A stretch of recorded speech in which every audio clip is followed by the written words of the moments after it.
Ready.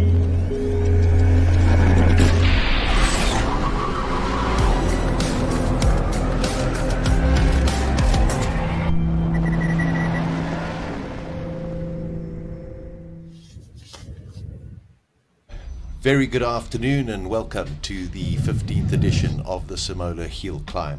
Just like to read you some notes from a press release that has come out a little earlier.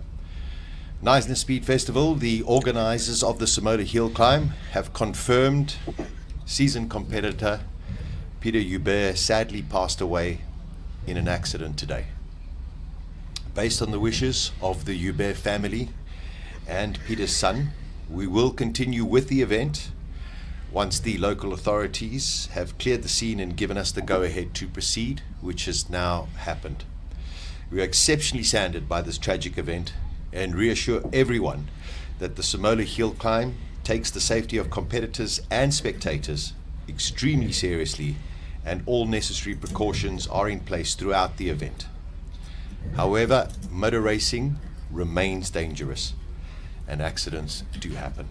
Our sincere thoughts and condolences are with the Hubert family, their team, their friends during this very difficult time.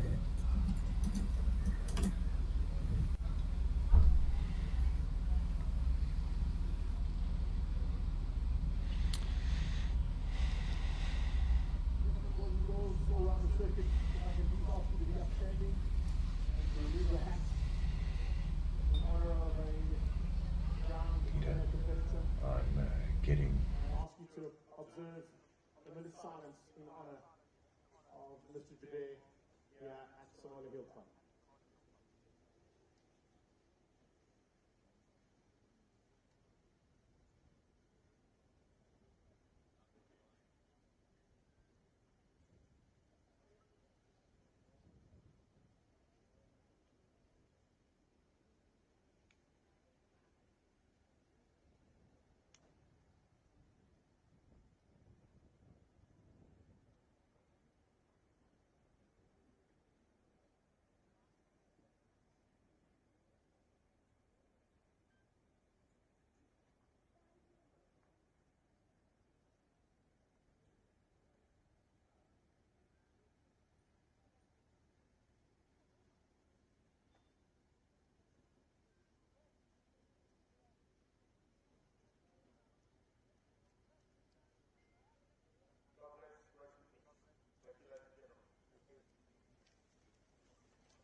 There we go, a minute's silence in memory of Peter Hubert. Joined in the studio, Colin Hasty, Clifford Ogle. It's been a difficult couple of hours, Colin, but the wishes of the Hubert family and of course also his son is that the event continues, and the majority of the competitors have respected those wishes, and we are still going racing. Yeah, Sasha, it really is sad to be here at this time. However, racing continues. We understand, and I've had a lot of discussion up and down the pit lane. Racing is dangerous, and out of respect for Peter's, to celebrate his life, and out of respect, we go racing. That's Daniel Royal for line. First warm-up or practice session is now underway. There's obviously a change in the schedule, and we'll touch on that in a few seconds after the line. Yeah, just to let you know the events that are going to happen. We've got a warm-up session now. We will have qualifying 5 at 20 to 2. At 20 past 2 we will have a Formula 1 demonstration. Then we will have qualifying 6 at 20 to 3, and then we will start with all of the finals from 20 past 3. Also joining us from Hillclimb Monsters is Rodrigo de Oliveira. Rodrigo, you have followed the Huberts for many, many years. It's a very, very sad day. Indeed it is. It's a tragic situation, one none of us wants to go through or see happening, but we have to honor their memory and most of all their wishes, and the racing spirit perseveres, and although racing is dangerous, the day goes on and we'll make the most of it, and we'll try to honor the Hubert family and all their efforts.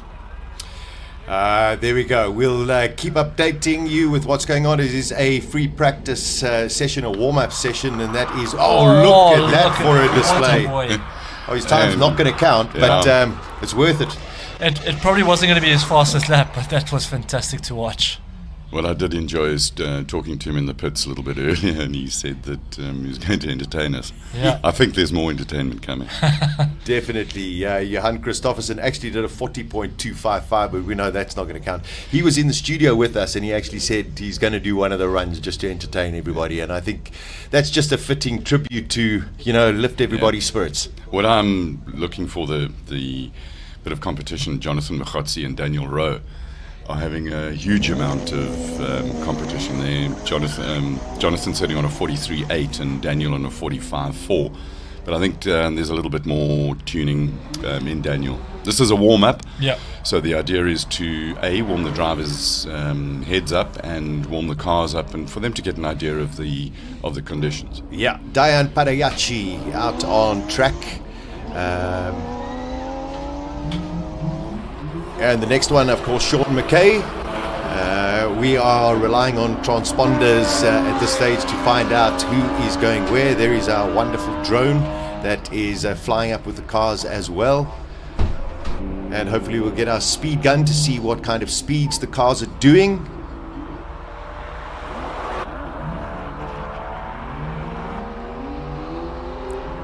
Talking a little earlier, Clifford, to Johan Christoffersen, he was basically sitting and saying the objective is to break 40. Yeah. He did it on the previous run, but hit the pool noodles. For those who don't know, all of those little blue stand-up barriers, well, barriers is a loose term, but as they go past them, they're actually made out of pool noodle material. There's a piece of steel rod down the middle of it. Yeah, so you've got to be a little bit careful about it. And then the rule is if you touch it, Yeah. you DQ'd. Yeah, it's fine margins because you're going to lose your whole run from a few millimeters. But rules are rules, same for everyone. But you've got to make sure that you keep it tidy on the 1.9 kilometer track up the mountain. Yeah, incredibly steep circuit as well at Simola, 1.9 kilometers. Very good temperature, track temperature right now. Even though it's a warm-up, we could see some very, very impressive times as we go further on into the session with some of the big guns coming out. Talk of different times this morning. I think the consensus is to get into the modified saloon car shootout, you've got to qualify under 40 seconds.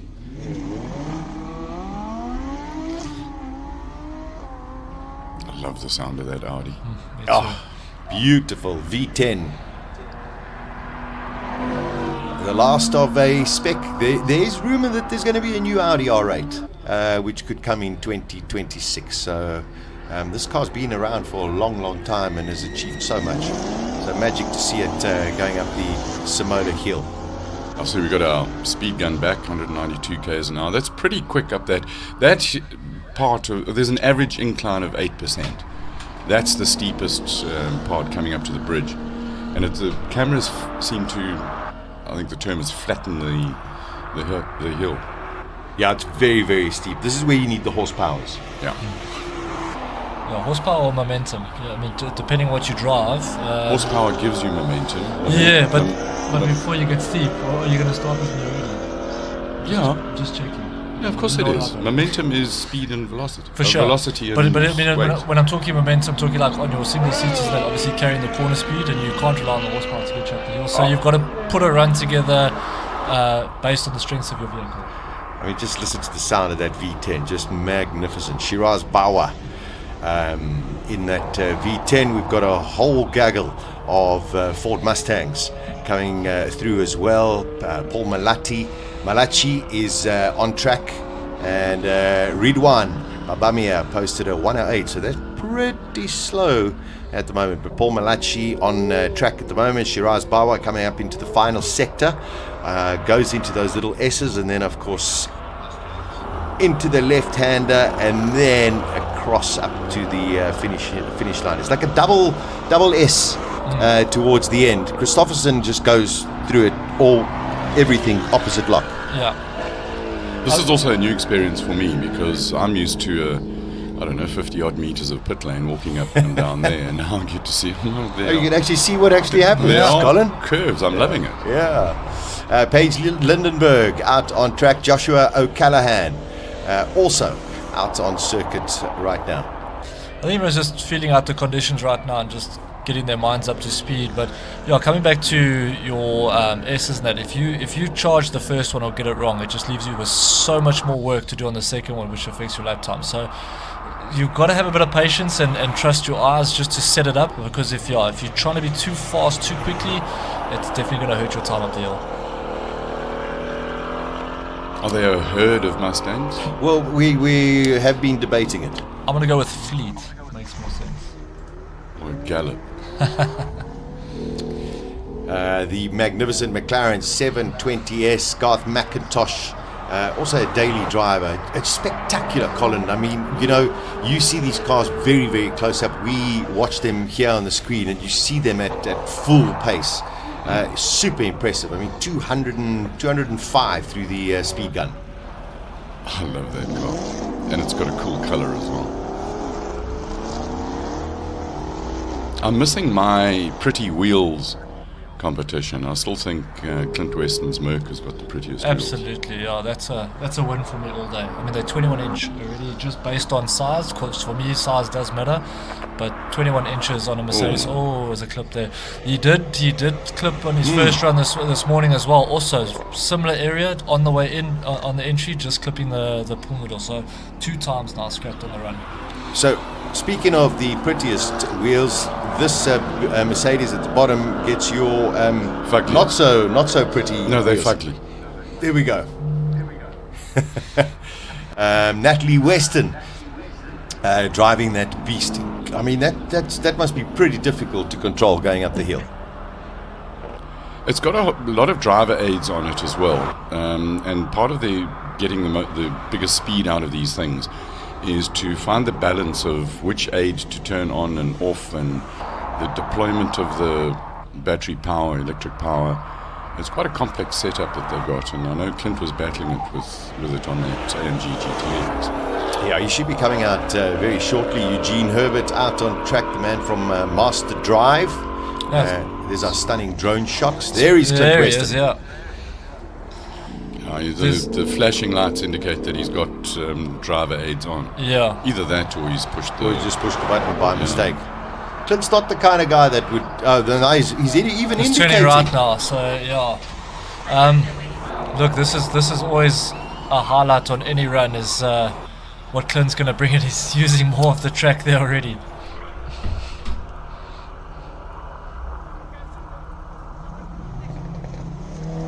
And they're also driving... maybe it's a tribute. Let's see what Clint Weston can do. He's chasing a very... Oh, look at that. Beautiful. 43.2. He's only 7/10. He's chasing a 42.5. That is the record set last year by JP van der Walt in his Porsche 911 Turbo S. But he's not here this year. He's getting closer and closer, Clifford. He's got 2 quali runs to do it, and then, of course, also the final. I think he's got it in him. I think he's slowly chipping away and he's having a bit of fun, but I think when it comes down and it's time to measure for trophies and for leaderboards, I think he's going to put the hammer down and do it. Did Ashley get his power upgrade from Temu last night? Yes, no. It did arrive from Temu. It's just made it slower. No, unfortunately, we got a little bit of an explanation earlier this morning. The full 375 kilowatts in this MG only lasts for 20 seconds. Half a lap. Yeah, and then... That's short. Huh? Yes, and then it just disappears.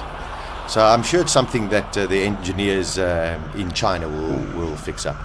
Great to see Gary Davies, going up the hill. Of course, his is a very modified Porsche, so he can use the hand controls, but it does have the foot pedals as well. Yeah, it's. He showed me yesterday. It's got a lever on the right-hand side that you pull to go fast and push to go slow. And as you pull the lever one way or another, The pedals, it's connected mechanically to the pedals, so he says it's so that his wife can go and go shopping in it as well. Amazing. And his comment yesterday was, just because you're disabled doesn't mean that your life is over. It means it becomes a lot different, and he's adapted, and what a great guy. Yeah, tremendous inspiration is Guy Davies, one of the Supras out on track. It is a warm-up session, and then we will have two qualifying sessions split by the lunch break, and then of course we go into all of the finals. Pit Potgieter at the bottom of the track in the Alfa Romeo Quadrifoglio. Formaggio. Yeah. So this is Class A3, and this afternoon we're going to have the class finals. Top 3 in each of the classes go through to the class finals, and then in the standard road cars and stuff. Can you have a fine there? That's Leighton Fourie. Yeah, Leighton Fourie. Yeah. And then Verolini comes up next in the M4. Anyway, you've got the...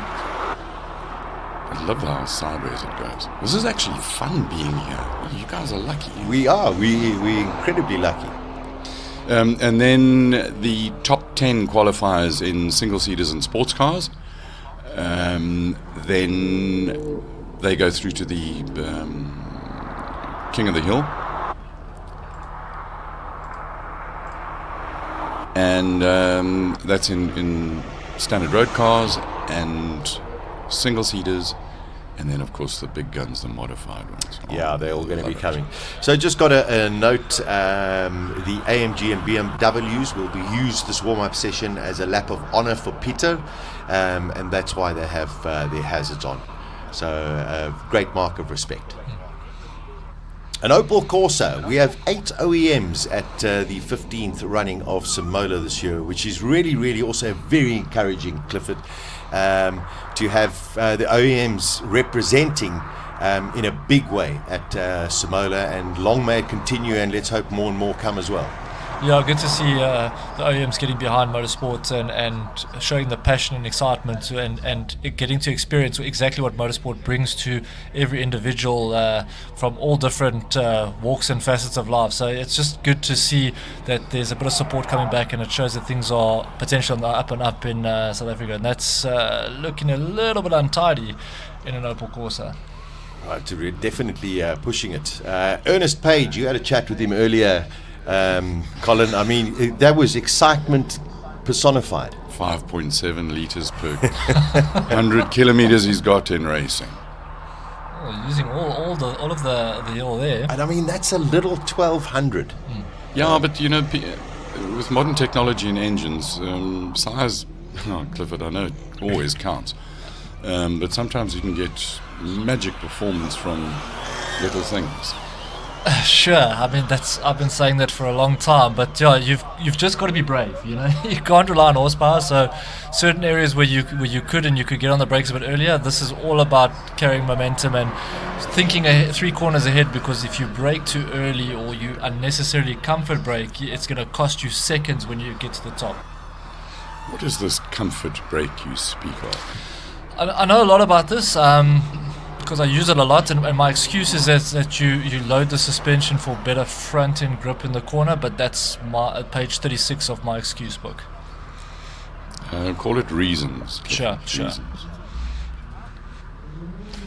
And I believe that Swift Sport has been named Sunshine. You also got close and personal. Jeanette Cochrane's in it.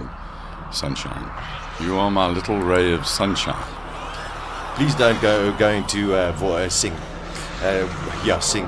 I love that great drone shot. That car is just so much fun to drive. I must say. I've driven a Swift Sport. They're amazing. Oh, this is a car we only saw once yesterday. Yeah. Great to see it out there again. The Alfa Romeo 4C, becoming quite a collector's car. So magic to see it out here as well. Andre Steenkamp, and this is also one of his daily drivers. He has this in a RAV4. So he drives this, comes here. You know, isn't that just so cool? Come here, go up the hill a few times, just maybe put in a splash of fuel and drive home. I mean, if you have that, why do you need a RAV4? Asking for a friend. Suzuki Jimny. Initially we thought this was a turbo version, but it is just a stock standard Suzuki Jimny, and it's incredible how well, relative to most things, how it handles. I know Colin's been raving about this vehicle the whole weekend. Colin, thoughts? I do not have sufficient information to add to this discussion. No, it's a cute car, and they can go off-road. I think they should make a 4x4 course alongside the road. There's your Quattro Formaggio. Yes, Janse van Rensburg in the Alfa Romeo Stelvio Quadrifoglio Formaggio. He's been putting some impressive times. He's hoping to try and break the 50-second barrier before the weekend is out. That thing's got a bit of grunt as well. Well, it's 504 horsepower. I mean, and they're proper Italian horsepowers with midget legs. They're proper. So many people say, well, it comes from a 488 and they just lobbed off 2 cylinders. Alfa Romeo will say, no way. But the displacement is exactly the same as the 488. Oh, it's coincidence. I mean, it's just coincidence. Listen, it's a beautiful car. Okay, so Janus 50.6 Porsche, bottom of the screen. Yash Rampasad. What's interesting in the we'll call it the battle of the alphas for lack of a better term, but the 4C went just about half a second faster than the Stelvio, which is quite incredible that you've got 2 completely different cars, power delivery systems as well as weight, and half a second is what separates them on the hill. Let's listen!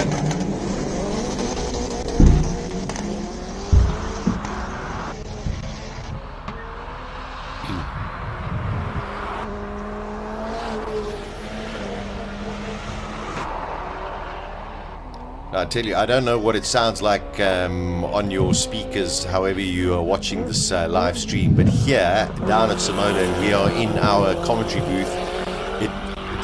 You can basically, the whole studio vibrates when this Subaru goes. Rodrigo, let's bring you in. Some of the big guns coming out here. We've got Anton Cronje in the Subaru. This has been stalwart of Simola over the years. Yes, we have seen different versions of the Subaru, and they are increasingly fast every year. Last year he had not that good of a year because he retired pretty early, but he's taking a sweet revenge this time, and he's getting faster and faster, and fighting for a top 10 spot for the shootout later today. Yeah, and also we spoke a little earlier to him as well. He said he had 1 or 2 issues, Colin, but it seems as though he's fixed those up. Yeah, this morning he seems pretty happy, and he wants to try and get into the low 41s. I'm not sure whether that's going to be enough to get into the top 10 shootout, but he's gives it full beans. It's great value. I mean, it's quite incredible to sit there and go 41 probably won't get you into the top 10. Yeah. Year by year, it just gets quicker and quicker. He's just done a 43.03. In this warm-up session, Rodrigo, do you think some of the guys, I suppose they'll be quite relieved that they've still got 2 qualifying sessions to come, as opposed to a complete change in the program where we go straight into class finals? Everybody will be re-evaluating track conditions too, because a lot of time has passed since they last went up, and tarmac has warmed up, and they have to take into account how dirty the track still is, and how clean it is becoming as more cars pass by. But we are already seeing the cars getting faster and faster from this point onwards. Yeah, that's Martin van Zummeren, and there was a lot of smoke. I don't know if it was tyre smoke. Look at the bottom. No, it's oil smoke. It's started yesterday. There you go. Boom. Oh, that's gone. That's it started yesterday, and it's been getting steadily worse and worse. And as he comes off the throttle, you've got that huge puff of smoke. What did Farouk Dango be thinking now as you're coming up the hill and you see that smoke? It's time to back off, yeah, because you don't know what's been on the track. So, yeah, interesting now what the marshals that will do on the track, because visibility from what we can see on the screen is not great. But is there liquid that's been dropped on the surface? It's definitely not the kind of liquid that you want. So Farouk will Probably get another run. Rerun, yeah. Yeah. So I'm sure the marshals will go and check out to see if there is any liquid on the track. Got a little bit of a hold up at the moment. Farouk just having a very Timing is casual telling me drive. it's still green. Yeah, it says it's still green, but we can see at the start line there. Yeah, there's that, a red light. Yeah, that they are saying no go at the moment. Just to go through that schedule, if you're just joining us for the first time, as to what is going to happen. We're in this as a warm-up session. Then we will have qualifying 5. We'll have the Formula 1 demonstration, and then qualifying 6. That should be round about 20 to 3. Class final at 20 past 3, and then we will have road and supercar shootout at 4 o'clock. The modified saloon car shootout 4:15. 4:30 will be the single-seater and sports car shootout. During the course of the weekend, Robert Wolk, unfortunately, in his brand new Gould, had a mechanical issue, so won't be partaking. And we don't have Andre Bezuidenhout either this year. His car is not ready. It does, Colin, in a way, spice things up when it comes to the sports car shootout, because we more than likely are going to have one of the modifieds that is going to be the king of the hill this year. Well, there's 2 different shootouts. You've got the modified saloons. They will be the quickest of the cars. Yeah. And then you've got sports and single seaters, and we don't have Rui Campos here either. I would have put, if I was a betting guy, I would have bet on that. So we've got to look at some of the others, and it's Rick Morris is in the EcoBoost, but probably Alan Mayer's in the Formula VW as well. I would probably think that Byron Mitchell would win that. Yeah, Byron Mitchell. Yeah. But the cool thing is that it's motor racing, so we don't know, and that's why we have it. Yeah, we can see a haze of smoke up the top at the Simola entrance to the Simola Estate and Golf Course. And that was from Van Zummeren's car. They are just checking the track. You can see a marshal walking down towards the bottom of your screen. And of course, as soon as they give us the all clear, then we'll continue with the warm-up session. Johan Christoffersen did a 40.2 this morning. He actually broke the 40-second barrier, but still hasn't managed to get an official time. Yeah, but he's having fun. He's got points in my book for spectacularness. Yeah, well, that's like an 11 out of 10. Yeah, I mean, I don't care what happens. I just want to be entertained, and I mean, he brings it in abundance. Yeah. Rodrigo, just watching Johan Christoffersen. I mean, he is rather spectacular, isn't he? Always has been. I think the first time I saw him race was almost 11 or 12 years ago, and he has never been anything short of spectacular. And of course, he brought that to Simola and then some. And now, today, given that he has a pretty competitive qualifying time already, I am sure that he wants to deliver some extra spectacle for the audience. He certainly is delivering, and I am sure that when the time comes for him to be serious and nailing down a proper fast lap, he will deliver once again, and you can count him in for the top 10 shootout. Oh yeah, I've no doubt. I've no doubt we're going to see Christoffersen. Also, just chatting to him earlier, just how different it is from the electric car to the internal combustion, of how it's all just visual. Yeah, the visceralness disappears. Interesting to see that Jonathan Bachotzi's got the fastest second split. Yes, I noticed that, yeah. That thing clearly handles incredibly well. Yeah, 15.6. It's very, very impressive. I mean, that's, quicker than Christoffersen. I don't see Christoffersen's time. No, I don't think so. There's no second sector. I know, it would have been a 14.9. It's like I'll just do the maths in my head. Unless my eyes are deceiving me.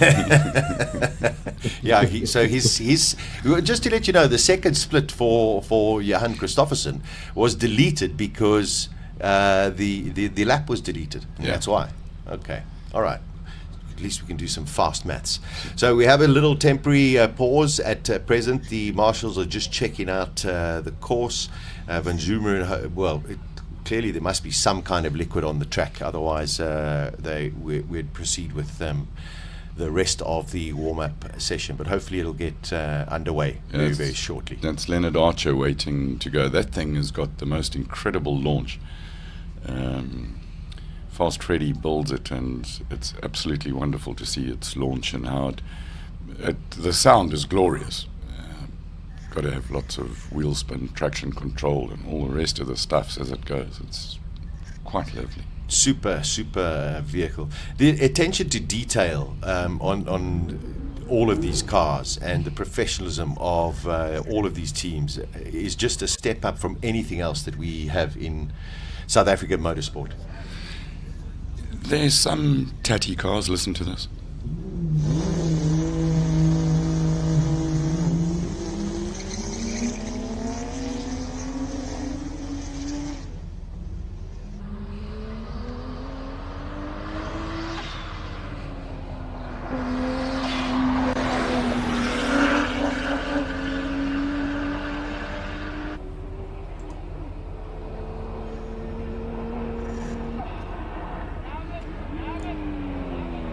It accelerates quite well coming up that hill. That's a 335. That's a twin turbo. So I mean, you could hear that wastegate opening. Just stunning vehicle. Yeah, pushing 173 k's through the Suzuki Speed Trap, but it's not hanging around. Double S.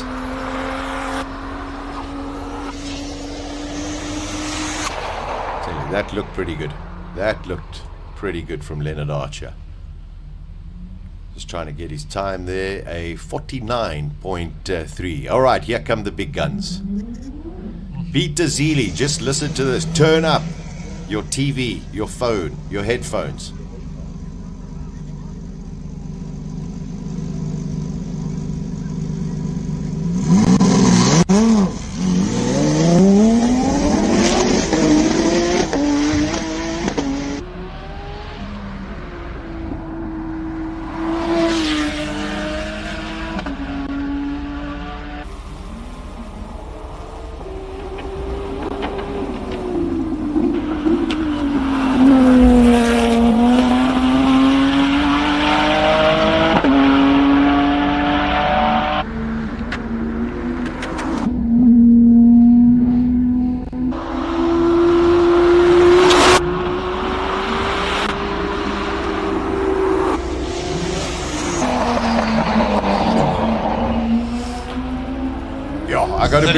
Yeah, Rodrigo, I must say, that wasn't his perfect launch, but a 38.3, I mean, that's nearly as quick as he went yesterday with a 38.2. Exactly what I was going to say. It was a very conservative launch, but the time was, well, once again, this is a time that could win last year's top 10 shootout. So we really can't debate here the kind of speed he's bringing when it comes to the twisty stuff. The corner entry speed is staggering on the S's, for example. Incredible, and also running so low. I mean, you can see it going up the straight. Here's Van Zummeren.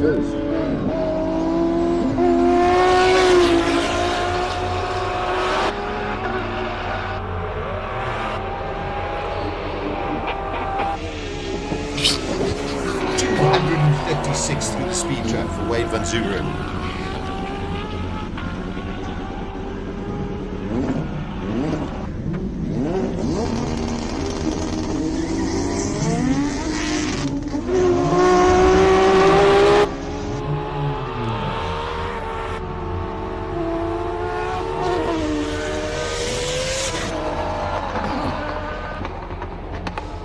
.42.5 for Wade Van Zummeren.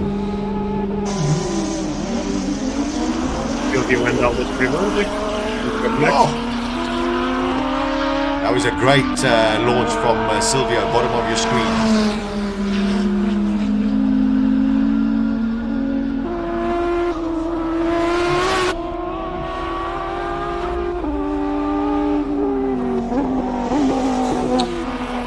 top speed isn't representative. It picked it up a little bit too early. That thing is quicker than that. When you see the 300V sticker, you know it's about to get serious. Mr. Reggie Roots.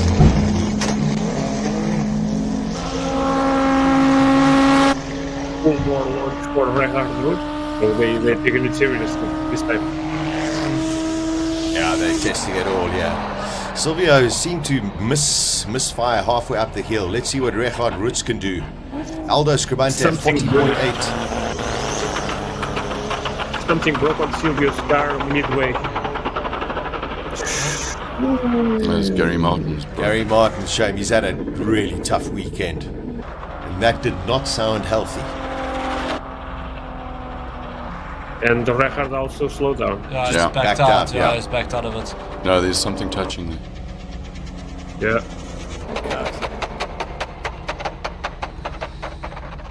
Oh, let's hope that's not terminal. It sounds like something that rotates, that's disconnected from the other side, Transmission. but it should be. Yeah. A few of the drivers I've Gary noticed when Martin. Yeah, I know. But Gary pulled off and then pulled back on. He's getting his money's worth. But a few things, something I have noticed is coming through that straight there, some of the drivers opting for a different line, moving over to the right-hand side or to their left, and then cutting it back to run the corner. But it completely changes your line into that left-hander. You either run it deeper or you have to square it off a bit later. But interesting choice, but it doesn't seem to have affected the times of the guys that have opted for that line. So it's interesting to see how things go during the course of the day. Check this launch. Here we go. Franco.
Franco into the 39s, a 39.7, impressive run there.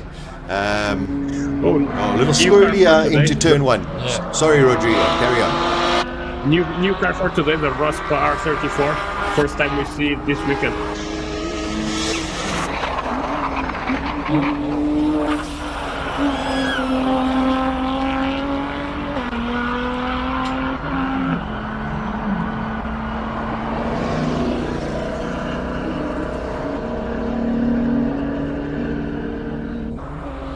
Yeah, Steve Clark with a 42.4s. As you said, first time we've seen him. Yeah. They only showed up yesterday afternoon after everyone was done. Car was finished very late, but it is a massively fast car and one that featured on the top 10 last year, but massively modified for 2025. That's his first run in the car in that spec, so It's incredible. 42.4. We did nothing yesterday. None of the practices, none of the qualies. He comes today, 42.4. I'm keeping an eye on our monitor because I might have seen a little disappear during that run, but let's wait and see right. how that goes. Yeah, if that lap is going to count or not.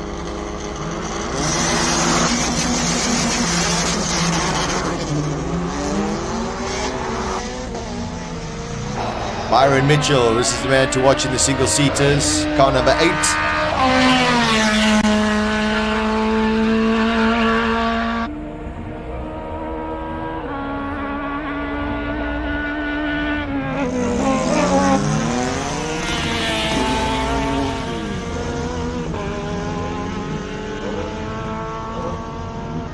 Simpiwe Mokhlachlo.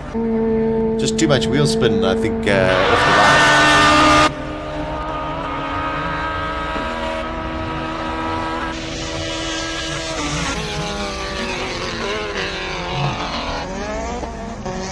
great lap from Byron Mitchell, putting him in third at the moment at 40.3.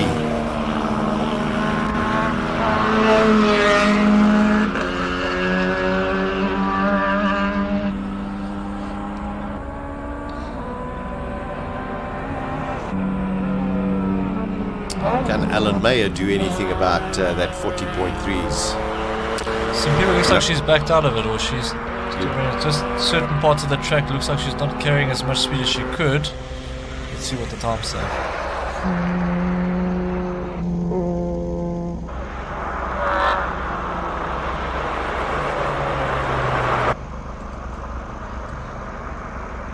So beware with a 56.9. Alan Also, Mayer, yeah. Backing out of it. I think it's more than that. I'm interested if you take Richard Ritzer's got the fastest first sector and Peter Zely's got the fastest second sector. You add the two together and you get 37.1. Sure. So the theory is if you could combine those, the best of both worlds of those cars. And I suppose the second sector is the twisty bit, and that's where Zely's downforce really counts. Launch of the four-wheel drive and the huge powers up the hill would give Reggie his time. But it's fascinating how two cars can deliver performance in Different areas. in completely different ways. I just hope there's nothing terminal with Richard Ritzer's car. I'm sure they're coming down the back end of the Simola estate and get it into the pit box and check. It's definitely a strange sound when he was coming up that last little bit. Yep. Yeah, this is Reggie's the worst car possible and time. Silvio. Go ahead, Rodrigo. No, I was saying that Reggie's car and Silvio's car are the ones that I am worried now, because maybe you guys didn't notice, but something broke midway on Silvio's RS3 and he backed off a little, and hopefully nothing major there too. Yeah, of course we will try and get updates after the session, and well, they're going basically straight into a warm-up, so straight into a qualifying. So yeah, we'll see if they go out. Yeah, as the day gets a little bit longer, this is the worst possible time to start having mechanical and technical gremlins, because the time to get things fixed and have a test run are getting fewer and fewer. So this is the worst possible time. So if it would make a driver a little bit more nervous and anxious, this would be it for sure. Imagine if we had a pit lane reporter who could go down and find out what's going on. You imagine?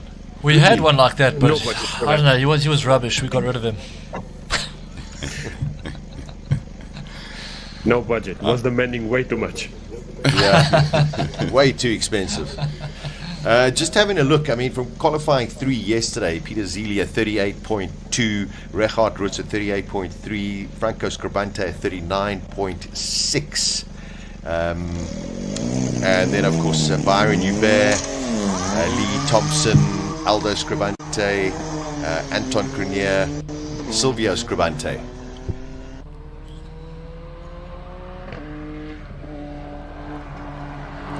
This is a young 16-year-old, Clayton Cole Enza Smith. Pretty shy of the camera, Colin. Yeah, he ran away. He spoke to us yesterday, but ran away this morning. Damn good in karts. So this is the new MSA4 category with 3 cylinders of Volkswagen's finest turbo power.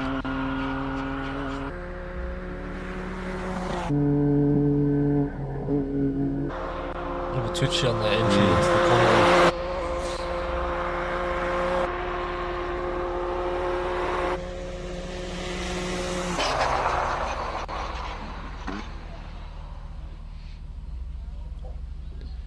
Just trying to see his time.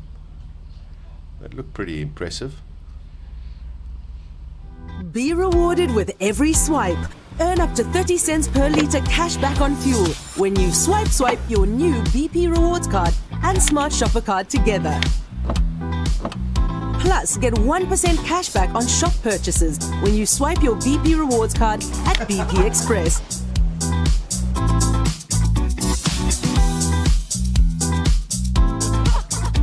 Join BP Rewards quick. BP, everyday brighter.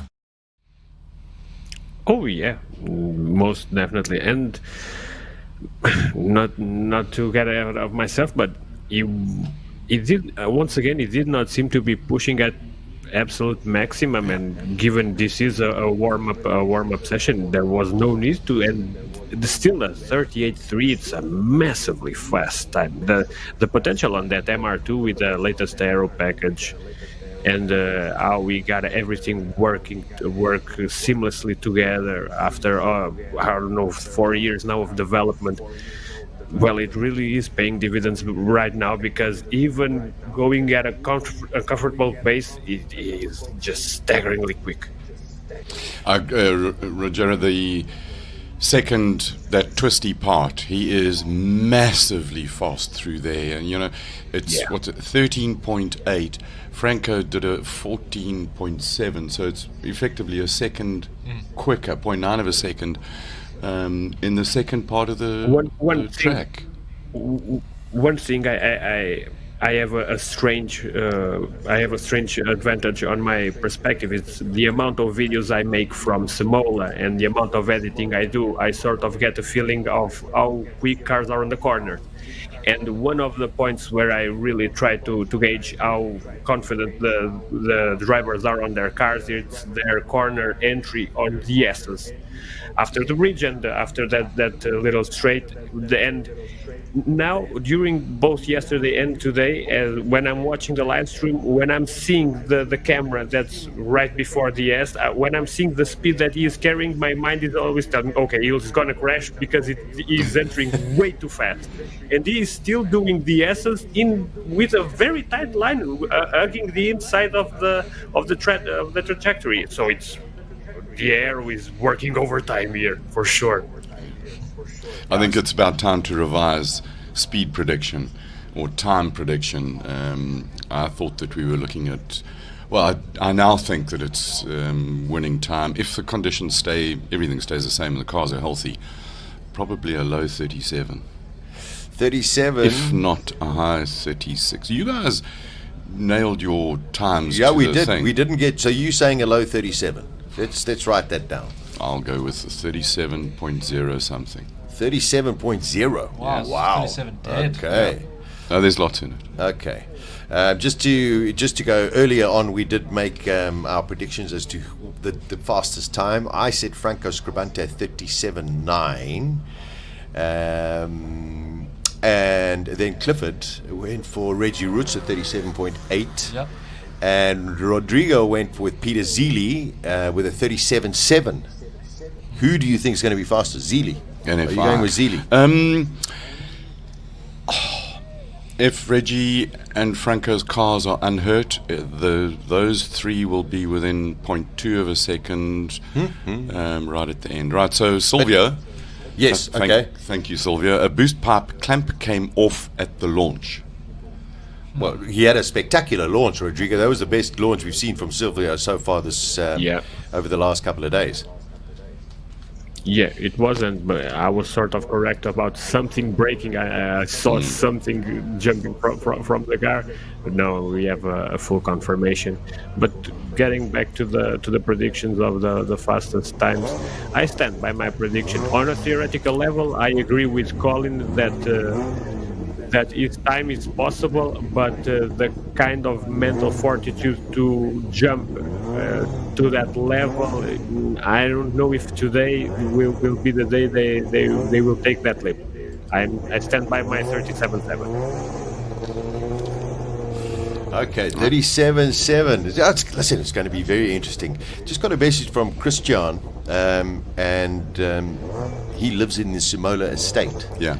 And even on idle, when Wade van Zummeren's car goes through the estate to get down to the bottom, it sets off people's house alarms and car alarms. And that's at idle. I love that.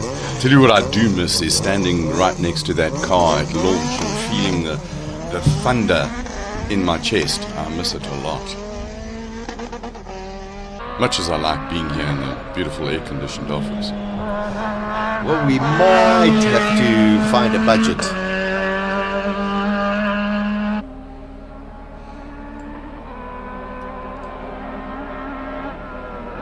just some of the highlights of some of the cars that came out in the warm-up session. And of course we will wait for the next, which will be qualifying. And this is also all about getting into the top 10 shootout, because in these qualifying sessions, that is going to determine the top 10 for King of the Hill. And it also gets you the class finals. So both of them. Yeah. You got the class finals, and then we go into. I'm not being rude by fiddling on my phone. No, I'm that's just trying fine. to get information on what happened, who did what to what. With the Reichardt. On Silvio's car, talking to Michael Stephen yesterday, he said that the exit, they've got the wastegate is not big enough to dump the excess air out of it, and they're getting up to 3.5, just over 3.5 bar gauge pressure in the inlet manifold, which is rather large. Can't you just make it bigger? Yeah, but then you need something to keep it closed. Oh. So they're going to look for a bigger wastegate thingy. All right. Well, yeah. Maybe they should have thought about that before they did this. Well, we were saying it's live R&D. Live Sure, R&D. sure. Yeah. There's a stunning overhead shot of the spectacular Simola Hillclimb. Getting into qualifying. Sorry, Rodrigo, carry on. I was just asking. You were talking about Silvio's or Aldo's car? No, Silvio's car. Yeah, the 5-cylinder. Fun fact about that. You guys know that 5-cylinder, the block, not the block of that car from a diesel, and it's from a diesel engine. Yeah. Because So the big power nice and strong. 5-cylinder. Yeah, the big power 5-cylinder builds coming from Sweden, which is where that car came from, are all built upon the diesel block, and that's also why one of the reasons why that big of a wastegate is needed. And normally those builds, when it comes for the 4-digit horsepower, they start to getting very, very tricky. I love that 4-digit horsepower. I just had a message from Anthony Taylor, who built Peter Zely's motor, and he says it's well over 1,000 horsepower, which we know because Peter says he's got 1 horsepower for each kilogram, and it weighs about 1,030 kilograms. Pretty impressive. Speaking of Anthony Taylor, I mean, I remember him a couple of years ago Going sideways in a Bucky. Yeah. I think it was the first time the Raptor. Was it the Raptor, or was it just a Ford Ranger or something? No, it must have been a Raptor. A normal Ranger can't go that sideways. It was a Raptor, and it was huge entertainment. Apparently, some people at Ford weren't too impressed with that. But hey, that's their. Well, listen, he kept it all going. Nothing wrong with that.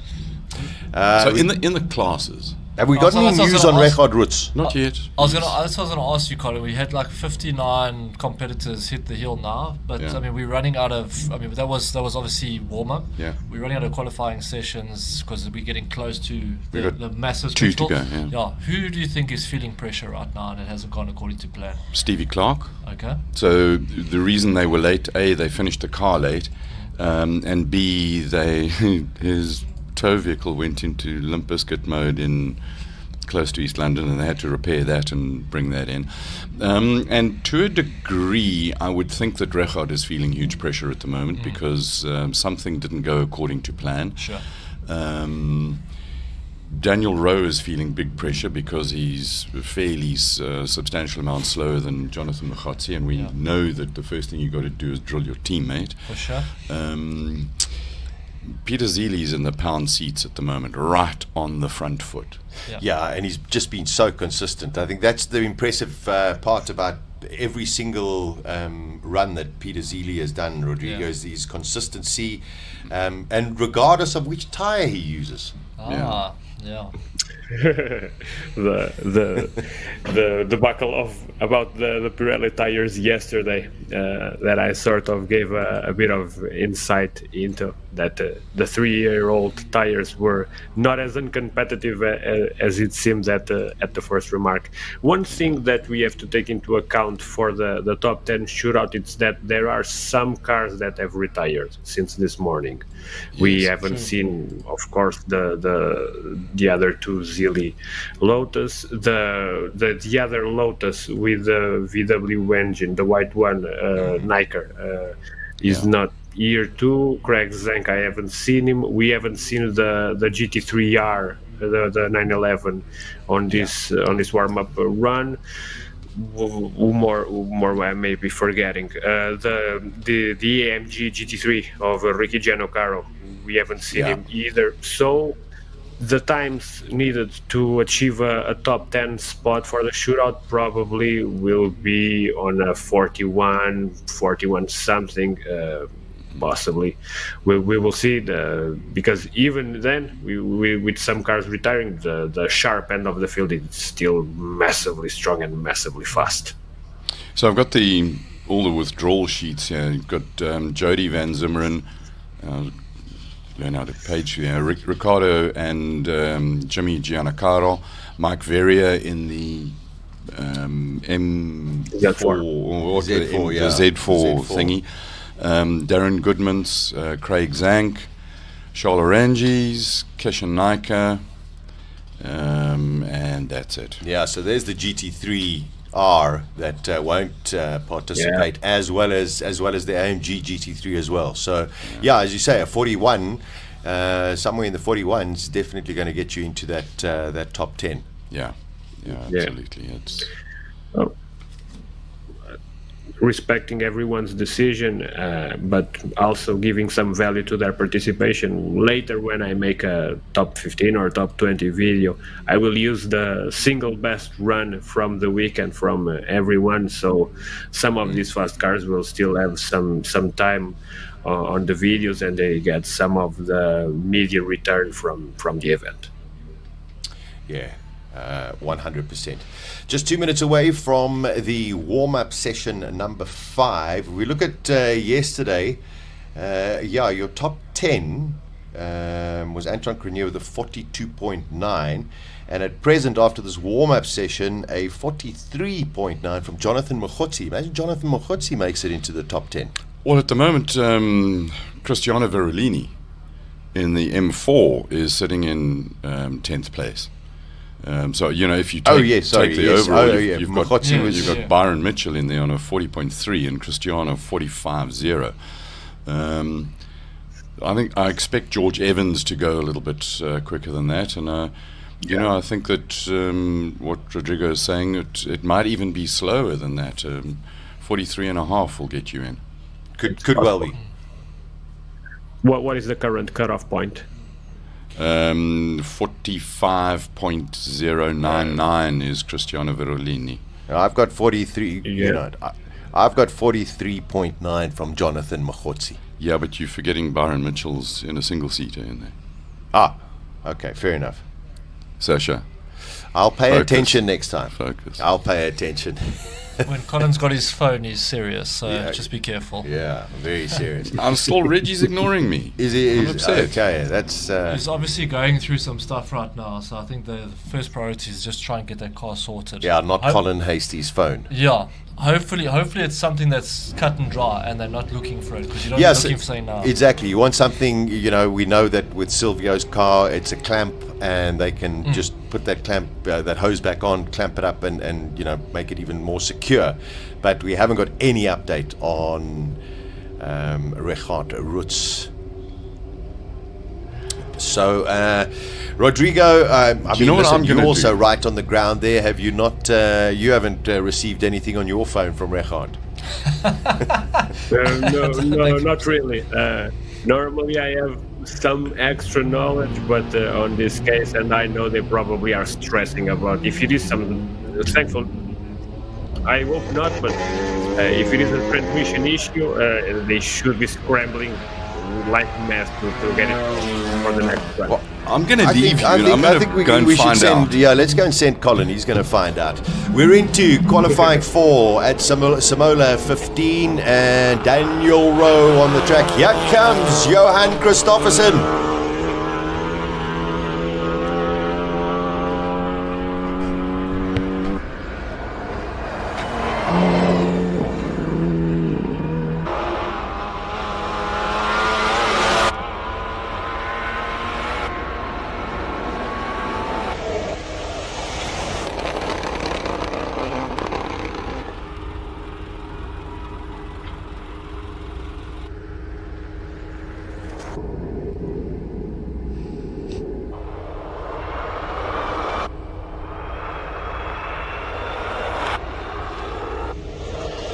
That is just... You see how late he trails the break through the S's. He's basically past the apex before he lets off. It's incredible. What skill.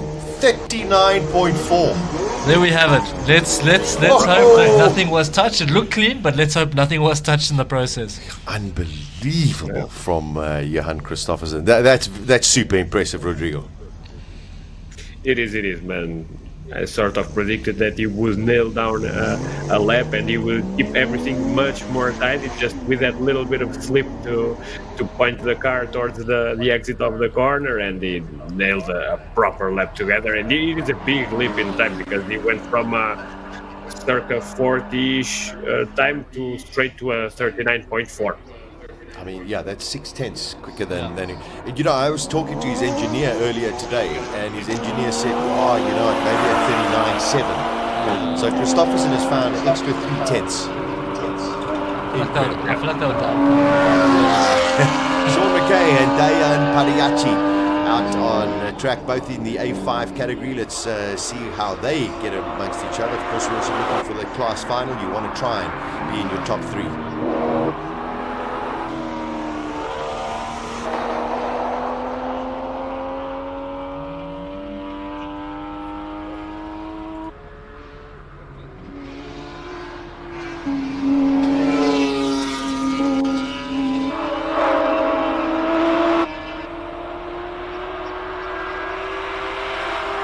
Ridwan Babamia in the BMW on the top of your screen, 152 through the speed trap. Oh, is that a miss? Something seems a little off there through the left hand and the S. But he's had trouble the whole weekend with that car. The Audi R8's got a message from my friend Mark Friedman. No news on a new R8. Oh. So he says, no, listen, he would know.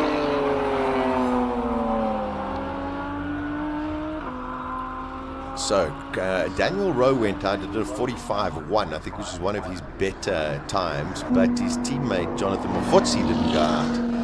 So Daniel Rowe's having to try and fight. He's got to get in those 44s or 43s. Was Mokgotsi 43.8 that he posted in that corner. Yeah, I think Mokgotsi's got nothing ready to prove right now. He's got to just sort of wait it out and look after the car and make sure everything is good for final runs. But Daniel Rowe's got everything to do, so massive pressure shift on Daniel Rowe's shoulders right now.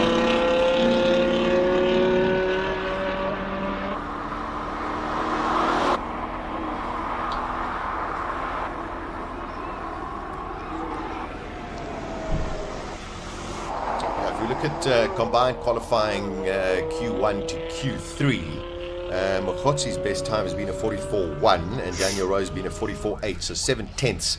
That's a lot. That's big, yeah. It's a lot to find on cars that are quite evenly matched. So yeah, just the weight difference between the two drivers. That probably is what it's about. Shiraz Bawa in the beautiful M5 V10.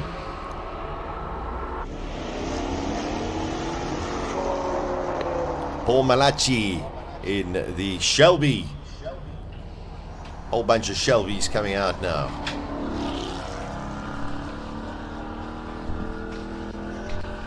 A flock, a herd, a fleet. We'll never know. Yeah, we'll never know. I think we'll continue it probably next year as well. Paige Lindenberg.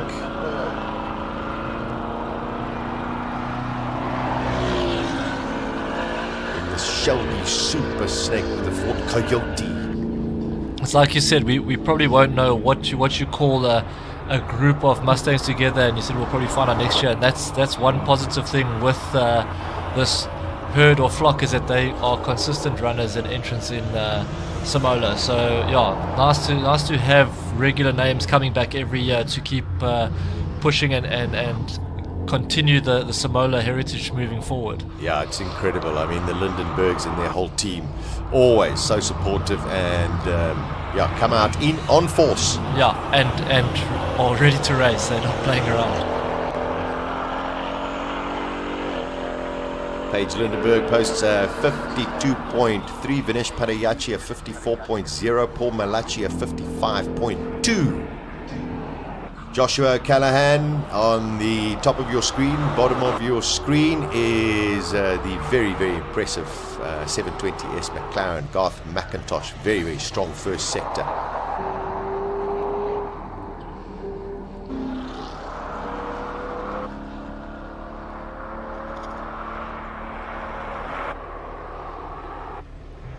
Another one of the Shelby Super Snakes, Dion Smith. Garth McIntosh a 46.9. Yeah, good run, and it was clean. Wow. So yeah, nice. He's starting to find a good rhythm at the right time. It's all about peaking at the right time and getting that rhythm going. Spot on. I mean, he's 5 seconds clear of anybody else in his class. So he's really been very, very impressive. Natalie Weston. As all Westerns do, stepping out on the Mercedes already, putting a wheel on the dirt, which is always fun to watch. The AMG GLC 63 SE, which has only got a 2-litre 4-cylinder engine. It seems so little. It does, but it's got 500 kilowatts. It's mad. Oh, good lap. 47.3.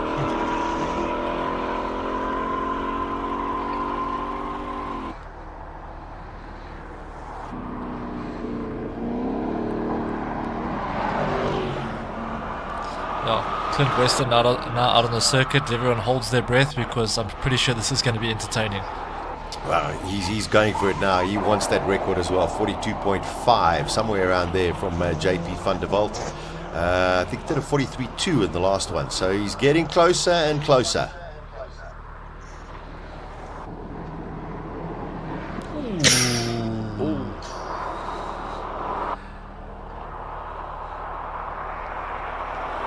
Yeah, and just going back to JP van der Walt, it would be interesting to see if this lap from Weston actually holds. 44.0. I think he lost a bit there, running it a little bit on the dirt. So yeah, he's got to piece it together. It's all about a incident-free run up the hill. Just got reminded that JP van der Walt basically didn't have tyres left after his run last year. Could be classified as slicks. Well, I think he did a lot of mileage to get rid of a lot of the tread. Clever man, JP. Speaking of slicks, I saw something interesting this morning when we were walking through the pits on one of the Scrabbante cars. I'm not going to tell anyone which car, but they're scrubbing in their tyres using sandpaper, which is something I've never seen before. Yes, we did see that. You've got to try and find the advantage. I mean, yeah, the run is too short to scrub them in properly, so you've got to do a bit of a manual approach, I guess. Not that unusual in Hillclimb racing here in Europe, I have to say. Look, Rodrigo, I've always had to pay for my tyres and make them last, so I take the scrubbing in. That's at least 5 laps to my advantage. So it's a different kettle of fish. Yeah. Yeah, I mean, Michelin have spent millions in R&D, and then what do? Slap on a brand new set of boots and grab a Grit 82 and start wiping them down. Ooh. It's, Guy Davies getting a little bit squirrely on the entrance to the S's there. Comes across at 51.1, the very impressive Supra on the top of your screen. Pit Porchita at the bottom in the Alfa Romeo QV Giulia. I feel like Paul Munro's had like a pretty smooth Simola. We haven't spoken a hell of a lot about him, but he's just been consistent and smooth on every run. Not much to talk too much about because everything seems to be on rails. Yeah, 49.7. Super impressive. So he's in the same class as Guy Davies. Leighton Ferree, he's a guy to watch. This guy's also super impressive. He's in the top of your screen, so he's also in the same category. This is a fun guy, Colin, Leighton Ferree. Yeah, I like him a lot. I got a bit confused, but luckily he had on his overall it had Old Ferree on it, so I kind of figured out who he was. Yeah, so news on Reggie is it was a diffuser that came loose. Ah, okay, which can be easily fixed. They Thankfully. furiously bolting and duct taping and tie wrapping. Okay, thank you for the update. Well, that's always good. That's very impressive. Leighton Ferree goes into 5th place with a 46.1. That looked good. Super impressive. And Cristiano Verolini, he's in the M4. He's coming up to complete his lap. 3rd, 44.295. Super impressive. Some of the OEMs, the John Cooper Works Mini.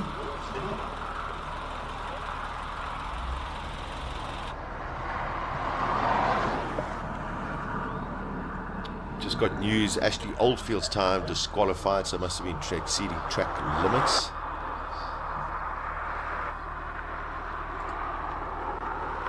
Yeah, Ashley hasn't had the easiest time this weekend. Issues with the car, now scrubbed off lap time.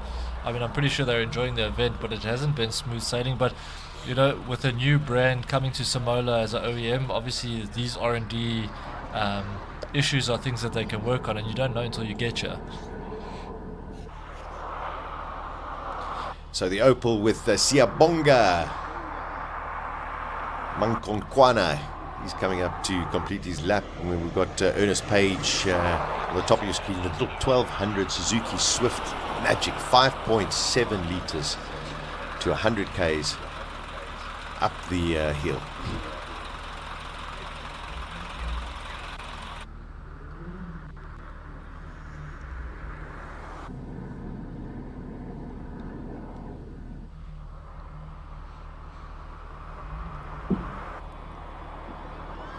Even though it's just a 1200 and, it looks pretty pedestrian. I mean, he's winding that as fast as he can go. He's ringing that. And I mean, he's holding on.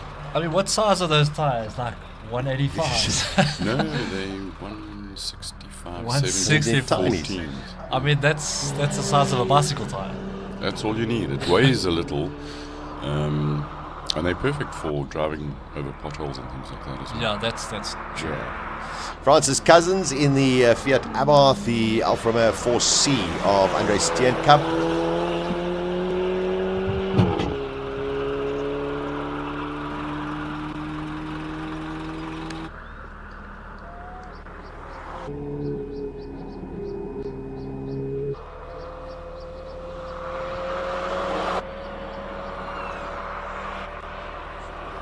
Let's see what the 4C can do.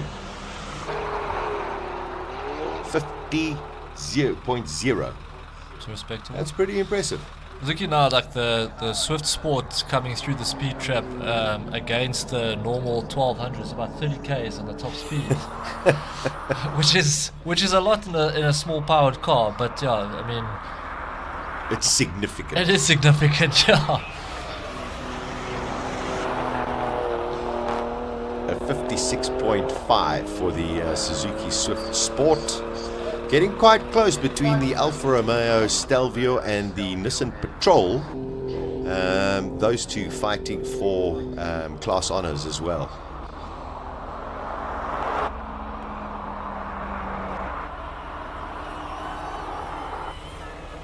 Janssen van Rensburg goes over the timing beacon. 51.7. So, yeah, he was doing 50 deads earlier and yesterday.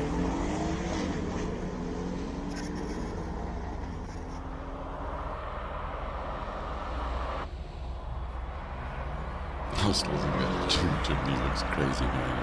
Who would have thought you could bring a chimney to a hill? I'm just looking at the body roll going through the S's, and I thought if I just tighten up the suspension, they'll find at least 2 seconds, because you've got to wait for that car to settle before you can tip it in. But that's a lot of waiting. But it's great off-road. Absolutely. Yeah, they're such fun, man. Yeah, and that's what it's about, having some fun. Yeah, it's a fabulous, fabulous vehicle. And becoming so popular that it's become like a cult car. They have these Jimny events. I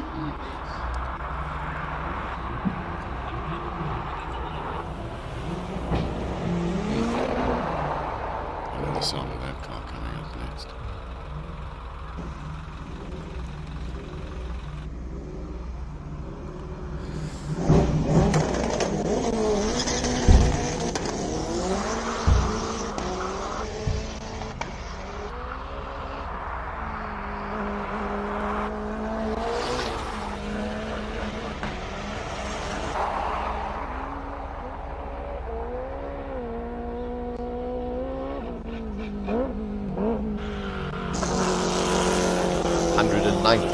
Kilometers through the speed trap for Anton Cronje. Smoke. Fire coming out of the exhaust. I mean, it's just, that's what this is all about. Just magnificent. That looks quick. Woohoo! Super lap from Anton Cronje. 42.9. You'd be wanting a little bit more. Low 42. From the sound of it, seemed like the car was missing a bit there. It didn't sound completely healthy.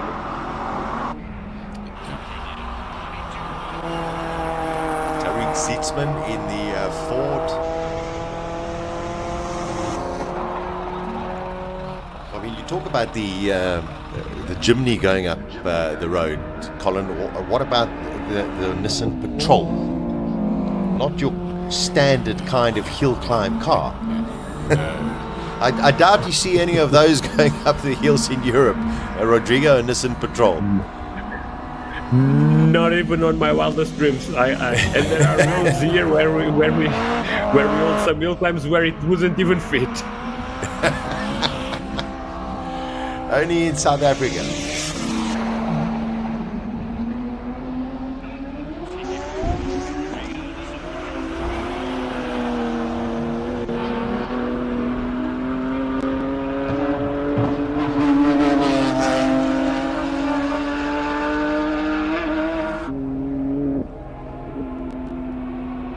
Willy de Beer in the Porsche 997 GT3 Cup car. Farouk Dango in the top of your screen as well.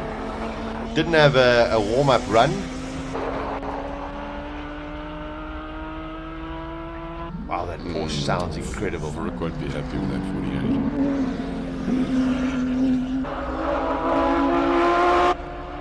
Do you think his gremlins from yesterday have returned, that he's not running the times that he's capable of? I have no idea.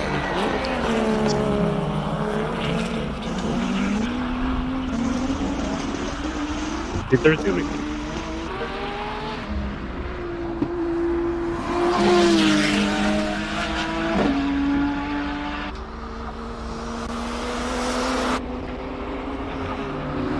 If you want outrageous, just look at this Toyota MR2. It is magnificent. Peter Zely. Oh, that's a good one.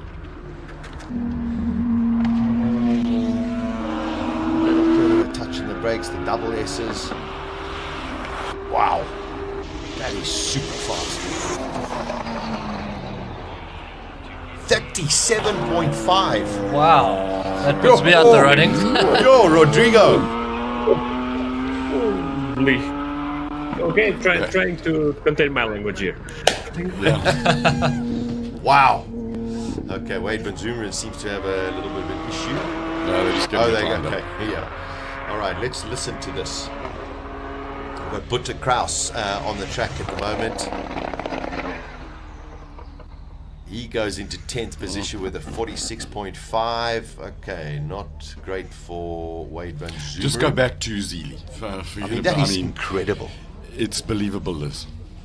Yeah, 37.5. So my 37 naught. Yeah, you're looking good. Yeah, you're in play. And I mean, there's definitely potential. They could find even a little bit more than that. You never know. But what a fantastic time. And we know that the track is not as clean as it could be. So, yeah, massive respect. I think that the track's getting quicker as it's evolving. Yeah, it but would. Let's listen to the launch of this thing. It's magnificent.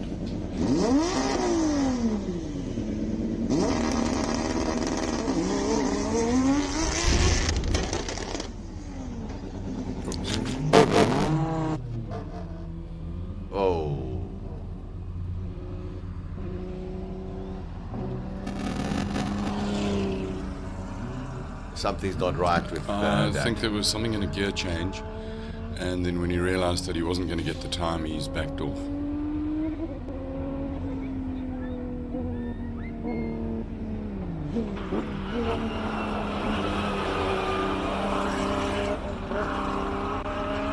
Right, Silvio should be next. Bit of a tire scrubbing session. Yeah. Running it in. This is going to be an important run for Silvio. Yeah.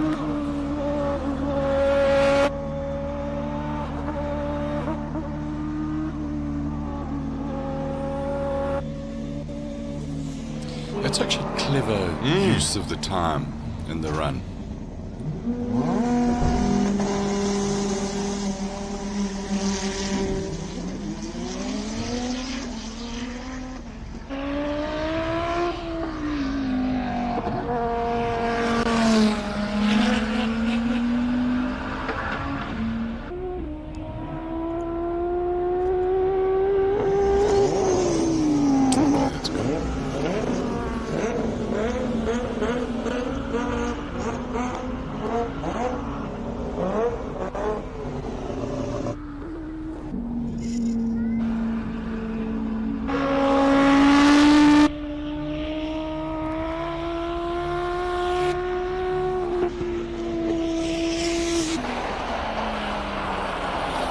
Ooh, 41.5 for Silvio Scrabbante. Okay. Very good.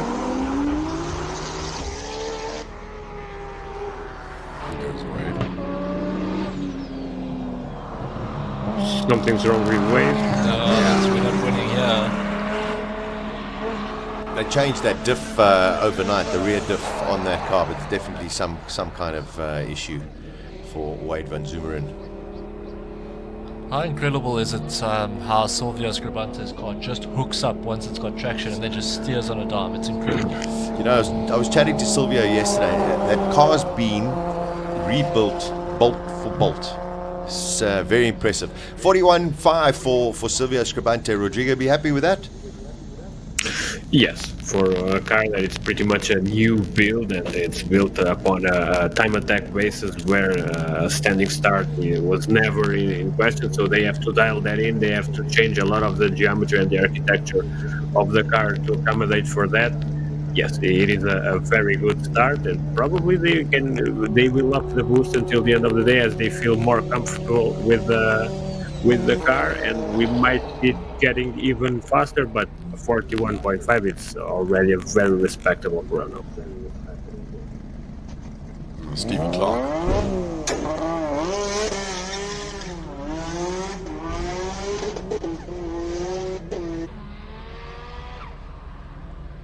Sounds angry.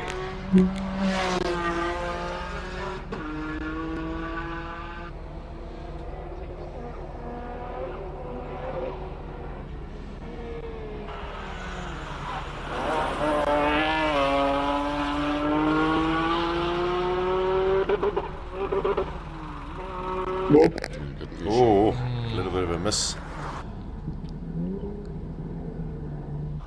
No, Steve won't be happy with that. No, so he's backed off. This is his second run. That car ran together after its build. The first time was this morning, so he's had all of 2 minutes in the car. Yeah. But he won't be happy with No, it didn't. It seemed to have started off okay, but didn't manage to hook it up at the end there. You've got to love how outrageous some of the bodywork is on some of these cars. That spoiler is well, and I mean that is a road-going car. So, I mean, imagine that just driving down the road. Yeah. Well, it's got a number plate on it. Yeah, that's not going through the boom at the estate. That's for sure. 44.6. He won't be happy with that at all. Right, No, there's a lot of time that he can find there. Little pause in at the moment. Just going back to that time of Silvio, I was speaking to Mark Stevens this morning. He said the car's got a 40 dead in it. Wow. So you've got to find 1.5 seconds. Yeah, which I think they will. I hope we get to see that. 40 dead would be spectacular. Richard Rutz making his way to the line. Let's hope everything is intact and been fixed. All right, let's check this out. Oh, this is Evans. Oh, so That's Evans, yeah. Okay, so maybe they're sitting out this one, Richard.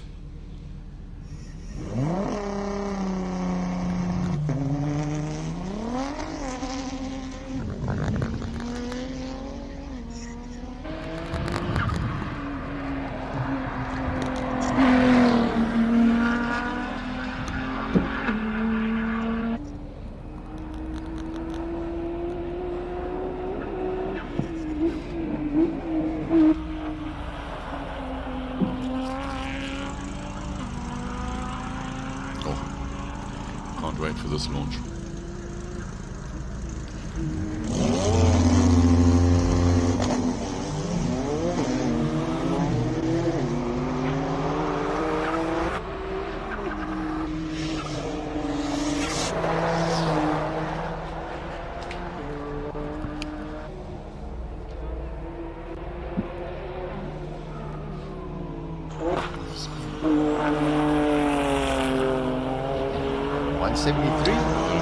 Really? Yeah. 24.8 through the first split.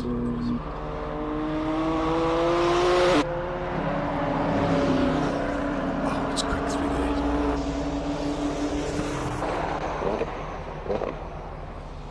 there. 39.8. So 4/10 off Johan Christofferson, but a massive 1 point. Oh. Whoopsie! Oh, that's a good dance. Yeah, well saved. Well saved. That's how American cars should be displayed. And he won't even get a DQ for that because he technically didn't, or he didn't hit a. He didn't need a full needle, a policeman. But Franco Scrabbante a full 1.3 seconds off Peter Zely. I mean, that's got to be concerning, Rodrigo, for the Scrabbante camp. I think so, and the thing is, by now, he has been consistently sort of that slow around the 39, the high 39 mark, and maybe they are sandbagging, possibly. But also another interesting point, is how many full bore launches they have done during this weekend compared to other years.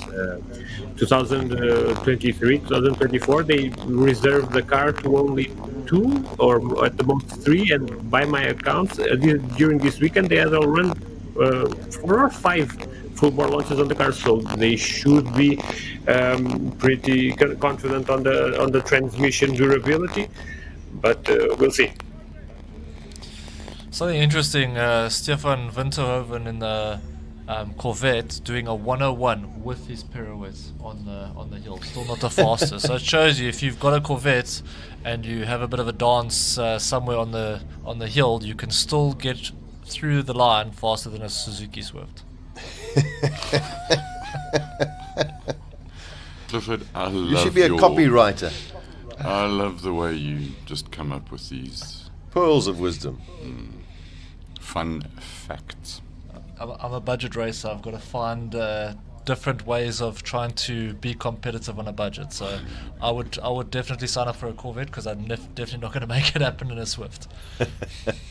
All right, just sweeping off all of the sand and dust that was deposited from the Corvette's run. And there is a replay.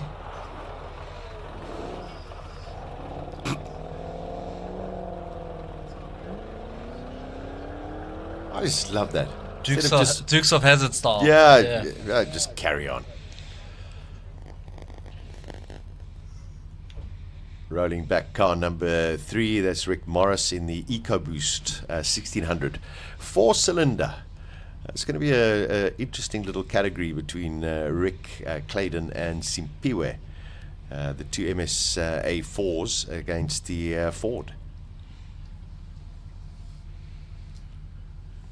Ashley Oldfield, the only DQ from this qualifying session for track limits, the 48.1. But Peter Zely, I mean, he's zoned in, Colin. I mean, it's just like, wow. That was super impressive. And, you know, he would have now going to class finals. He can afford almost to, I was going to say, take it easy in the class final. You know, if you look, I'm just quickly going down to the rest of his class. He's got Butter Krause in the class behind him. He can almost take it easy.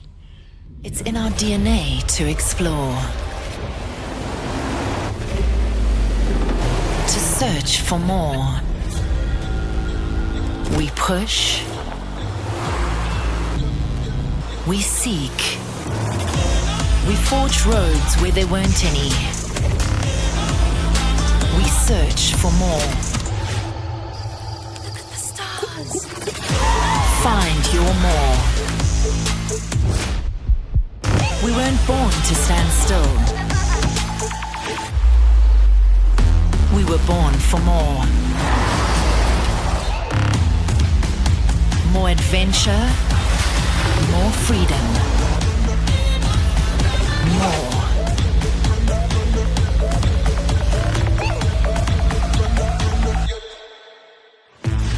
Introducing the Suzuki Jimny 5-door, born for more. Ready?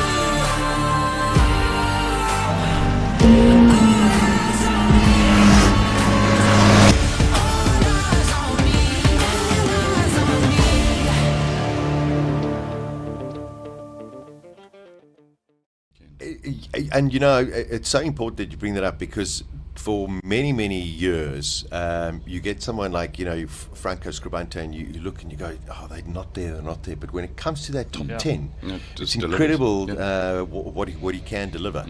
So, you know, never discount anything. The times that we're seeing right now might well change when we get into those top 10s. Yeah, could be strategy, or, you know, like that last little push of adrenaline when it counts. But going back to Zely, has he even had a bad run this weekend? He's been incredibly consistent. He's been on the money from the first time the flag dropped. So, yeah, he's just come out and done his thing and kept drawing a line in the sand, and everyone else is chasing him, but no one's been able to catch him yet. Similar to last year when David Joubert came out. Right from run 1, he was quick. And he just built and built and built and built. I think the level of confidence that Peter has right now is substantial. Rodrigo, have you spoken to Peter overnight? Because, I mean, you're very close. You've been very instrumental in getting Peter to get to Europe as well. Very little, but I spoke with him mostly before the event, and he was always very confident on both the car and his trust on the car right now. I think most of all that's the main point. His trust on the car right now, it's very big. Stunning. Byron Mitchell, this guy's flying this weekend.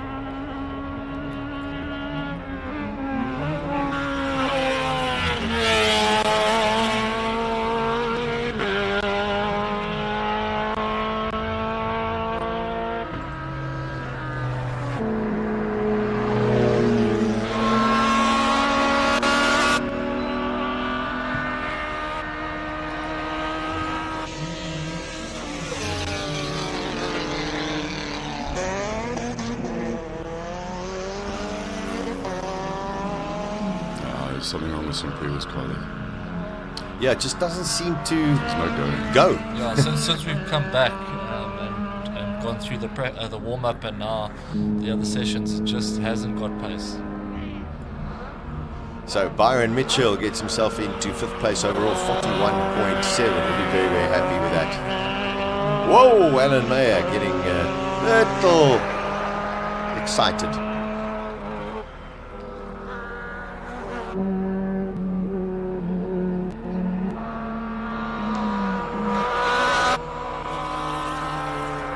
Simpiwe going with a 53.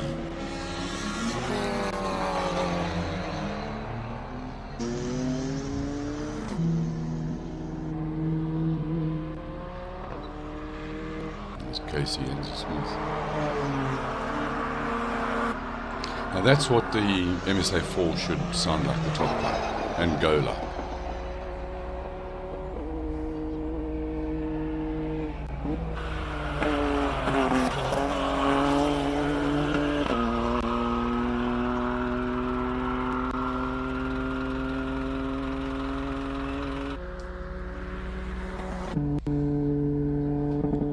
Simpiwe did a 53.7.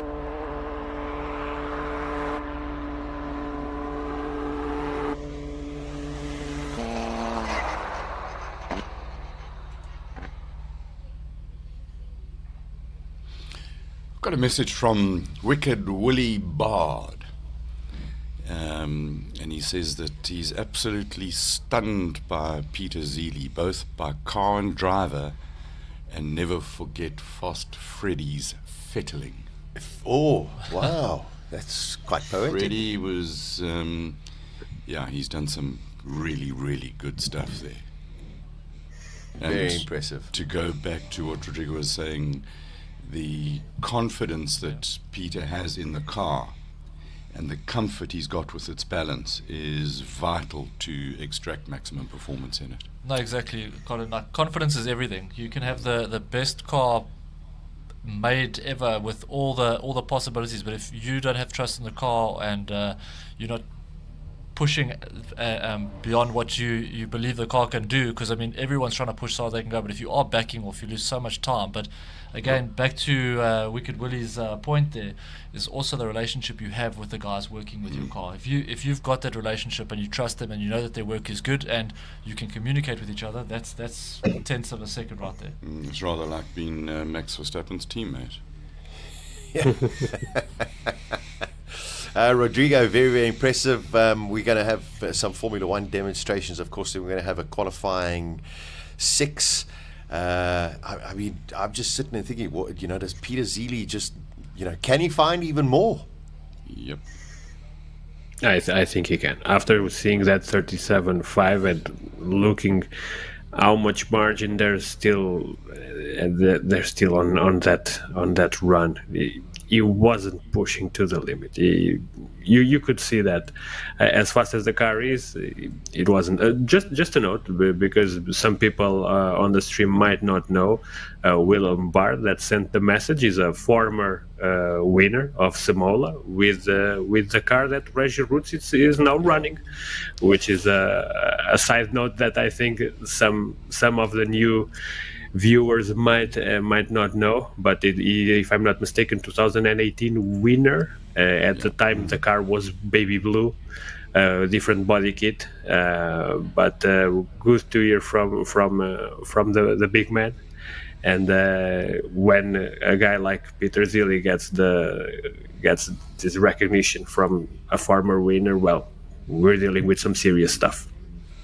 Yeah, I remember when Wilhelm came down with. That was the first time I'd really seen a Nissan GTR in proper anger. I mean, it was just wow. Okay, the level has changed completely. One curious fact.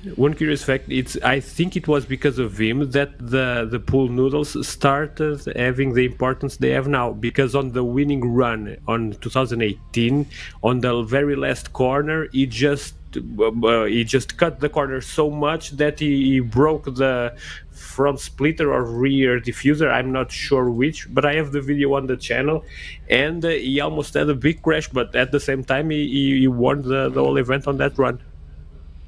Yeah, it's amazing how over time different bits of track furniture have become more and more important, and the noodles are, it used to be if you knock one over, and then it was, it's now evolved to if you touch it, and the people who are watching it are considered judges of fact, so if they judge you to have touched it. The other thing was the Andre Bezuidenhout 2 years ago, I think it was, with the Gould. There's so much downforce and the cars are going so quickly that this was before they put the metal stake down the middle, and the pool noodle would wobble because of the air. Yeah, And it looks like he's touched it. So now you've got the metal rod down the center of it so that it's a little bit stiffer. Yeah. There's always that one guy that has to change the game, Well, I don't think you want to, mess with the advocate. Yeah. If the advocate says something, more than likely you should respect it. yeah. Yeah, I think either way with Peter Zely, we all sit here and speculate, but whether he can or he can't find time, I feel he's definitely going to try, and we're definitely going to find out within a couple of hours, and that's making it quite exciting. So Everyone's definitely up the ante. There's probably more time in just about everyone there. I think the most important take right now is that if last Friday we were told that the new record would be a 37.5, we would be going ecstatic and thinking, holy moly, that would be a tremendous run. And now we have seen it as a 37.5, and we are thinking, it can be faster. It can be faster. And I mean, if you consider his fastest ever run has been a 38.3. Up until yesterday. So, I mean, that's 7/10. No, 38.5. His fastest run last year was a 5. Yeah. So, I mean, it's a he's found a second. Of course, there is an aero update on the car as well. But I think he would have a very, very decent grin I think on his the face. other thing that's made a difference is the car went on a weight reduction program, and where they found the weight in the car was relatively high up. So I think the handling of the car is vastly improved, and the mechanical, or the handling works with the aero, and he's got such an advantage in that second sector. He did a 1380, takes 1.1 seconds out of Franco in the handling part of the circuit. Now that's huge. Assuming that Franco, we believe, has got more powers, horsepowers and torques, and to deliver that 1.1 in handling is amazing. Absolutely amazing. Not to speak in Peter's turn, and I think it would be nice for him to have a proper interview where we could disclose some of the stuff I'll just introduce. I'm fairly close to the person that designed the aerodynamic package for that car, Andrew Brilliant of AMB Aero, and the struggle with that car has been making use of all the aerodynamic potential of the whole package, because it is producing something alongside of an F1 car worth of downforce. But at the same time, it's an hill climb course, and it offers a lot of different problems that a normal track would, and we can see on the fast, just the bumps and everything. And the car struggled a lot initially with that, and then they introduced the third member on the rear suspension, and they have been fine-tuning it over time. And I think this year they finally clicked everything, and he's using that aerodynamic package to its not full potential, but fairly close. Let's have a quick look at Peter Zely's run from today. Besides Robert Walk, I mean, this is the fastest time we've seen so far at the Simola Hillclimb. So here's Peter Zely with very, very impressive.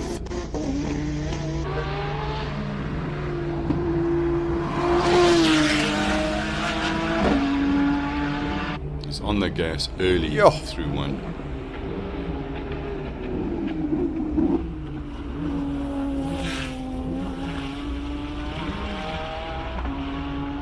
This part right here.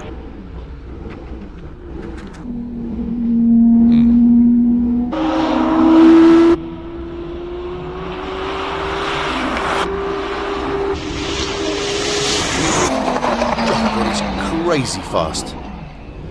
Phenomenal lap. Here we go. The 1974 007 Tyrrell. The car that Jody Scheckter raced in. Oh, it's just magnificent.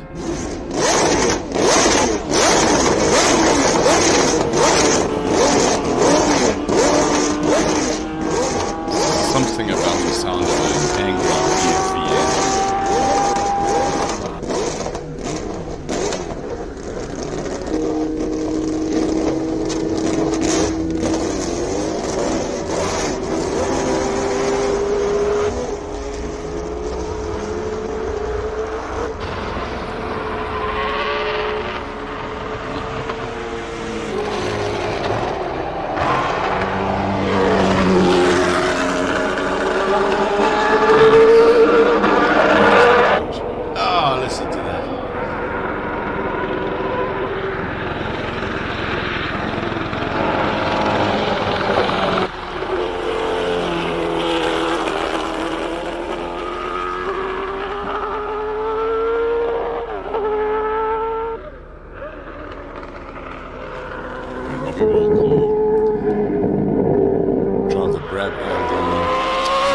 Jordan, the Sasson Jordan, ex-Stefano Modena car.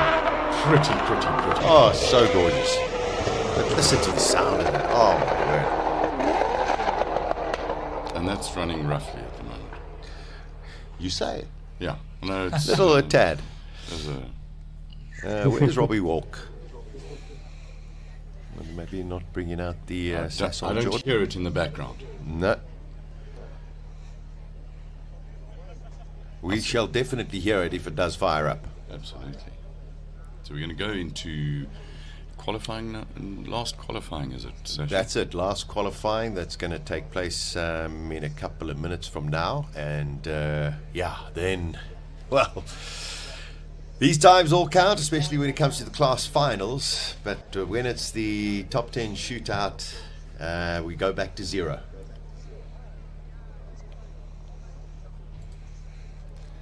Does the qualifying results have any effect in the running order in the classes?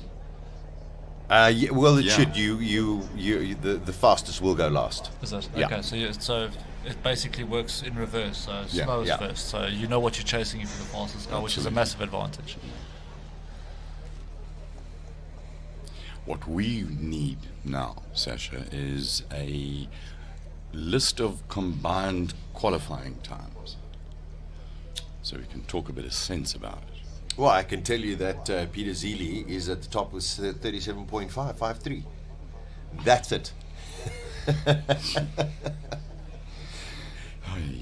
Yeah. Yeah, Richard Roots would be second with a 38.3, and then we would have a 39.4 from Christofferson. Scrabbante did a 39.6 yesterday. Yeah, that's it. But maybe we'll get that from the MSA team and get some combined times. Then we can go through all of that and give us an idea also, so we can see what we need is actually the class times. Indeed. Combined. So Eric, if you can hear us, please send us a merged list of all the qualifying. And here are the Formula One cars making their way down the hill.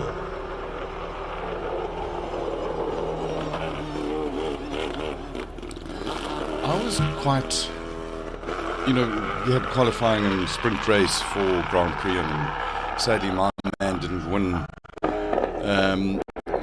You look at the size of a modern day Formula One car and its complexity and the beauty and simplicity of these cars, and I think I know which ones I would prefer. I much prefer the sound of these ones, without a doubt. And probably if they were a lot smaller. Well, exactly. From the modern ones. Yeah, they're way too big, way too complex. But anyway, we're not at a Formula One race. We're at a hill climb, and they've got 1,970 meters to go, 150 odd to climb, to get a proper qualifying time. Yeah, we're about 8 minutes away from our next qualifying and final qualifying for the Simola Hillclimb 2015, the 15th edition. There afterwards, of course, we will go into our class final and then the shootouts. And just wonderful that we've got these Formula One cars, and also a shout out to Franschhoek Motor Museum for the for bringing the Tyrrell, that Alf Tyrrell. I mean, it's just spectacular, very, very special. Beautiful car, and that's how they made them back in the day. Okay, so here we have, just waiting for it to update to the front, and then we can hopefully go through all of the combined times. We've got their differences. Oh, that's very fancy that we have in front of us. We'll go through it as soon as it gets to number one. We always like Eric when he does good things. He's also a very good-looking chap. But coming back to your point there on the Formula One cars, like what a great addition it is to like a motorsport festival that they're bringing out cars that people like of the newer generations that would never have had access to besides looking at it on a very old grainy YouTube video. But now you can see it in the flesh and hear what it sounded like, and there's a bit of like nostalgia for the older generations, but also it just broadens and widens everyone's scope of how motorsport has moved through the ages, which I think is super cool. Yeah, very, very special. Sasha, you have much experience in reading times. I do. So we can go Wade van Zummeren, best overall time, a 41.8. No, Well, that's his personal best. I think it has to sort itself. Although his Q3 time, 47.89. The screen is just jumping all over the place. Yeah, I think there's just a little bit of filtering that needs to be done on the different positions from what I can see, unless they're still putting it all together. It does go in its class. Oh, That's quite impressive. Oh, it's a 2025 Simola Hillclimb. I may have said the 2015. My apologies. Okay. Yeah, I'm sure we'll get a printout sheet in a short while so we can see all of those combined times from all of the qualifyings we've had so far. We do have one more session. I do understand your confusion about 2025 for the 15th running. That's it. There we So go. it's the 15th running in 25. Correct. Okay. There we go. So when I say 15, if I say 2015, I mean the 15th running in 2025. I think we've all made that mistake during the course of this weekend at some point.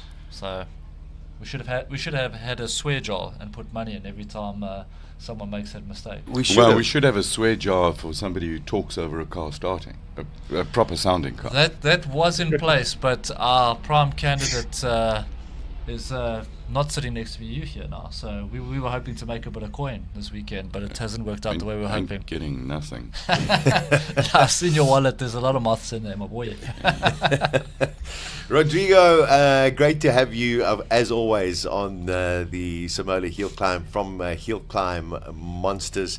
A much more difficult day that we anticipated, but the racing continues and it has been super, super impressive. And also kudos to all of the drivers who are actually out there.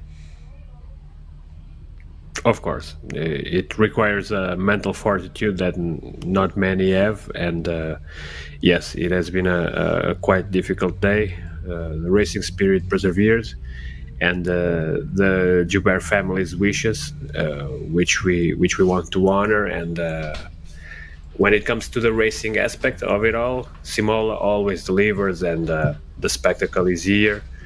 We are seeing records. Even with all these conditions that we are facing, the on-track action, it's second to none when it comes to the hill climb world, and I'm always glad and honored to be part of this stream, and also giving something back. And we are just preparing for an awesome afternoon that will brighten what has been a bit of a gloomy day. Bittersweet, should we say.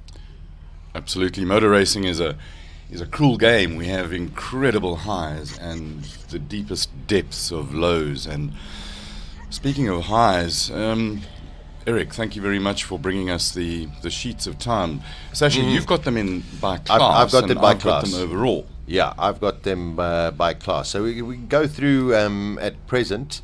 Class A1, we've got Yash Rampasad. And these are the These combined are the combined times times of all qualifying of all sessions. qualifying sessions. Then we've got Bradley Boshoff, who's second, and Eugene Norse, who is third at the moment. So Jeanette Koch-Kritziger could get into that top three. She's got to find a little bit of time to knock out Gino Norse. How much time? How close is it? You're probably looking at second. Okay. Yeah, but it's it's difficult, but it can be done. 156th. Yeah, I mean, it can be done. Only 2%. Leighton Ferree, he looks pretty solid in Class A3. Paul Munro and Guy Davies. Pete Potgieter has got to find about a second and a half in order to try and get into that top three as well. Cristiano Verolini is on his own in A4. Diane Padiachi, Sean McKay, Ridwan Bamla are all in there because there's only three of them in that category. Gordon Nicholson and Shiraz Bawa as well. A7, and this is this is where all the Shelbys are. You've got Garth McIntosh in the McLaren, and he's pretty safe over there. But then you've got Eugene, you've got Paige, you've got Joshua, and right behind is Paul Malachi as well. So they're very, very close. That's a tenth of a second. You've got to try and find a tenth of a second, and all of a sudden you can be into that top three. Clint Weston very much in control in Class A8. Courtney Nickel and Natalie Weston. Ashley Oldfield, we know, has just been problematic with his MG. He's got to find 2 seconds. So I'm not entirely sure if he's going to be able to do that. We're getting into our final qualifying now, and I think it's Daniel Rowe is going to be first off.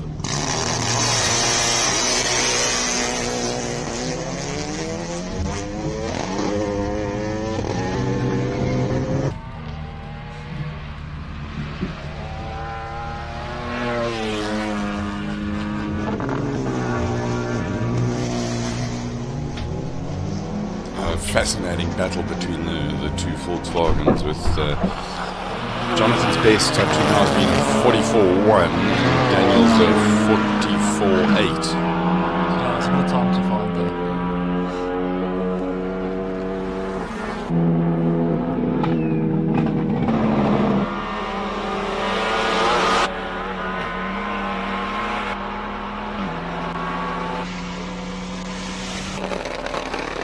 Colin, if Daniel comes out in the finals and finds those 7/10s, wouldn't that be a stroke of strategic genius?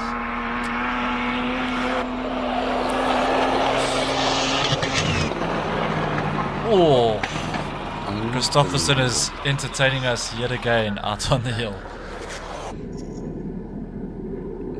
Really is something else to watch.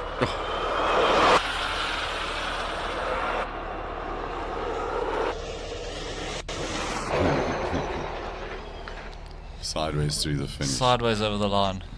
Gotta love that. While we wait for that time to come up, Daniel went a little bit slower than his best, and Jonathan went a little bit faster than his best. So the gap is a little bit more little bit open. big, yeah. The gap on time on that run was 1.3 seconds, or 1.2. Sure, that's big. Yeah. And Johan Kristoffersen got disqualified for that. Yeah, I thought I saw there was a pool medal being tossed to the scenery there, but my eyes have deceived me already this weekend, so I'll wait for the classification there. I love that Porsche.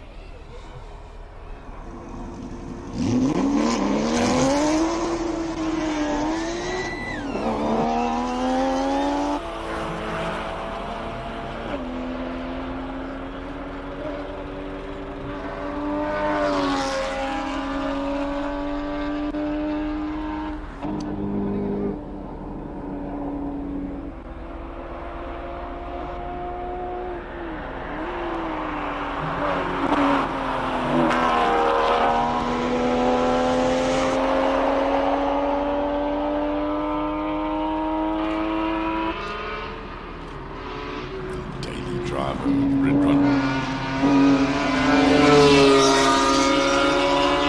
He hasn't had the easiest weekend, but he's definitely persevered in true spirit and like sort of captures the essence of Simola. Like, it doesn't always go your way, but you come out here, you give it a full go, and then have a full fat blast in your car.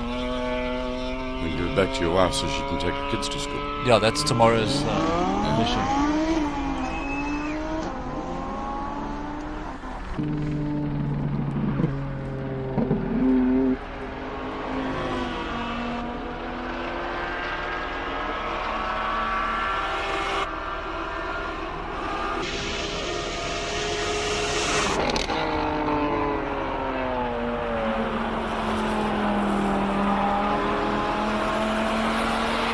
So Gordon's best times are 46.9, so you'd be hoping to improve on that.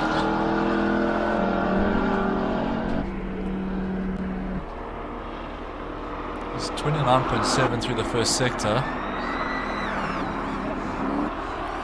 Don't know if he's gonna get there, let's see. Yep.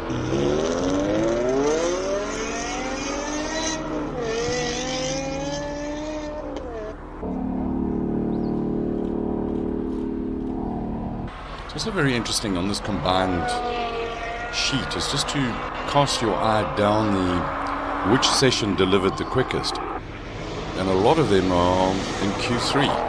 So it was yesterday afternoon, when the track probably was a lot cooler than. Oh, that's Shiraz Bauer. Oh, that's a nasty accident. So definitely going to be cautions out on the track right now. The marshals will let Paul Malachi know to back off. Yeah, he's around about now. He's coming up to the bridge. Oh, Most important thing is let's hope Shiraz is okay. So just looking at those times from which session. Q3 seemed to be pretty good, but also a number of Q1s. okay. It just shows track conditions. Q1 would have been pretty warm. Pretty midday-ish. Yeah, and then Q3 slightly later on in the afternoon. And then, of course, Peter Zely goes and messes changes that up everything for with a you. Q5. Yeah. And Silvio, but we understand that Silvio had a whole lot of problems yesterday. And, of course, Steve Clark, who was a late arriver. Clint Weston was quickest in 3. Owen Bridger, Courtney Nickel. Q3 did catch me a little bit off guard. I thought the guys would just go out and circulate as the conditions sort of cooled down, and then it was almost like a frenzy where the guys were like, last session of the day, let's give it a full go, because all of a sudden there was just a period where it was fastest time, and it was, for me, I thought they'd sort of just circulate. I mean, I even passed a comment, there's sun in their eyes, there's difference of shadows. I mean, we did see a little bit more guys run wide and a few more off edges, but that's because they were pushing. Shiraz Bauer, who we saw in his BMW, he's walking, he's okay, he's fine. Oh, fantastic news. Yeah, all good. Sorry, sir, you can't park there. Rodrigo, you were just saying something about the difference in the qualifying 3 and qualifying 1? Yeah, there's a more technical explanation for that, given my perspective, which is the fact that Simola allows tire warmers, and tire warmers make the whole dynamic with the track conditions quite a bit different. Because they sort of eliminate the track condition aspect of it, because we are combining both ultra soft hill climb tires with tire warmers. So in a way, you almost want to have a cooler track, so you can control on your side with tire warmers the right point of temperature for everything. If it was here in Europe, for example, where tire warmers are outlawed entirely, yes, the track conditions reign supreme there, and as soon as you get the tarmac a bit warmer, the times start falling down up to a point, of course. But in Simola, when you add tire warmers into the mix, things can get a bit more confusing, because it is possible to be just as fast, if not faster, on cooler conditions when it comes to the track. Rodrigo, in the European hill climb events as well, do they run sort of the same kind of times in terms of the time of the day as we run here, and are they more in the summer months or the cooler months? Summer months, exactly because of this. The season here in Europe pretty much starts at the end of, let's say, April, and finishes at the middle of October. The very last event, it's the event I run in Croatia, for example. There are a couple others after that, but not just very local stuff. But the main events, it's right up until that point where the temperatures start dropping again. And it's exactly to take advantage of that. And normally we have, let's say, on the bigger events, two runs per day, and with one run being very early in the morning, exactly to allow for the second run to be on the hottest part of the day, right around, let's say, 2 or 3 in the afternoon. Some events where it's possible to organize 3 runs, let's say the first one 8 in the morning, second one noon, last one 3 to 4 in the afternoon. Okay. When you have delays as well, I suppose, it just happens in any motorsport event where, you might have to cancel 1 or 2 of the sessions in order to get the maximum out of the afternoon and complete. Do the hill climb events also run over 2 days?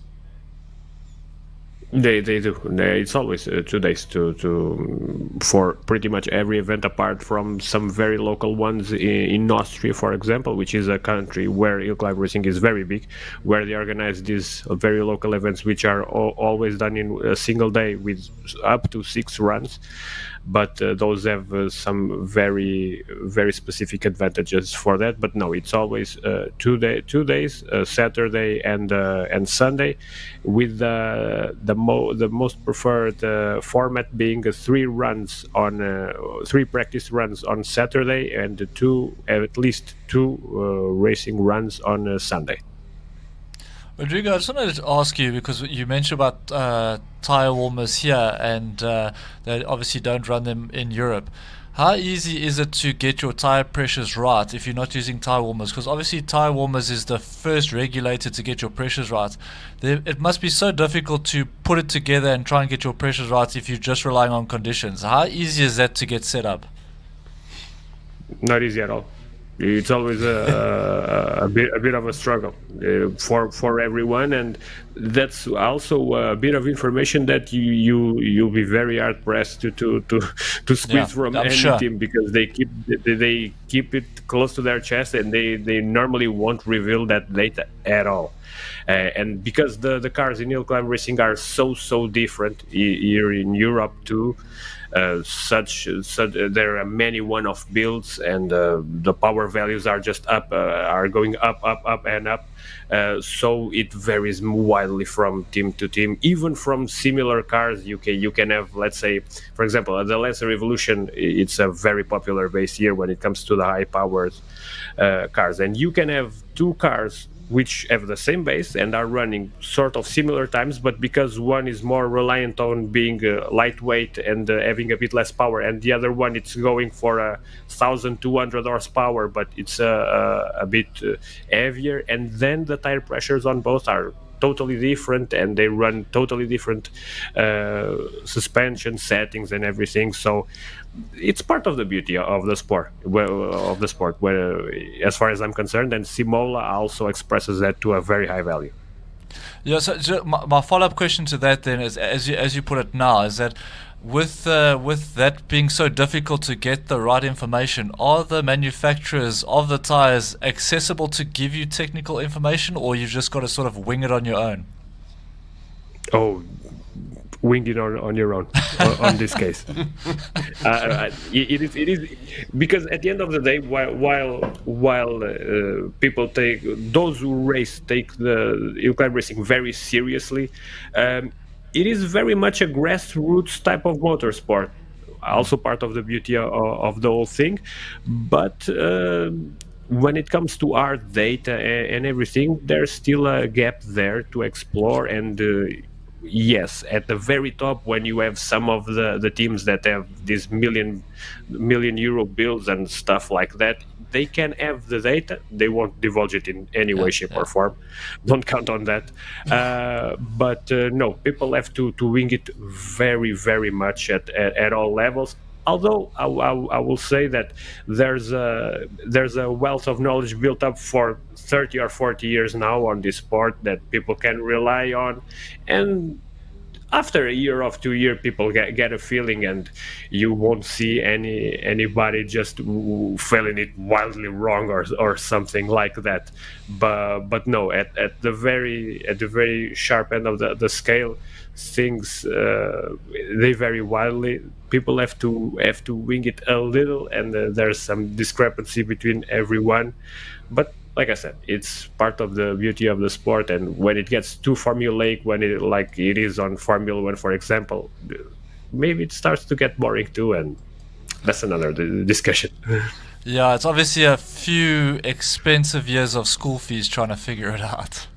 Yeah, exactly. I mean, we've got this very similar kind of cars that come back year after year, and yet they improve all of the time. And it's a school of learning. Yeah. And we see it. I mean, even just the progression during the course of this weekend, how the teams try and just work on that that chess puzzle. Or chess game to eventually, nail it down when it really counts. Oh, and there's still a whole lot of margin to explore. Trust me, I have. If you asked me 10 years ago, and I have followed this type of motorsport for almost 30 years now, and very close to 10 years ago, I would say, no, this is crazy. We are up to 800 horsepower on some of the cars, and they are running on these ultra tight mountain passes, and this is getting to a group B levels of craziness. And 10 years forward, and if you want to really be competitive and fight for a top spot when it comes to the close cars, you better have up to 1,000 horsepower and 1-to-1 power to weight ratio and some crazy aero to tie it all up, or else you'll be just left behind. So the game just moves on and moves on and moves on. And if I had one wish, it's to get everyone down there from South Africa and all the top guys here in Europe all in one place, just to see how everyone compares. That would be an absolutely fascinating thing. I mean, that would be unbelievable. Getting everybody together. I think much easier to get your Europeans to come out here to Simola. I think let's start with that one, and then we'll reciprocate in a couple of years. Well, this process sort of started when Peter brought his MR2 for the first time here in Europe, and he enjoyed it very much, and hopefully he will come back sooner rather than later. But you are correct that it's probably easier to bring a couple cars down there initially, and that's something I have started working on, and I have 2 or 3 cars in mind, and they have expressed their interest, and I wouldn't make it anything less than a proper monster to arrive there and to fight for the win if possible. So possibly for 2026 we might have some big news. I can't disclose more than that, but keep an eye on social media, on our channels, and on Simola Hillclimb channels and everything, because we were cooking something. I really like that. That sounds very, very encouraging. Just going through a couple more of the groups, just to let you know. In B5, where you got Richard Rutz, you got Franco Scrabbante, and then it looks like it's going to be a proper battle between the two other Scrabbantes, Aldo and Silvio. It's only 3/10 between the two of them. Aldo got a little bit of an edge of 41-1 against against the 41-5. So. George Evans seems a little bit off the pace. Wade van Zummeren, he's got a fine 7/10, and he's got problems now with his car. Yeah. While you've been rabbiting, I've been looking at the timing, the overalls. And it looks, if we start at who I've got in 10th position at the moment is Clint Weston. And then George Evans, and in 9th, Anton Cronje, Wade van Zummeren, Silvio, Aldo, Franco, Christopherson, and then Rutz and Zely. That's my top 10. I mean, that's just that's an impressive lineup. I mean, that can really make... On the bubble, you've got Cristiano Verolini, but he's 0.7 off Clinton. Clint Weston. Don't see her being that M4 finding more speeds than...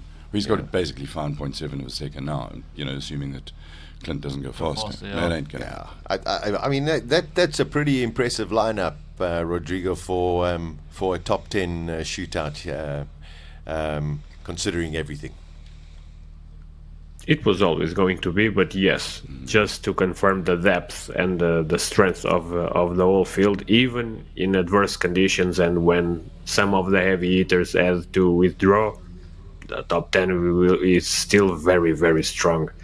Goes to show how revered Simola has become in South Africa, and the kind of machinery you guys can attract, and I can only see it becoming ever stronger from year to year. So 26, 27, 28, expect even better.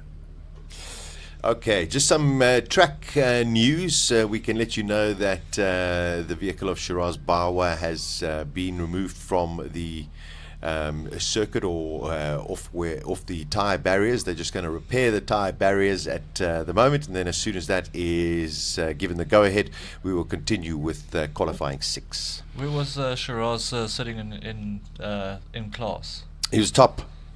He was top of his class. Shiraz, let me just find my papers over here. No, he was second. He was second. He was second behind Gordon Nicholson. In the very impressive. I don't think that car's going to make the school run tomorrow. I don't think so. That's the thing, and we've spoken about it at length over the weekend. That Shiraz drives from Cape Town with his family, brings everybody here. Loves his run up the Simola Hillclimb. Car's got over 200,000 kilometers in a BMW M5 V10, and unfortunately, I don't, unless they have an extended holiday in Knysna, I don't see that car making its way back to Cape Town. Part of the delay in terms of fixing tires, it's not as simple as just stacking the tires. And no, of course. They strapped together with strapping. And then there's nuts and bolts and washers to hold them together roundy sideways like that. And so, it's a solid structure.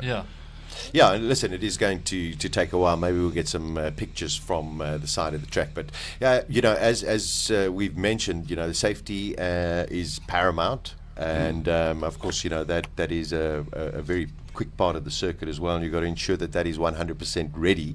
So I'm sure the marshals are working furiously to get it all set up and sorted. They've got some pre-built bundles, but they're not the lightest things, as our technical guys discovered when they needed to move things around a little bit to run wires and fibers and put places of cameras in it. But most importantly, the barrier did its job. From where it is at that pace, it's not an ideal result, but at least we can continue and enjoy what's about to come up shortly. Because I think everyone now, it's been a tough day. It's been a long day, but coming up to it now. This is what we've been waiting for. Get through quali, and then let's see how the guys go in the shootout and in the class finals.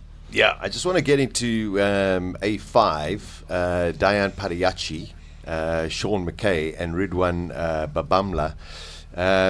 Sean McKay and Diane Pariachi are very, very little between the two of them. So, there's lots to play for when it comes down to those class finals later on this afternoon. I can't wait for this modified saloon shootout. I think it's going to be fantastic. Yeah, well, I think especially Rodrigo, when it comes to that top 10 shootout, it's basically a clean slate. So you might have done a 37 or a 36 even, but then it becomes also very much a mental game. Very much so, and this is you guys run a format that is very foreign to me, for example, here in Europe and many other hill climbs around the world, and it is a format I really enjoy. Offers a different type of challenge, and yes, it is a clean slate from that point onwards. You built up to that. There is pressure on the qualifying, and we are seeing who is being applied that pressure by now, and Van Zummeren, for example, and Rehard Roots, the people are on the bubble of the times they are feeling that pressure, but then it's one run and you have to make it count, and experience accounts for that. Even maybe as much as you being quick behind the wheel, you need to have the nerves of steel just to keep it all together and avoid the pool noodles, which are another challenge here in Simola. And okay, calm down, be fast, but make it count, because there's just this only one. What do you explain to us how the format is sort of run in European hill climbing? Sorry, it's depends on the country, but overall it's let's say you have the 2-3 runs, practice runs in Saturday, and then Sunday it's fully dedicated to the racing runs. Now let's say there are only 2 runs being held during the day. They would put both times combined, and the sum of those would be the final time for that respective driver. If there are more than 2 runs, you take the 2 fastest runs and combine that time to make for the final time. You never see the 3 times combining. It's always the two fastest. Some very select events, like the one I run in Croatia at the end of the year, we only consider the fastest run of the racing day, because we can have up to 5 runs in total. That's quite fascinating to hear. I mean, at Simola over the years, and this year very, very much impressively, we have got a lot of OEMs bringing their vehicles, the likes of Suzuki, VW, we've got Opel, MG, Alfa Romeo, Mercedes-Benz. Do you have a lot of stock cars that take part in these events, or is it all just modified? All modified. That's the only country where they have classes for the stock cars are in UK, because they run a different kind of hill climbs. Hill climbing for them, it's not exactly run on public roads and mountain passes. They have these sort of closed off roads, like you guys see in Goodwood, which is pretty much the driveway of some guy. Not that the Duke is some guy, but you guys can understand me. But yes, and only in UK, only a couple years ago, they allowed them to use the public roads for hill climbing, and no one has followed that path by now. But other than that, no. In Europe, let me remember the question, just so I all just modified. Can reply properly. No, yeah, about the stock and modified. No, other than that, you come to main Europe, and everyone needs a proper roll cage, and they need to be within the FIA safety parameters, or else they won't be allowed to run at all. Yeah, in South Africa, I mean, yes, we've got the Porsches of the world. We've got a couple of GT3 cars that we see. But, you know, the real battle at the front is usually between the Nissan GTR, no matter which spec they are. Whereas in Europe, it is much more the European kind of cars. Probably Porsche is predominantly the vehicle of choice. Very much so, depending on the country. But yes, the European cars take precedence. Although at the very top, the Mitsubishi Lancer Evo base is wildly popular. Also because it comes from the rallying days, and because Rally Art and some of the other big tuners, when it comes to Lancer Evo cars, were based here in Europe. There's also a big Subaru Impreza scene when it comes to hill climb cars.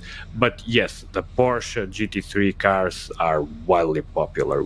At any given national level race, you will see a minimum of, let's say, 4 or 5 911 GT3 units, varying generations. But for example, in Italy, where the GTs reign supreme, you can see, let's say, 4 or 5 new 992 units already running, some 488 challenge Evos. I know some guys are already working on 296s to bring Lamborghini Huracan GT3s and stuff like that. On the GT side, depending on the country, we are very well served. But then again, geographically, we have that advantage because they are produced right around the corner.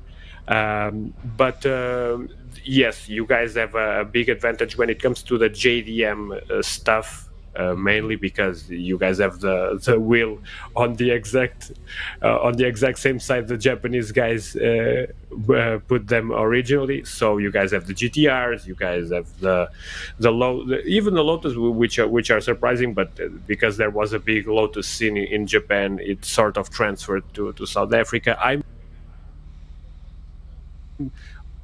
To a big power rotary car to complete the field, and to add that extra spice with a rotary engine.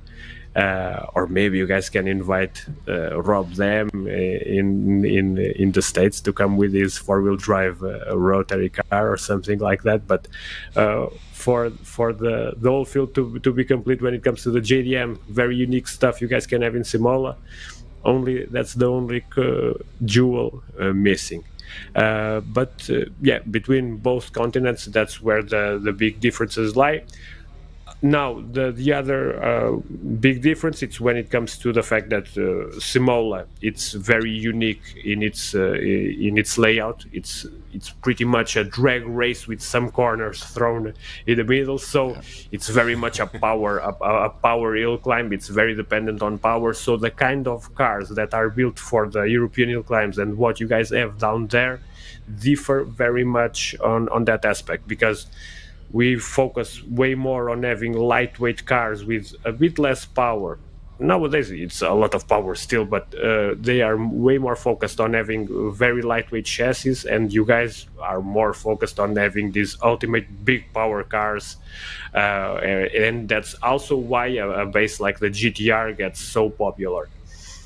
What you guys won't probably see down there being super competitive is it's some strange stuff like we have here, like the highly prepared Alfa Romeo 4Cs or the Fiat X19s, which then are real oddball and are very competitive here, where we have some guys racing them with naturally aspirated engines with 350 horsepower, but then again with pretty much 600 kilos of total weight.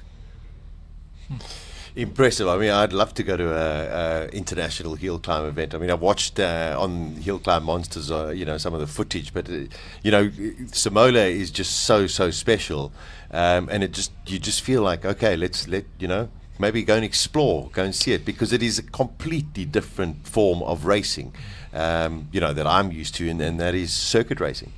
Well, the Rodrigo touched on a couple of points there. One, which is probably the most significant, is the format where we go into the class final and shootout with 0 time. You qualify, you then get into the race, and you've now got to deliver.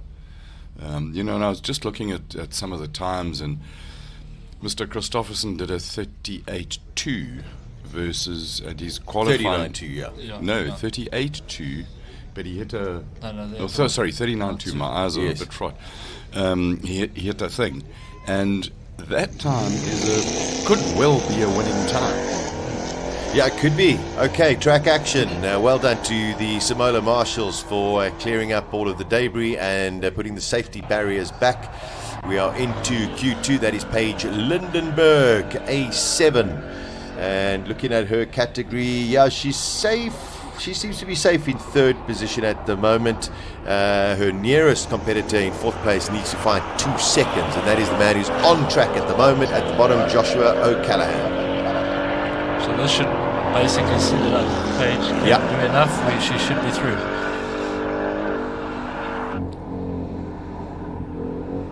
So Paige's fastest time over the course of the weekend, a 51.593. Joshua 53.518. It's actually great that they're on the track at the same time and actually fighting. Super cool. Yeah. 51.4. That's her fastest time. Okay. For Paige Lindenberg.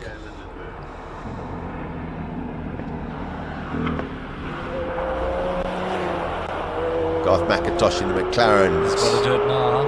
Yeah, let's see what Josh Callahan can do.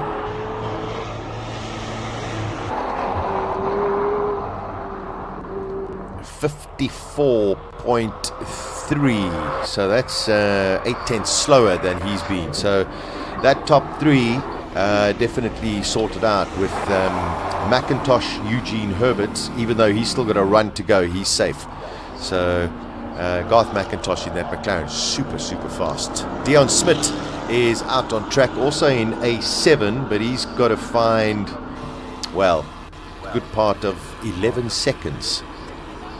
This might be a touch ambitious.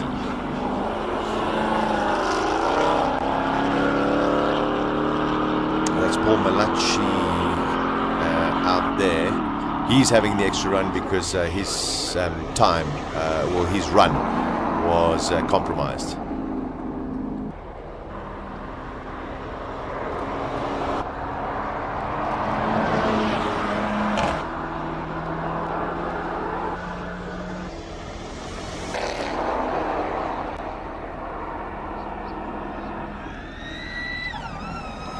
Natalie Weston 181 k's through the Suzuki Speed Trap, not hanging about.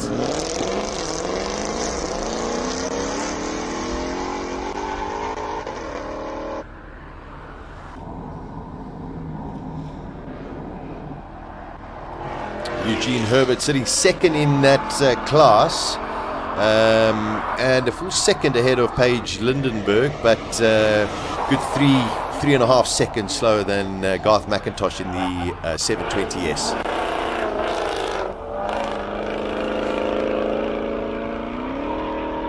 Natalie Weston just posted a 48.4. How does that rank in what she's done over the course of the weekend? Second slower than her fastest. Let's watch Clint Weston, bottom of your screen.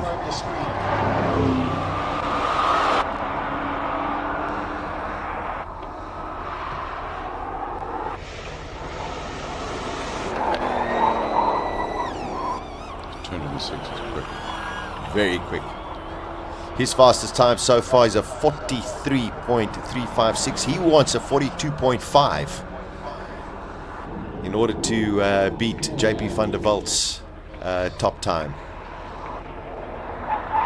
He came through a pretty sideways last run.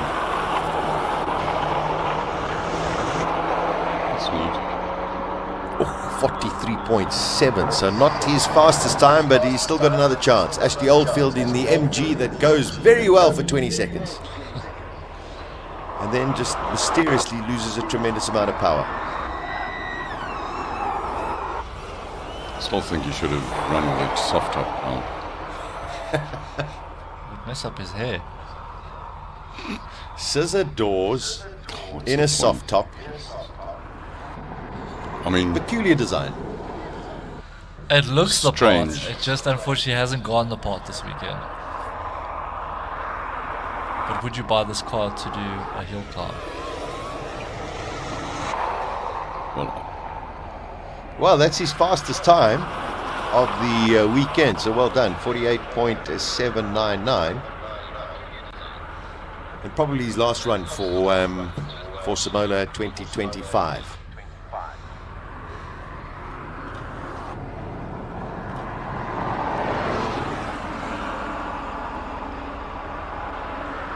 Look, it's actually not that bad if you take, it's like half a second off and about a whole lot of money slower than Natalie.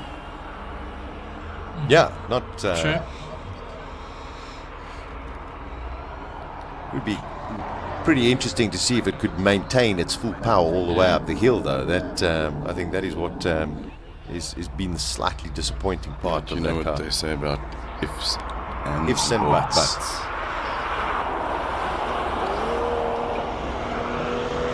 Paul Monroe in the Supra. What is his chances looking like for a class final?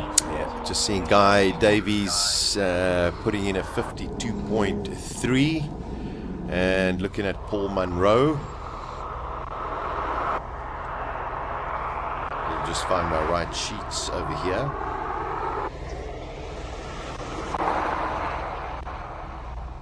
He's just done a 49.510. So when we get Okay. a gap, yeah. Pete Potgieter has to make up some time. He was looking Yeah, for about a he's- second. Yeah, he's got to find Time to something. crank on the sport mode. I'm just trying to see where Paul Monroe is.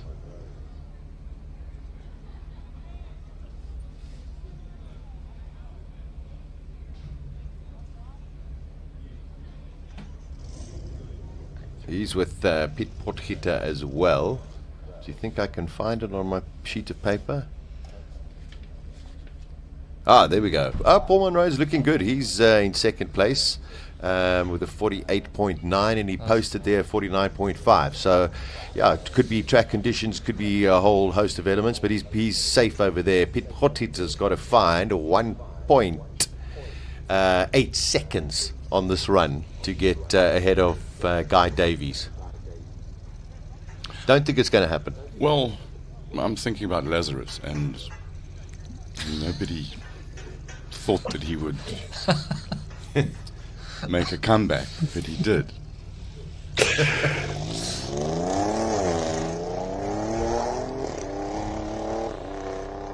I love that sound. That was a pretty decent, was a decent good launch. start. And I mean, don't forget, this car doesn't have launch control. Yeah, Pete's looking a little bit racy here.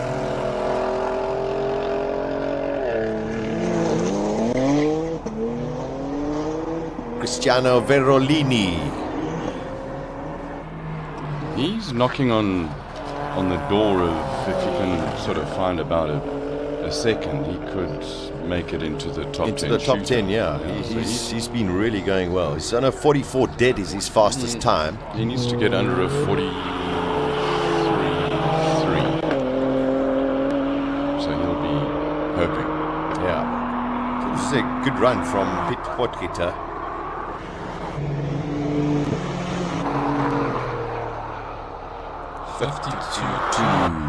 Yeah, it's not going to be enough. Although, full 7/10 faster than he's been.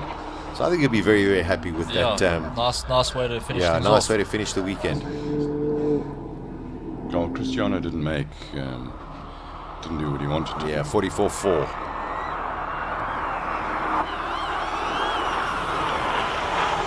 Waiting for redrifting it there. 46.3.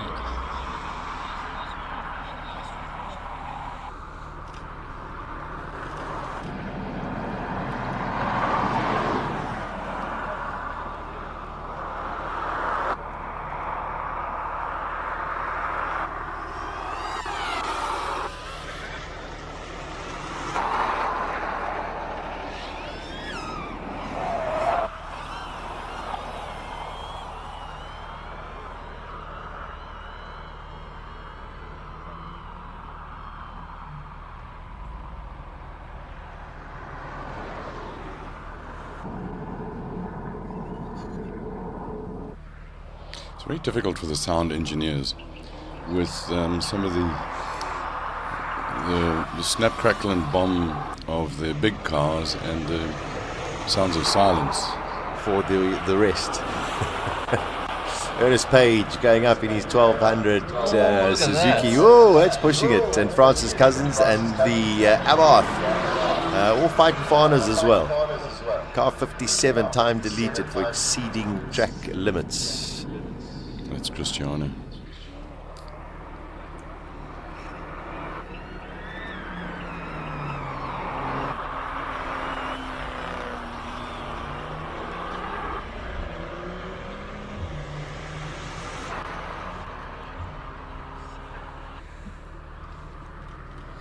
.105.5 for Ernest Page in the Swift.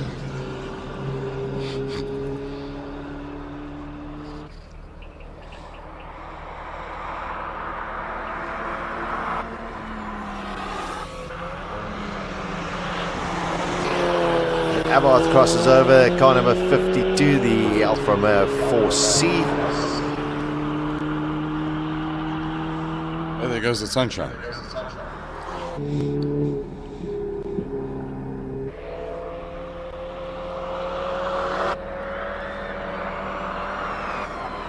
So it's just interesting to note the Swift Sport and the Abarth quite similar. Very similar, yeah. Top speed through the Suzuki Speed Trap.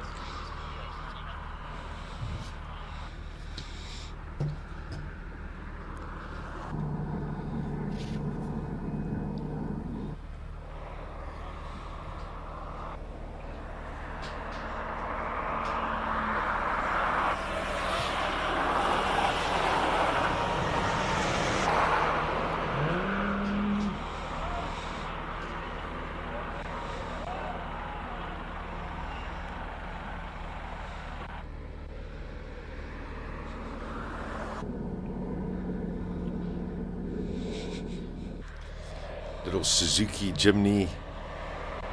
Almost put that thing up on two wheels there. Tremendous amount of roll.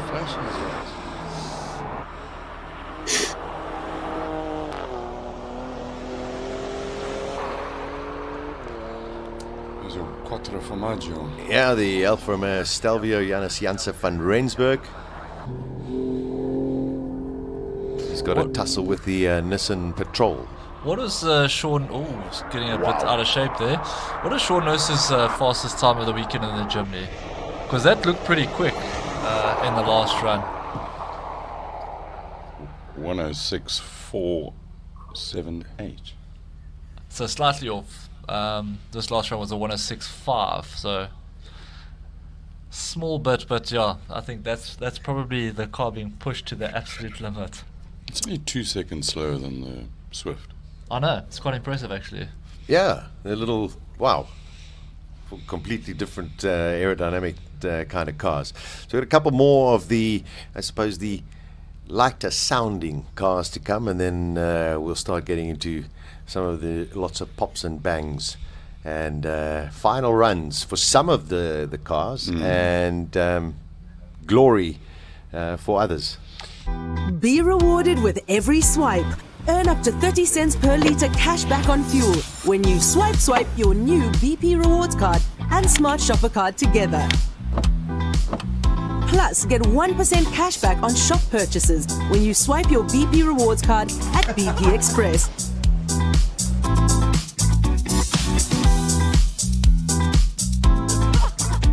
Join BP Rewards quick. BP, everyday brighter.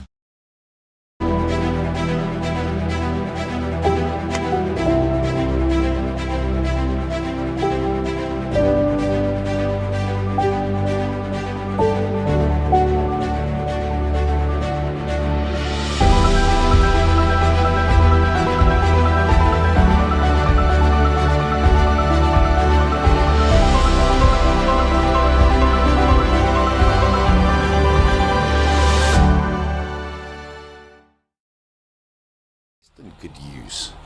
It comes from his rival, JP. Yeah. He says in road cars class, of course, we are not allowed to use tyre warmers. He says it makes it very tricky, especially when there are delays as the tyres cool down. He says a little trick we do is to left foot brake the whole way back to the pits as the heat goes into the rims. You can gain a little bit of temperature. I'd say it's a trick, and he's trying to make sure that his record stays intact, because that's what I would do. Yeah, when both JP and Richard Rutz won that standard class, there was all sorts of interesting things that they did to maximize the performance of the car.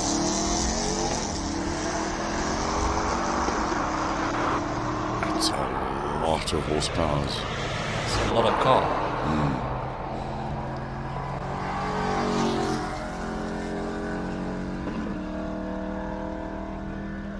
And Arnold Duplessis actually set his fastest time in the last qualifying session. So, yeah, he's pushing as hard as he can in that. I actually have no idea how much that weighs, but that must be very, very heavy, that missile control.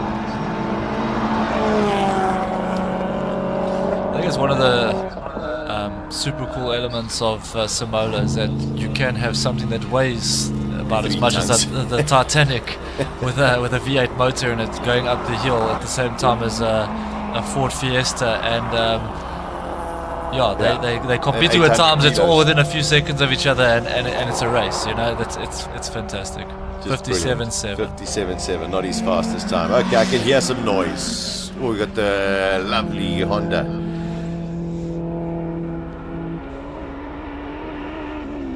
.206.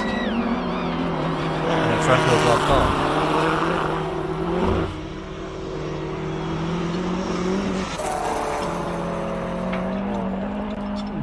Was close on the edge there.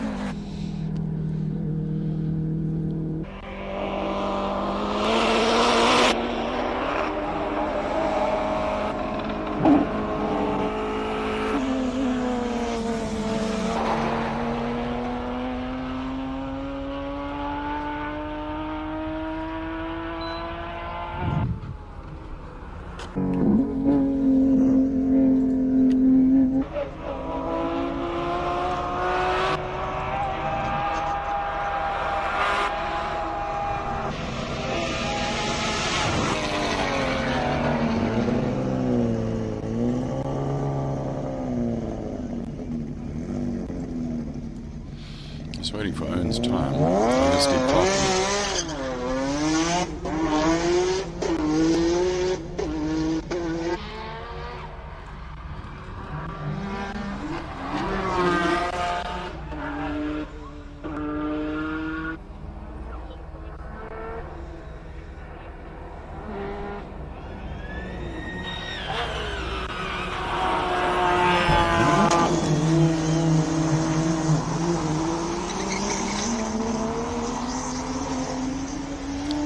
Steve Clark slowing down. Yeah, that doesn't look good. That just hasn't gone according to plan. It looked hot right up until this point, and slowing down quite dramatically. It's very unfortunate. Definitely going to be some yellow flags shown. Got the all flag. right out. There we go. So he'll get his. He'll get a run again. Yeah. That Nissan seems to have lost all drive. Oh, he's found a gear. But even going up the straight, it just sounded like it was lifting off. His speed trap time was 171, which I thought was for what that car should do way off. Yeah. He should have. I think last run he was up at about 210-ish. So about 40 k's an hour off of what he could do through the trap. But the Krause, what a pleasure this thing is.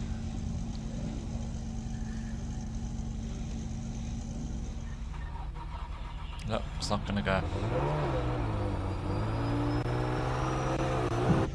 Never say It is never. gonna go.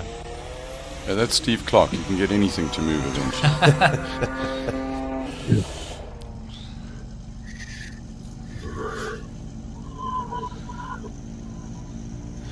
You had your competition about the best wheels. Who's got the best livery, Colin? I hadn't even thought of that. Let me apply my mind. Okay. Stay tuned. Robbie Walker. Gary Martins has a very cool one. Yeah, yeah. Somehow I also like red cars.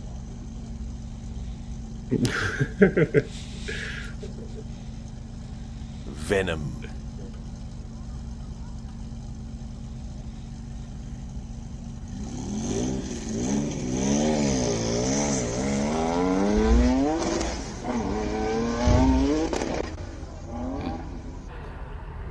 Oh yeah. Oh, that also doesn't sound great.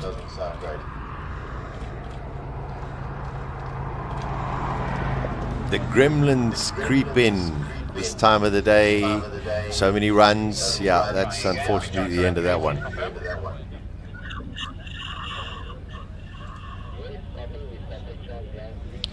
Now I wonder if he could do a U-turn And roll back down. use the power of gravity. Yeah.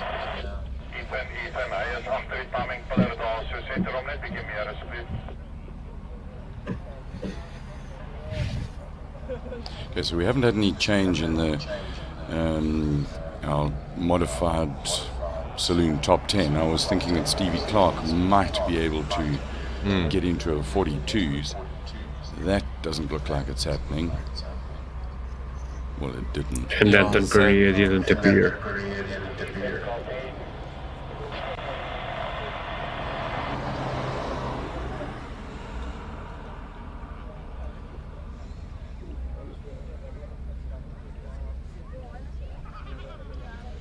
So at the moment, it's still looking like Zely, Roots, Christofferson, Scrabbante,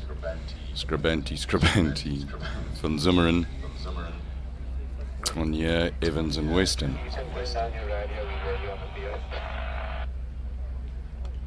You know what I mean? And you got to feel for Butter Kraus because, you know, that car would have qualified in his class. So, you know, maybe they can get it back and fix whatever is wrong with it so he can still take part in the class final.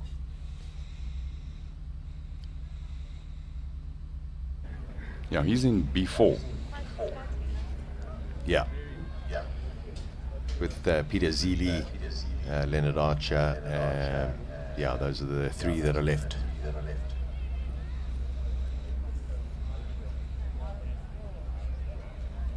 Marshall's doing a really, really efficient job. It is a red flag situation. They're going to pull that car all the way to the top and hopefully get it back to the pits so that they can check it out and see if he has a chance to go into the class finals. You know, I'm very impressed by the level of marshalling and Incredible. what they do, you know, being out in the sun the whole day, and yesterday in what was very cool and Friday somewhat moist, and they do a really, really good job, and it's a thankless task actually, but without marshals we wouldn't have motor racing, so thank you all the marshals all over the world.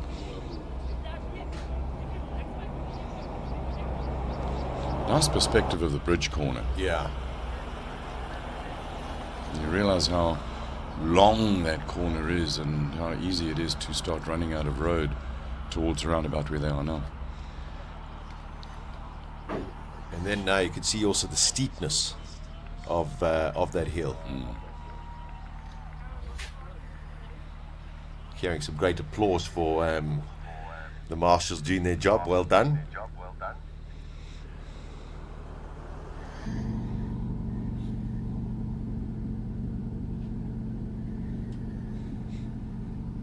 It's a lovely day outside today.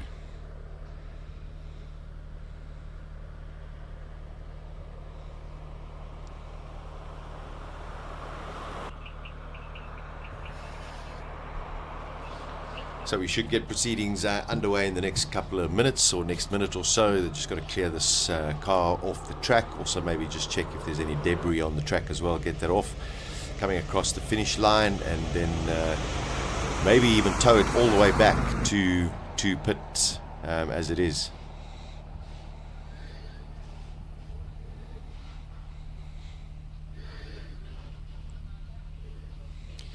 Incredibly done.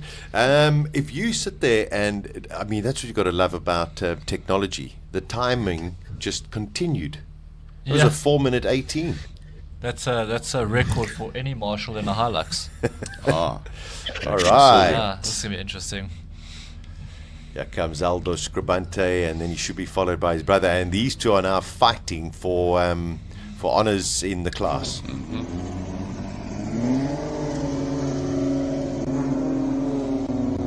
That looks like brand spanking new tyres.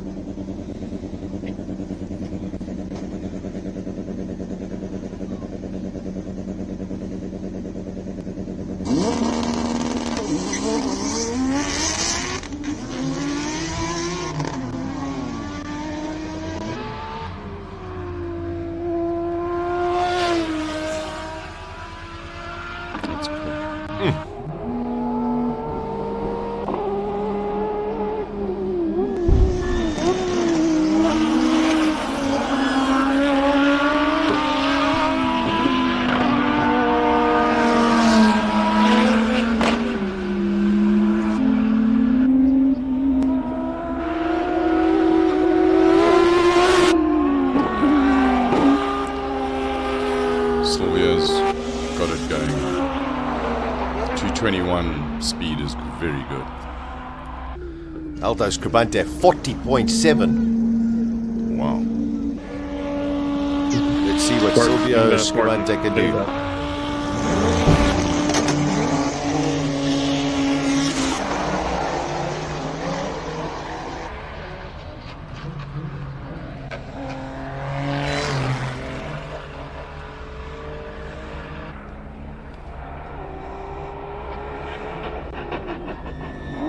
Reggie Ritz 241 through the traps.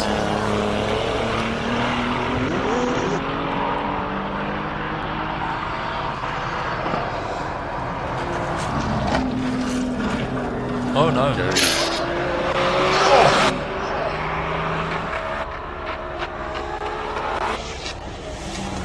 That was very quick looking.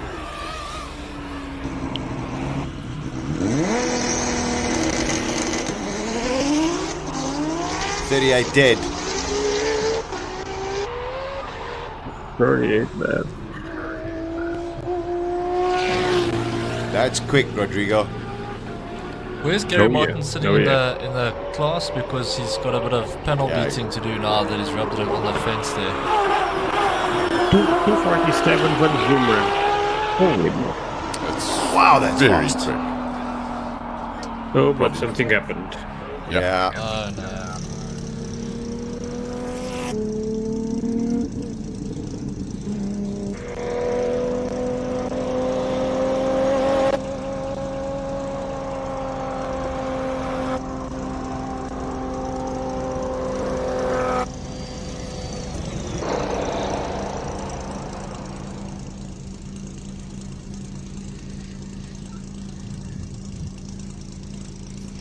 I think it was his last run for Gary Martin's, not in the top three in his category. That was a super run from Aldo Scrabbante. Really, really. Oh, and Except Silvio he as well. hit a, he hit the Aldo bollard. hit a bollard, yeah. So I'm chuffed with Aldo's time, but no, Silvio went slower than he's been before. Yeah.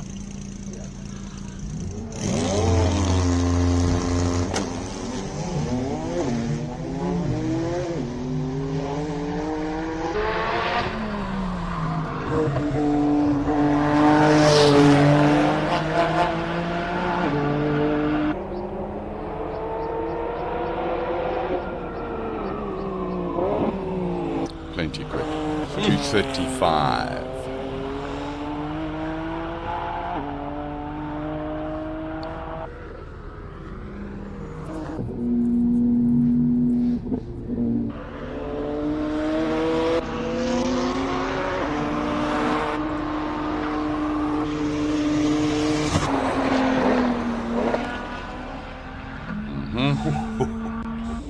Yeah.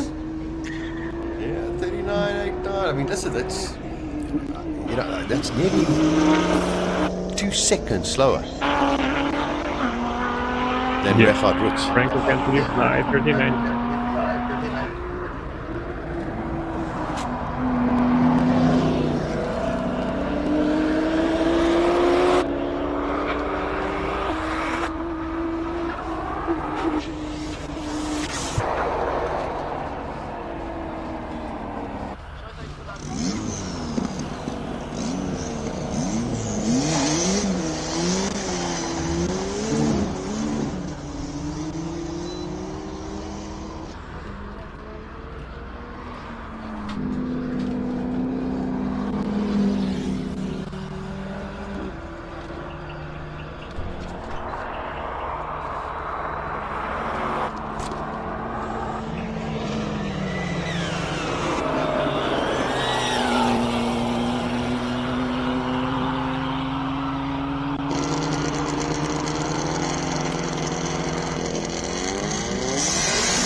lots of pool noodle.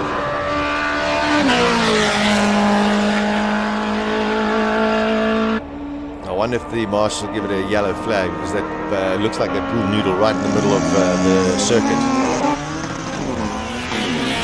Looks like Byron Mitchell's on a bit of a fly here, so it would be quite disappointing if his run had to be slowed down or scrapped. But let's see how this plays out. I think he just drove straight over it. Oh, there it is. Wow.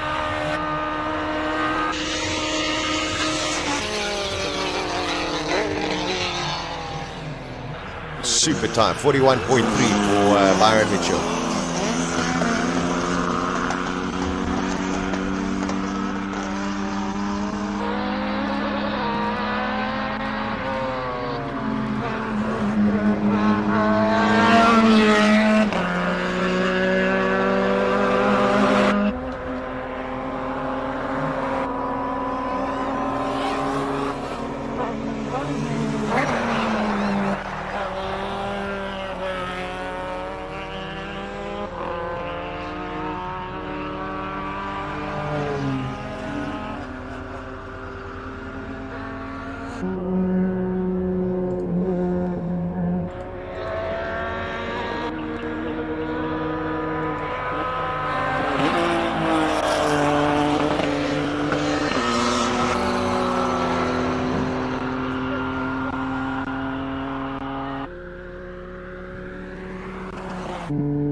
There we go. I think that's the end of all of the qualifying sessions. Of course, up next will be the class final. They'll just work out whoever has qualified in each of the classes. Rodrigo, I mean, there's some fascinating. We saw Peter Zely didn't go out on that run, but Aldo Scrabbante, I mean, that was his fastest time, and just unfortunately picking up one of the policemen and getting the lap nullified. For Aldo, that was the bad news, but we have seen him telling us that he had some issues and he wasn't able to recreate the same pace he had last year. But so on the other side, the positive note here is that even while the run was disqualified, he finally showed the same kind of pace he had last year. So they probably solved the technical issues they were having with their S4. The RS3 of his brother, it's keeping up the rhythm and it's not showing signs of fragility, which is a great sign for the racing we still have yet to come. And we saw Peter skipping this one, rightfully so. He has a tremendous time and the advantage is on his court. We finally saw Reinhard Roots bringing a proper time and 38 dead. Once again, we came back to the same conversation. If on Friday Reinhard was told that he would do a 38 dead, he would be very happy. And right now he's on a scenario where he's still half a second from the top guy.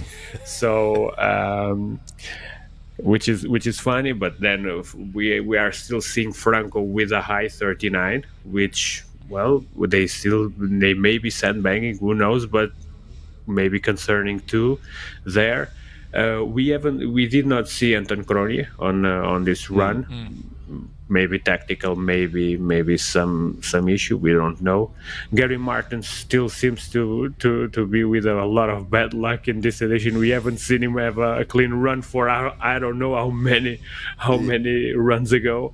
But probably the more worrying two cars on this run were the R35 from Rospa and the Van Zummeren's R34 because both had what seems to be like some big issues, and hopefully they can come back in full force, but doesn't seem that good from the outside. Yeah, a couple of issues there as well. Quite a few DQs, but and I think Aldo, he knows what's in that car now. Yeah, you know, yes, as we know, when it comes to Franco Scrabbante, he's been lurking in those 39s, just under the 40s, but we haven't seen anything more. And there could be a lot more to come. We don't know, but he hasn't, unless that is his hand. And, maybe that is where the car's potential is. But Aldo's not far off that now. Yeah, it's pretty close between the two of them. Obviously a bigger gap with Reggie Roots, but I don't know with Franco if he is playing or not, because it's been consistently high 39s, low 40s. We haven't seen any signs, and I mean the sectors are pretty much consistent. So if it is a sandbag and he is playing tactics, it's a masterstroke. Yeah, we can only wait and see over the next hour or so. Yeah. I mean, time will reveal all. Johan Christofferson, another. I mean, okay, yes, the lap got deleted, but a 39.2. I mean, and just spectacular to watch as well. This is where Johan shines, and this is what has separated him from a lot of the rallycross drivers in the last years, when he really established his dominance over the sport. It's when it counts, he can always find another tenth, and then another tenth, and then another tenth, while others plateau. He somehow sees a little bit of extra centimeters to shave off of some trajectory or something like that, and he can take it. Yes, he is always playing around with the pool noodles, and he can have a run disqualified. But I put money in that when it really counts on the top 10 shootout, he will have a clean and very, very fast run. Okay, so we're getting some timing coming up on our screen. We've got Simpiwe Mokhlachlo and Casey Enza Smith. They are going to be C1. Byron Mitchell and Alan Mayer, they're going to be in C2. And of course, as it gets populated, we'll bring you all of the drivers that'll take part in the class final. We have a class final that'll take place amongst the various category contestants, and then of course the road and supercar shootout, the modified saloon shootout, and the single seat and sports car shootout. That is what we still have for this afternoon. So it's amazing how quickly this event always seems to go. Feels like we just arrived. Yeah, and I mean there's a lot of big things to play for right now, because it all comes down to this, but it's done so quickly. So if you having a bad 10 minutes, that could affect and leave you leaving Knysna with a lot of frustration, because it all comes down to this now and making sure that you've got the BMT. Woohoo! King of the Hill class finals coming up. It is, this is where it starts getting very, very tense, and everything's back to zero. Yeah. That's what's also fascinating. And, earlier on, Rodrigo was saying that in Europe they don't really run this kind of a format. It's just combined times. Now it's, I've made it into the class, but anything can happen. Yeah. When it takes all knockout, there's no ifs, buts, or maybes. You've got to make it count now in your run. Yeah, we got to hope that Butter Krause's car hopefully will be able to take part in the class final a little bit later. And then also, I cannot wait to see the top 10 for that shootout. So as soon as Eric brings those sheets to us, we'll be able to pass it on to you. But we wait now in anticipation. And I think they're going to bring out the single-seaters first for that class final.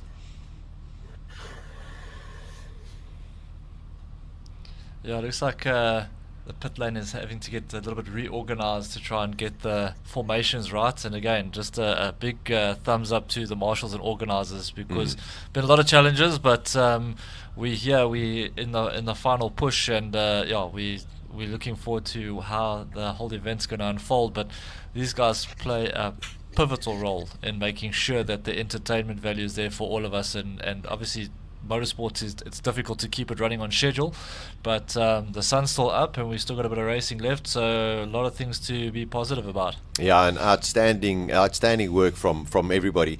And also with the single seaters, those cars don't go through the estate because they never get over the bumps, so they have to wait for all of them to finish, and then they roll themselves down the hill. So proceedings will start shortly. Let's go. Oh, where are our papers where we put our predictions down? No, they could be that side. 37-2. I think that was.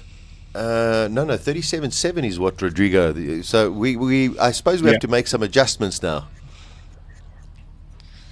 Guess so. But no, not really. I can't adjust. That was my prediction. I simply was wrong by at least 2/10.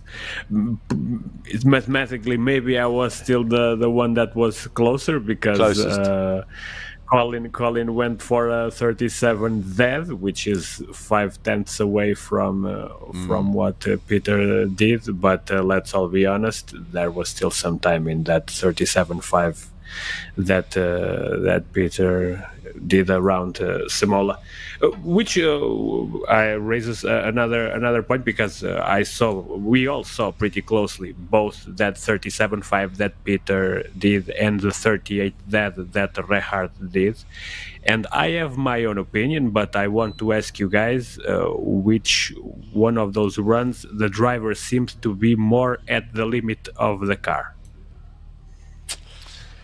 That's a good question. Yeah, I must be honest. I think Peter has that car set up so beautifully, but he definitely is pushing it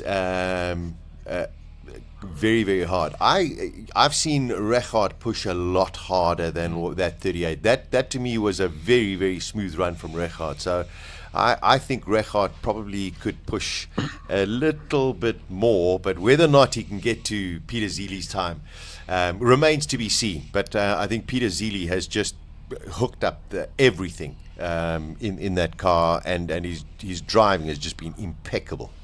Yeah, it's a tough one because, if you look at it, I mean, running a perfect run up the hill or a lap in any form of motorsport, there's always a little bit more you can do or find, whether it's setup or on the driver's side, brake later, accelerate harder. But I agree with you, Sasha. I think for Zely, I mean, he could probably find a little bit more time, but I don't think too much more based on conditions and how the car's set up. But I think Reggie Roots, as a man that's very, very brave, I think his bravery could find more time off of his time. Like you said, I don't think he'll potentially get to Zely's time, but he will definitely find more time as to what he's put up so far this weekend.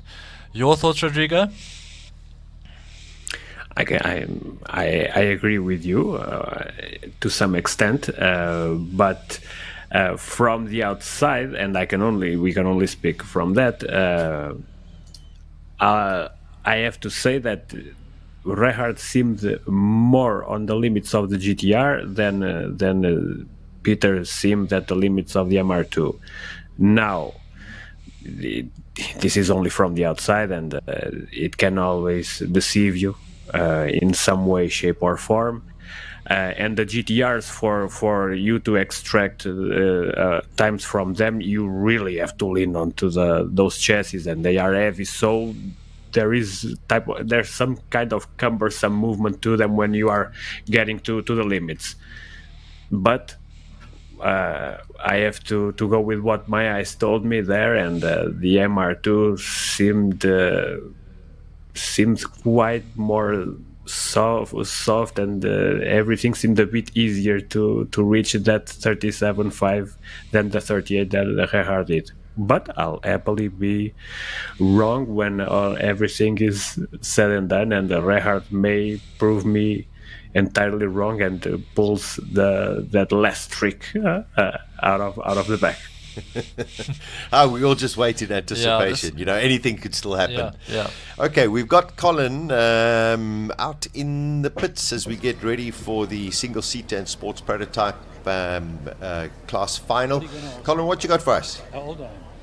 Peter, no, I'm not going to ask you how old you are, but you offloaded the car, and from offloading, you've been quick and on it. The fastest car in modified saloons. Your fastest time by far. By a second. You've got to feel reasonably confident going into class final and shootout with that time.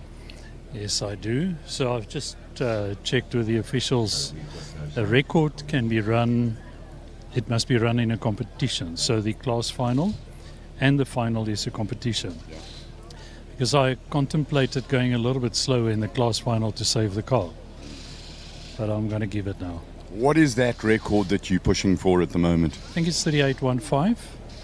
Comfortably under that at the moment. Correct. But then I need to get it a clean run, because that was a clean run. And, you know, in the commentary booth, it's very easy for us sitting on our bums watching through a monitor. It seemed that you did have some time left, you left some time on the table. With a 37.5. Very little. No, that was a good run. You know, and you also don't know what the track's going to do. It's getting colder now. But no, not much more. Awesome. Peter, all the very best for the finals and your lap record. Thank you, Colin. Thank you. Right, we've got Richard Rutz over here, but before we go deep into the garage, we're going to try and have a quick word with Franco Scrabbante. See if we can get in here. Quick word, Franco.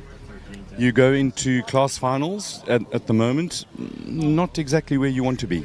No, look, this is nowhere where we want to be. We are stuck in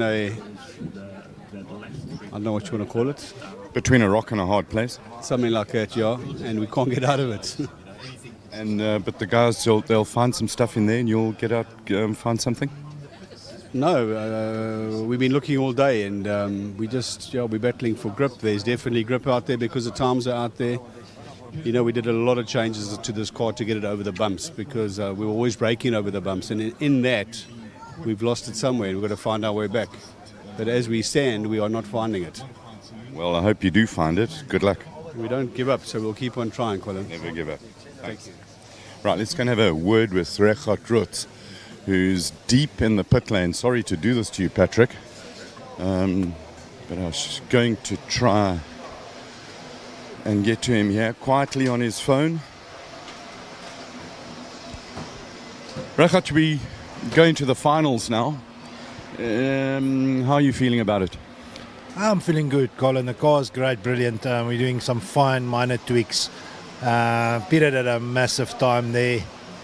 Yeah, I don't think we could quite get to that time, but you know, a lot of things can happen. The conditions are changing. It's getting hotter now.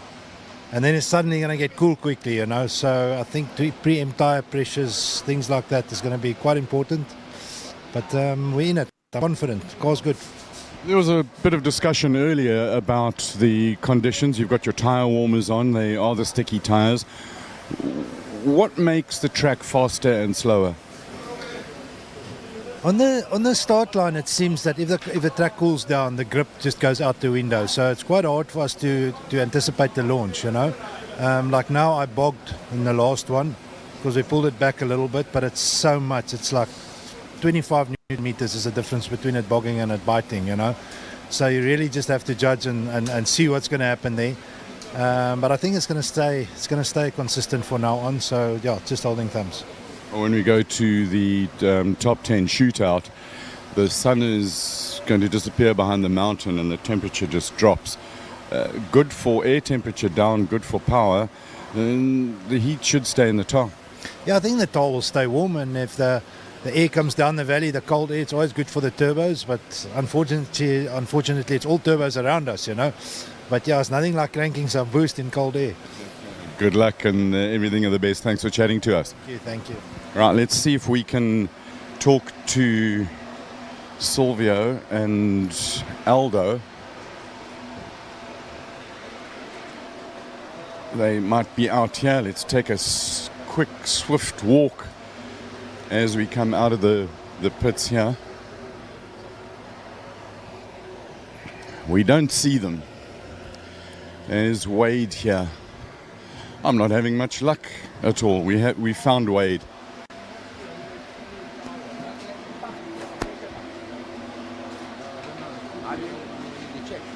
Quick word, Wade. Everything good with the car? Or are you battling a problem? No, battling with the problems with the power, the battery power. It's there, then it's gone, and then the car cuts out in one go. Then so battling to find the problem, but we're searching for it. We swapped the alternator again, but now it seems we still have some issue somewhere. Loose wire somewhere? we're trying, we're checking, but hopefully we can sort it out. Awesome. Thank you very much for chatting. Good luck. Have fun. Zely car with an aero. Yeah, the tires are definitely, the warmers are on and they're getting warm. I'm going to leave you for a while as I go down the pit lane to talk to some of the guys involved on the standard cars. I'm going to have a word with Clint Weston. So we'll come back in a couple of minutes and have a chat. But before we do that, just walking down the pit lane is Silvio Scrabbante. Let's grab him. Everybody else has moved around. Quick word, Aldo, we're going to class final and then the shootout. How are you feeling? Well, I think more confident after the last run. We did our best time of the weekend, but Murphy's Law, I hit a cone, deleted time. So, yeah, back to the drawing board. Get the line right, and, we'll try hard in the class final. I think we made the class final. I'm not 100% sure. I think so as well. I think you also in the top 10 shootout. The launch you seem to have got aced. Yeah, we've made a few adjustments on the first to second, the millisecond gap, and between first and second we're happier now. It's much more comfortable for me as a driver. Awesome. Thanks a lot for chatting to us. Everything of the best. Good luck. Thank you, Colin. While we're here, we may as well see if we can grab Byron Mitchell. I'm going to just dive in, as they say. You didn't shift on the right speed, he says. What else has he picked apart, Byron? We're just going through the lap, trying to see where we can improve. But so far, I think everything's going all right. We just lost a bit of top end in the last run, so we're just trying to work out why. We're just trying to see. Are you feeling comfortable going into the class and shootout? Yeah, well, the car's felt the best it's been the whole weekend. I mean, that last run on my side was probably it felt really good. But we're struggling. We're about 8 k's an hour down from where we were yesterday and this morning, and we don't know why. That's a lot. Yeah, it's a lot. So we don't know why. So we're just trying to go through the data and see if we can find anything that's changed or something. Guys are actually trying to cool the engine down with the air hose here, see if that'll help. Well, good luck. Hope you find it. Cool. Thanks, man. Thanks for chatting. Be fast. And then... Right. On that note, I'm going to hand you back to the guys in the studio, and I'm going to walk all the way down to the bottom and talk to some people in the standard production class. Thanks, Colin. It is now 5 minutes past 4 local time here in South Africa, and the change in the sunshine on the track, I think, is going to be significant because that top 10 shootout is going to be last, so it's going to definitely change the dynamics for all of these drivers. Yeah, that's one thing for certain. I think if you were pushing in the last qualifier yesterday, you'd be as close as possible to what the conditions will be like today. So if you skip that one out, you might not have as much info as some of the guys that did push on in that last session. It's a little bit later than obviously we were hoping it would be, but tricky. What is interesting for me is if you all the drivers that Colin spoke to, there's every single one of them has a different body language, a different outlook to how things are going. There's frustration, there's nervous energy. A couple of drivers are very relaxed, which I think is the best way to go, and you're not wearing yourself out waiting for your final to get going. So that the cooler and calmer you can be, the better. But the thing that makes me tense and nervous is that we're going into a final and there's still guys looking for problems and making changes. And I mean, when you're going now with one run, winner takes all, do you want to be doing adjustments and changes? Because sometimes things can go the other way, and it can seesaw where you might improve on top end, for example, but lose on drive. And you've got to try and find the best balance. But to be looking now after all these sessions and trying to find a problem or backtracking, you could get a little bit lost. Yeah, it is. It's so difficult. Rodrigo, listening to Franco Scrabbante, I mean, it seems as though that is where their performance is. And you know, basically you've got 2 runs left at the Simola Hillclimb for 2025. I mean, do you go for something completely different, or you just sit there and say, you know what, we're going to have to come back next year and make sure that we are better prepared? It is a tricky spot to be in, and we sort of got an answer to my question about them either sandbagging or that being the current limit of where the car is, and if they are finding some issues where that's the current limit, well, we have seen that GTR going much faster in other years, so they are facing some issue they can't solve in the meanwhile, and it's not in this half an hour to the next run that they'll easily get it solved. But if there is a team that can take care of it, it is Marco and the rest of the Scrabbante guys. They'll take care of it. And from our side, I think I can speak to you for all of us that we would want that R35 in full force in these last couple runs.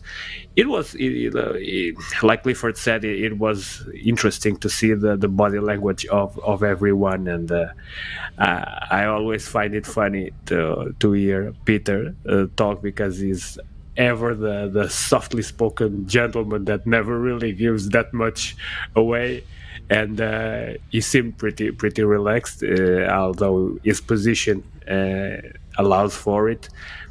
Also, going in favor of some of my argument, we saw Rehard saying that could not much. We sort of saw him resigned to that 38 in some way, shape, or form. But we'll have to see what happens from now on. It's a gamble, and we have the temperatures decreasing, and who knows? Yeah, but also, I mean, how significant is it where Rehard said that he's sort of bogged down? You know, could that cost him, a couple of tenths? It could, yeah. I mean, we know that the first sector is important. We've seen that the launch is pivotal or critical in terms of putting a good time together. So, yeah, it could be the difference, but we'll only know when he launches it off the line for sure. So we are looking at the single-seater and sports prototypes. That's going to be the class final. Just we've got all of the times of everybody. Let's and as soon as we've got clarification as to who's going to go out there, we will let you know. But let's cross back to Colin. I think he's made his way to the bottom of the pit lane. I had a very brief look at the top 10 shootout, and Clint Weston, you in the saloon car top 10 shootout. You didn't expect that, did you? I think if I can maybe be a little bit overconfident, I think coming up to the event, I sort of knew, because this car is just so damn good, and I knew that we were going to be somewhere there, and so I'm delighted to obviously be there. Car's just been performing. It's been very consistent. It's pretty much the conditions and the surface that has really played the game here. We've either been slower or we've been faster, and through the conditions, the weather. With the sun and the cold in the morning, it's generally changed it. Otherwise, the car has just remained the same, consistent. Anything you would have done differently if you had to rewind time? Yeah, I think I would rather have gone a little bit smoother, I think, with this car, but it's difficult to find that extent where you're pushing it, but you're having to manage the power like this, and it's just a matter of time before you can really fine tune, and that's all I've been chasing for, is just to fine tune it, and there I see where the time is, but. It's not always easy and possible to do that. It's never easy. Thank you very much for chatting to us, and good luck for the shootout and the class finals. Thanks very much, and I think before this ends, I would pay all respect to the Joubert family. Thank you very much. Thank you, Clint. We were looking for Ashley, but he seems to have disappeared. I just wanted to see the trick with these doors again and the soft top, but he has disappeared. So for now, we will go back to the studio. Thanks, Colin, and much appreciated words from Clint Weston. Looking at the modified saloons, sure, it's going to be tight. You know, it's going to be tight with Peter Zely, Richard Roots, and of course even Johan Christoffersen.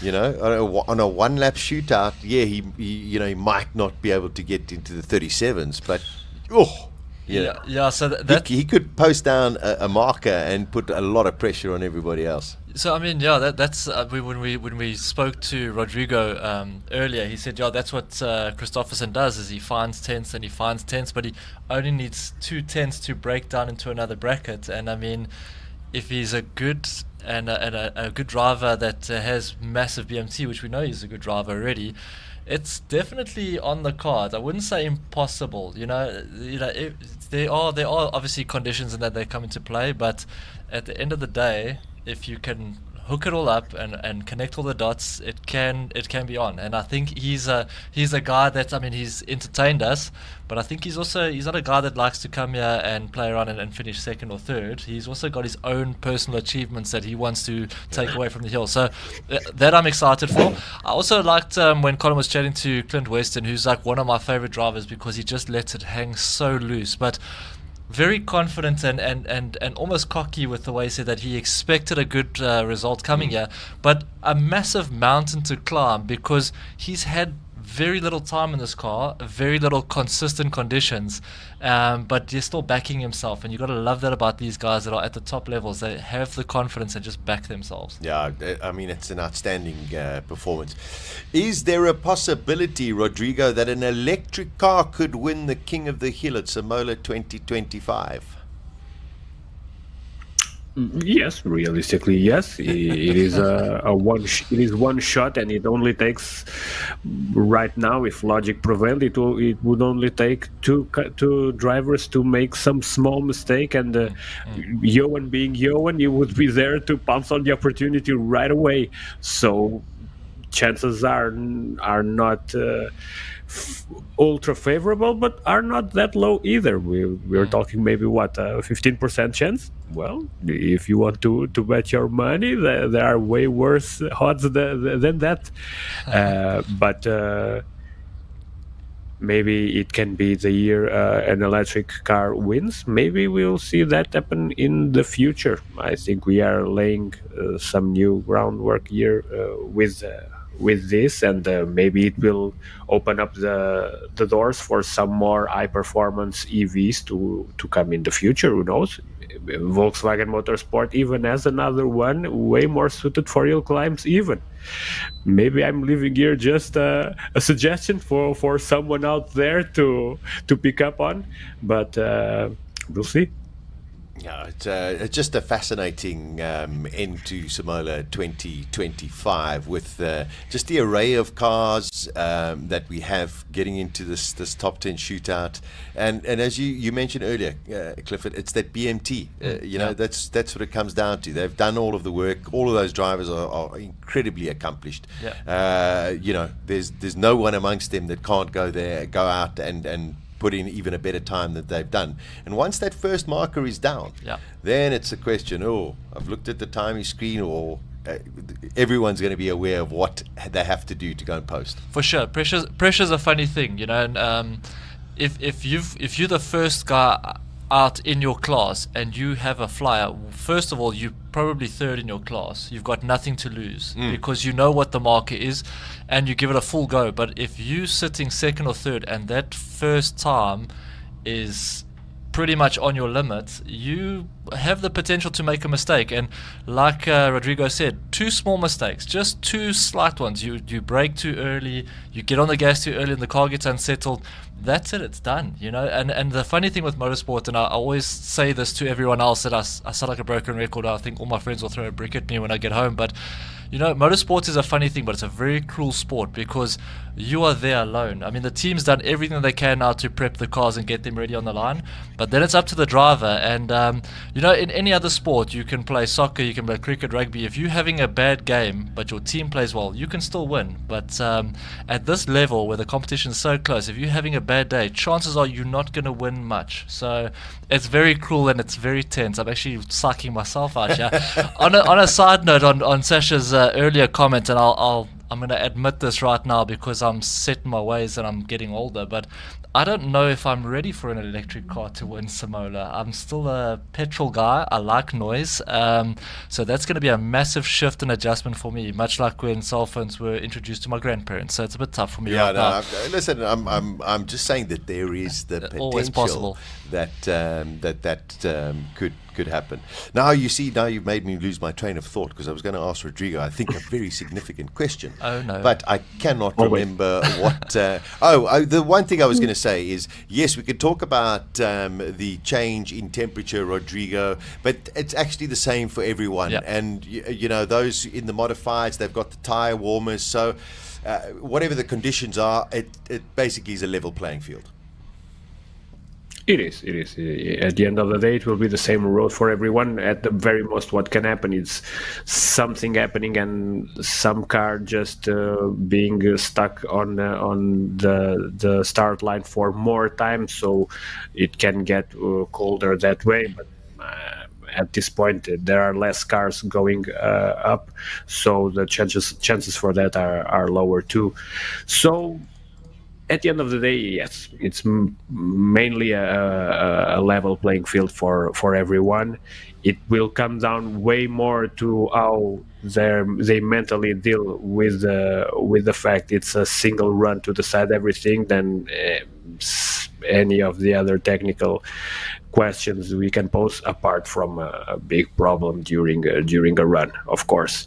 But yes, what we are seeing now, it's something we also see in Hillclimb racing as a whole, as a sport, because as Clifford said, motorsports are cruel, but Hillclimb racing is probably that bit more crueler than the other types of motorsport, because it is a single run deciding everything, and it takes a little small mistake to just throw everything away.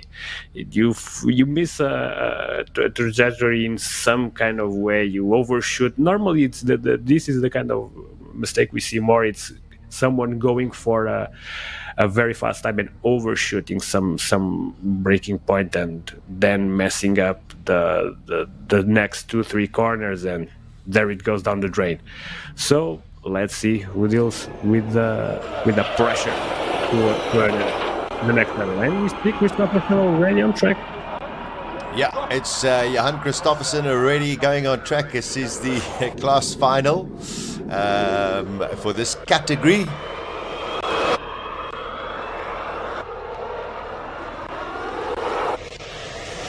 Wow, look at those tire marks he left. That black line.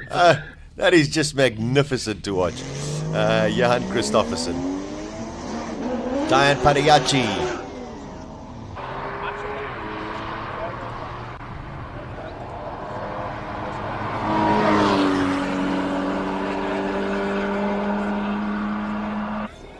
That was a 39.1 from Johan Christopherson.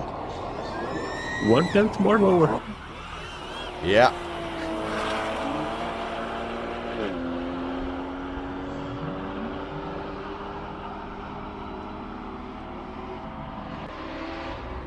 Diane Padiachi on track. Sean McKay on track. 39.157 from Johan Christopherson in the WRX E1E. Diane Padiachi 49.5. And after this we'll get a whole lot of single seater in this category as well.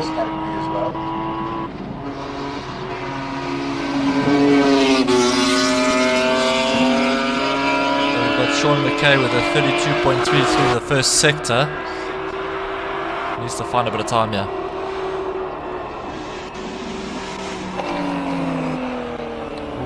51.166 for Sean McKay in the Porsche.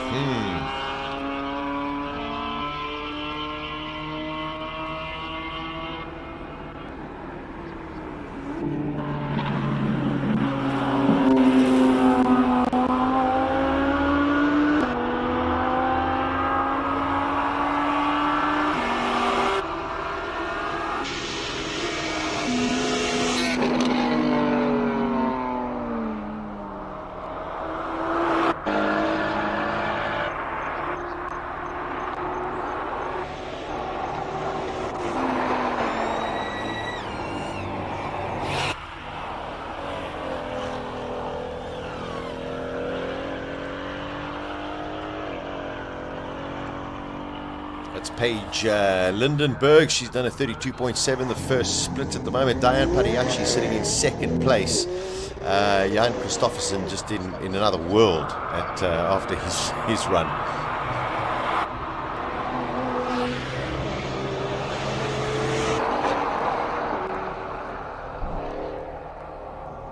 Paige Lindenberg goes into fourth position.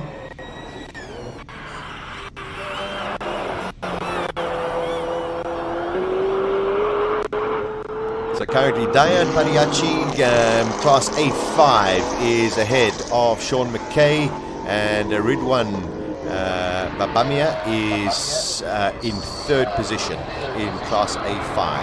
Garth McIntosh in the McLaren with a 30 dead through the first sector. And over the line, let's see what he's done. Yeah. 47.8. Yeah, that's super. So he's leading that. Paige Lindenberg sitting second in A7 with a 51.7.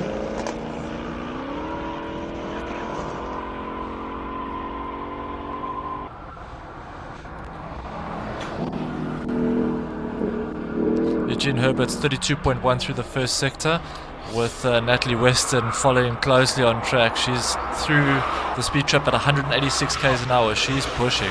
Yeah, she's pushing. Eugene Herbert, he goes second in Class A7. Paige Lindenberg third in Class A7. And Natalie Weston is in Class A8. With a 29.7 through the first sector.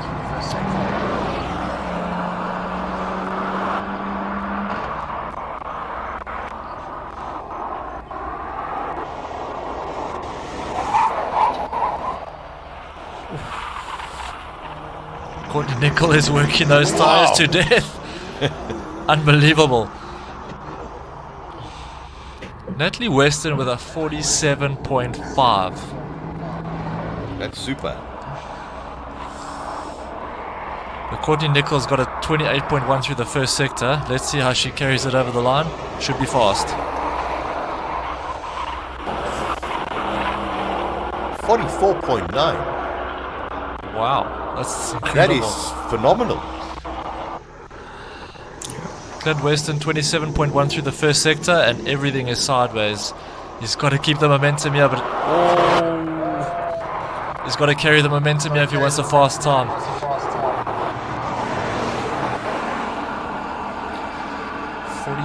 .3. Yeah, that's fast. It's not JP fast, but it is fast.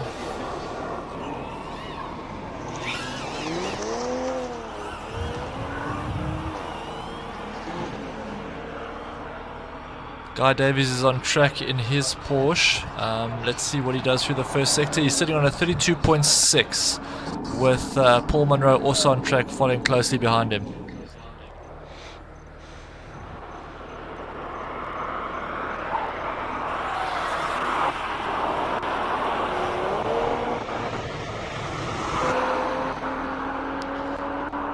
Guy Davies with a 52.0. With Paul Monroe, a 31.0 through the first split.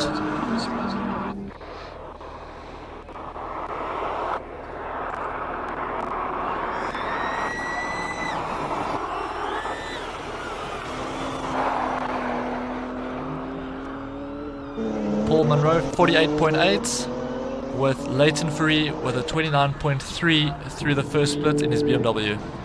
Yeah, it's a pretty impressive time. He's in Class A3. He's got to try and get ahead of Guy Davies. Comes across the line. Super lap from Leighton Fourie. Yeah, a 46.3. Super lap. It's out of shape. Cristiano Verolini. Got a little bit out of shape on a 27.6. He's pushing hard. That is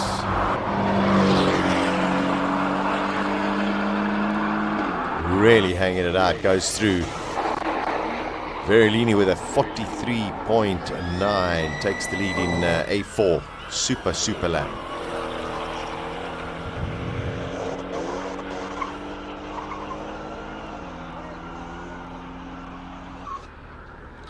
Josh Rumpelstiltskin with a 30.2 through the first sector in his Porsche.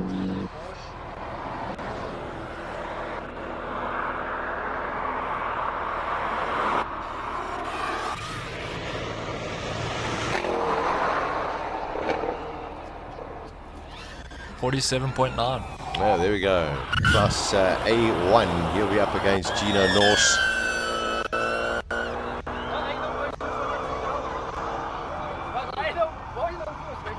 Gino Norse at 35.7. I don't think he's going to challenge the likes of Yash Rampersad.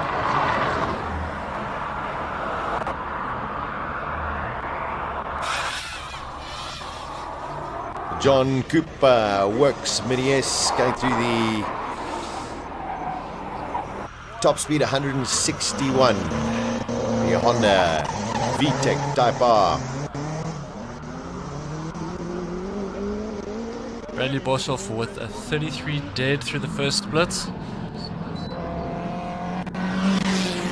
With Owen Bridger in the Type R on track just behind him.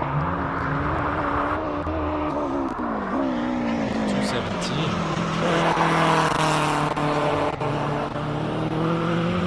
Bradley Boshoff with a 52.57.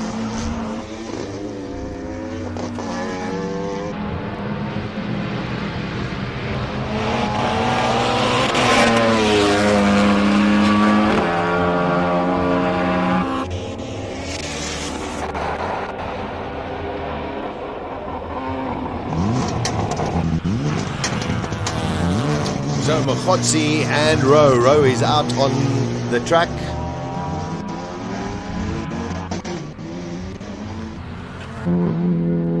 Daniel Rowe 28.5 through the first sector. This is a big one. Yeah, I mean, Jonathan's had his number the whole weekend, so the two of them are definitely going to be fighting this one out.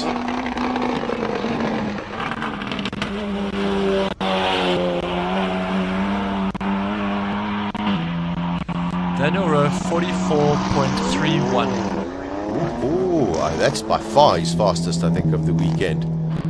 Let's see what Jonathan Mokhotsi comes across with.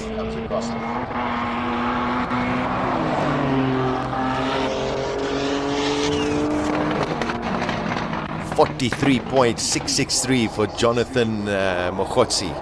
Super lap.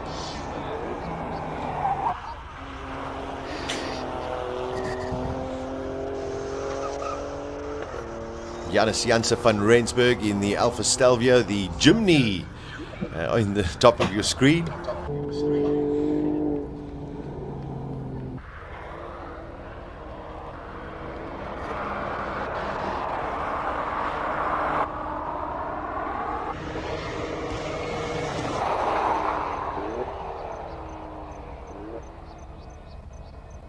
Wow, that's a super lap from Janus, a 49.4. That's incredible. He's been in the 50s, so yeah. I mean, he's really put it out there. Stunning lap.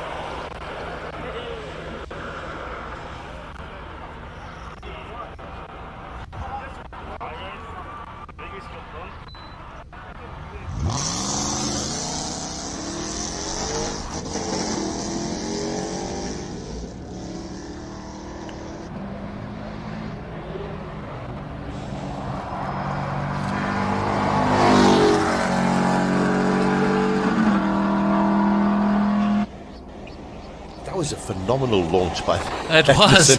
I actually just said I was just watching. I was going like, really? Sean Nurse put in a 106, which is good going on a very unstable vehicle to take you up the hill. But this Patrol is pushing hard. I'm very interested to see how this finishes with Arnold Duplessis behind the wheel.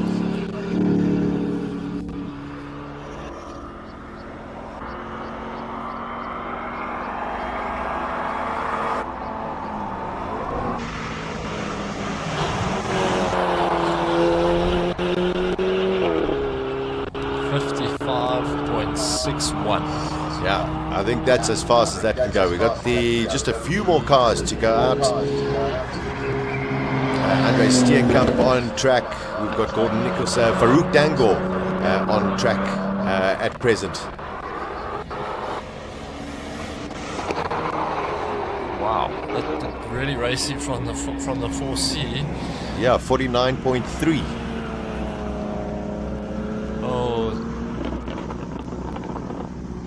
Sounds like Farouk's got a bit of a problem there. It does. Let's listen to this bad boy.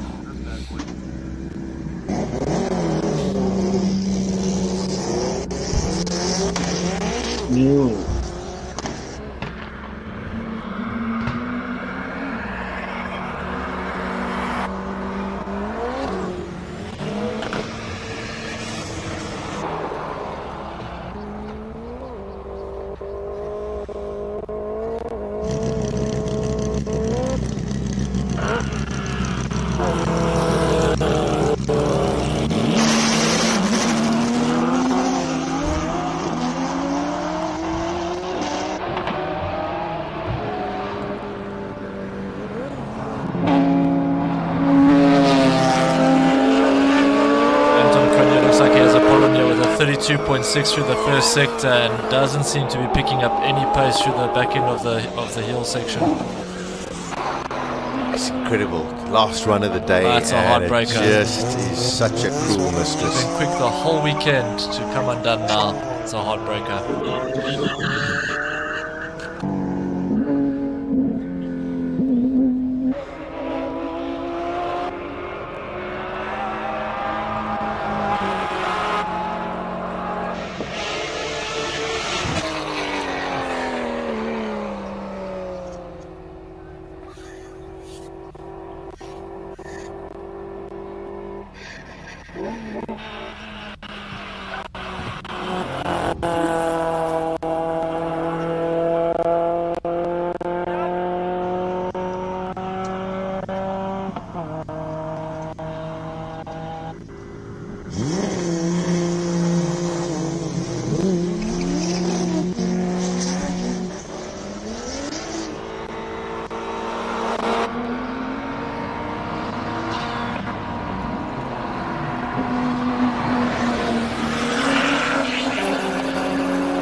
Tarek Zitzman with a minute dead. Peter Zely on the start line.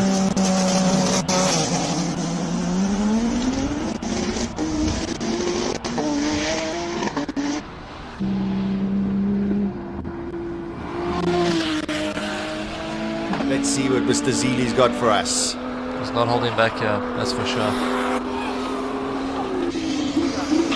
2:37 through the speed traps.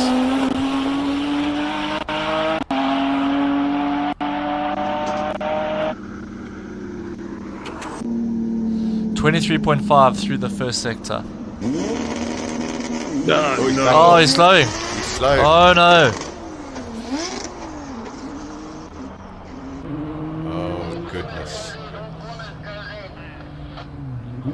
And Aldo Scrabbante has maybe got the yellow flag and is backed out. So Peter Zely. Whoa, Rodrigo. Anything can happen in motorsport. Oh yeah. On this case, oh no. Wow. Yeah, there are absolutely no words for this right now. To go strongest the whole weekend, to come undone now late in the day, it's just gut wrenching. You cannot happen. Oh, he's got it going. Peter Zely's got it going. Maybe it was the same boost pipe of last year. It could be. The whole thing is now Aldo got it going as well, and he would not have been given the yellow flag so early on in the lap. So it could just be issues on both of the cars. I mean, who would have sat there and thought 40 minutes ago Aldo Scrabbante would do a 1 minute 14 and Peter Zely would do a 1 minute 29? Bizarre. Just bizarre.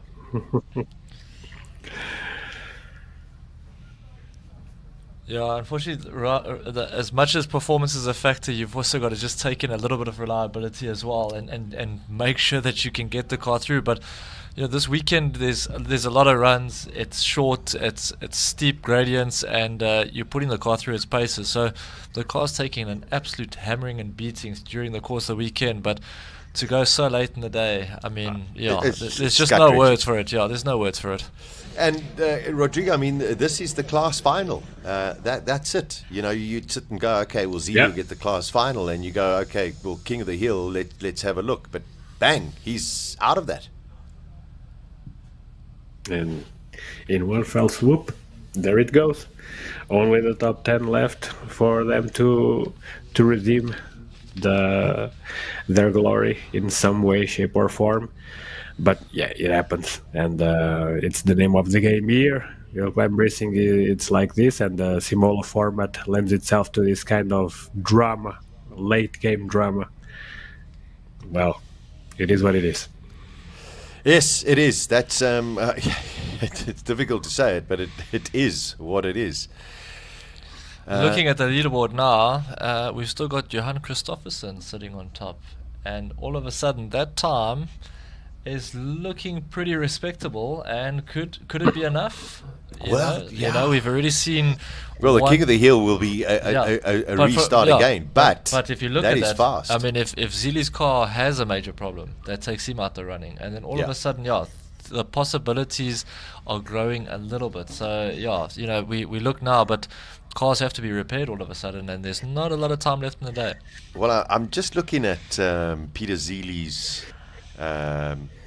group, and you've got Butter Kraus. We saw him; he was stuck on the side of the road, and I don't recall seeing Leonard Archer come out for a while.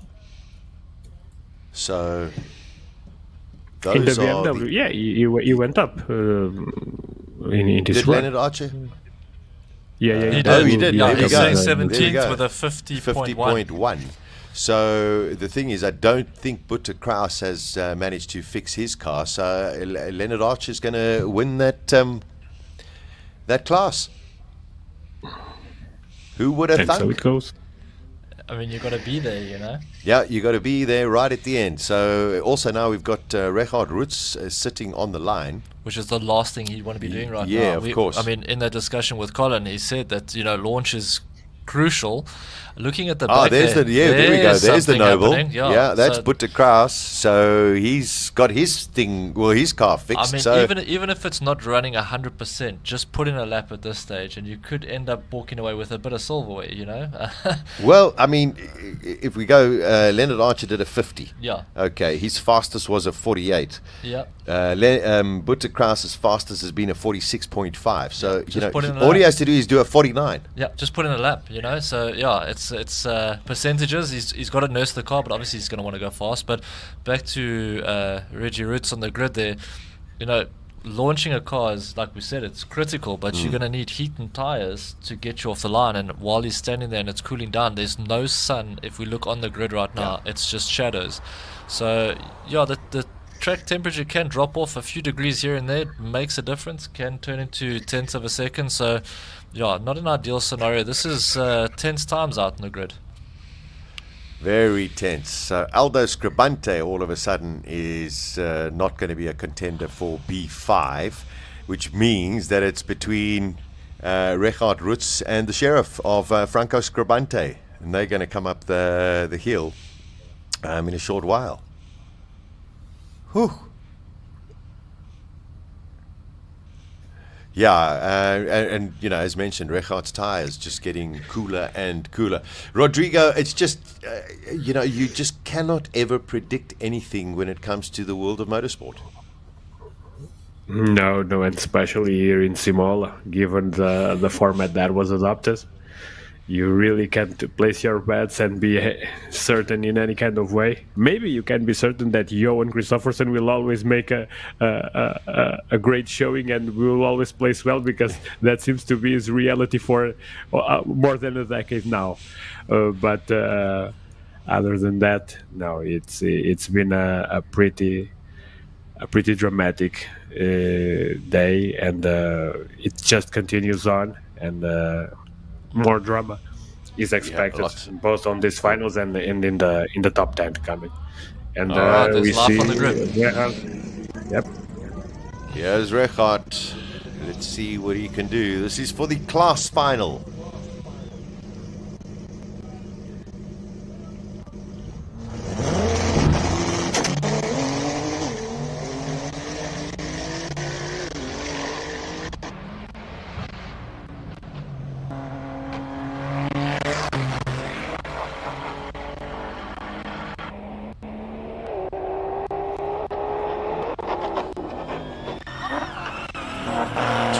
Through the speed trap.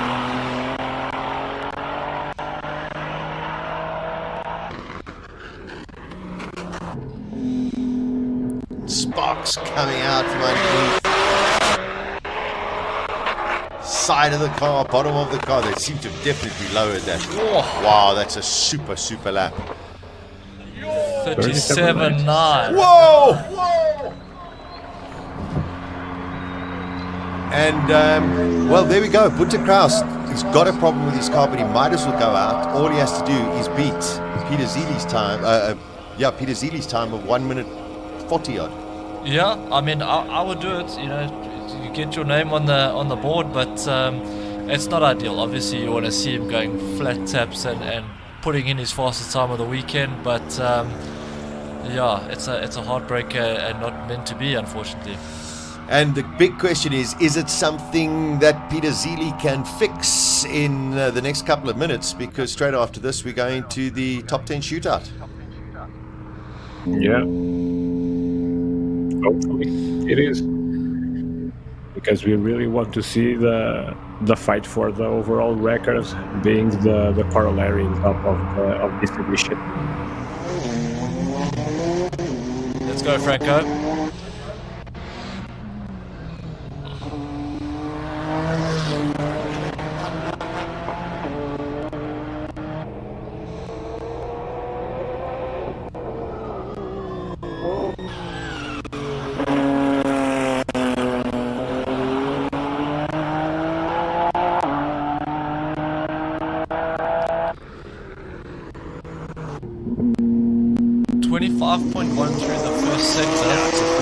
Slower than Regardt Roots.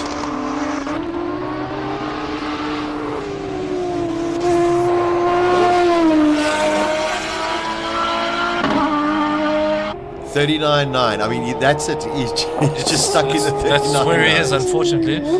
Okay, let's see what's. He's having another run. Okay, so Silvio Scrabbante definitely had the yellow flags. Can he beat his cousin? He's giving it a full go. Oh! 40.3. 3/10 behind his cousin. So, yeah, Regardt Roots is going to take the honours.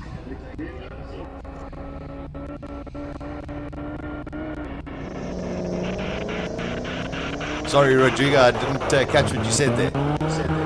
Yeah, he was pretty damn close to his cousin at the end of the day. I wonder who's going to pay for dinner tonight.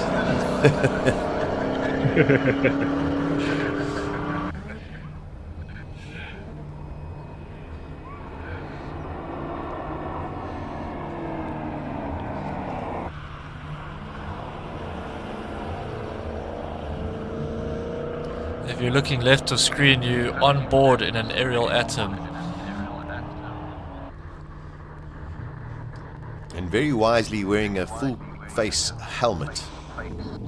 Seems like there's a problem with the Corvette. Corvette. Yeah. Stefan Winterhoven. Seems like there's a bit of an issue there, unfortunately.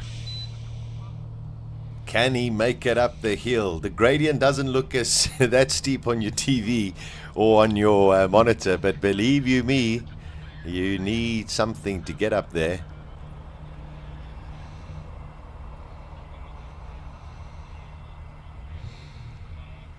Doesn't look like there's anything potentially broken or leaking underneath the car. Just maybe lost a little bit of drive. There's going to be a bit of a delay on circuit. It looks like another vehicle that could well be in Knysna for a few more days. I think I see what's happening here. It looks like the aerial atom is what slowed, and the Corvette potentially got the yellow flag.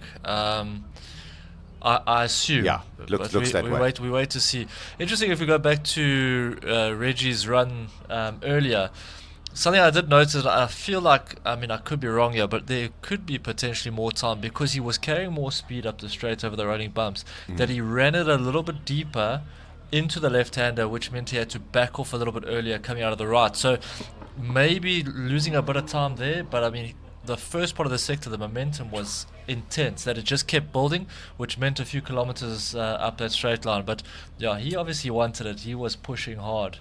Very much so. So Johan Becker seems to be the problem child out on track. That is the aerial atom. They'll get that out of the way. And then, of course, Stefan will have another go in the Corvette. Just a few more cars still to come out. An impressive lap from Richard Roots, and we hope to see that Peter Zely gets his car fixed up. For sure. I think having that final fight for the overall record on the modified saloon class to finish off this edition would be the crown jewel on everything that happened throughout this day. But we have to wait and see what Peter has on that MR2, because it was the first time that the MR2 showed any signs of weakness during this weekend, and it was a pretty unfortunate timing, honestly. Desperately unfortunate. So I'm just waiting. I know that we've got Colin on standby, but I'm just waiting to see. As soon as he's got some information, we will cross over to him and give some. We'll get some information. But he is actually with Mr. Pariachi, who has won his class, Diane Pariachi. So Colin, he must be pretty happy with today. Dion, you've got to be very, very happy. You came, you brought the Porsche, you won your class. Well, how's it feel? Yeah, fantastic feeling. Throughout the day, I was very consistent. So, car felt good. Did a bit of practicing as well, playing with tire pressures, and yeah, overall it was a good day. I'd like to just say thank you to everyone that's supporting me, all my sponsors, and this race was actually very special to me. I had a family member that passed away on Friday. So in honor of Leon Pandey and my dad up in heaven, I raced this one for them and I poured my heart into it, and at least it paid off. Well, congratulations and condolences. Now you are 11th in the road car category for the shootout. Maybe you make it.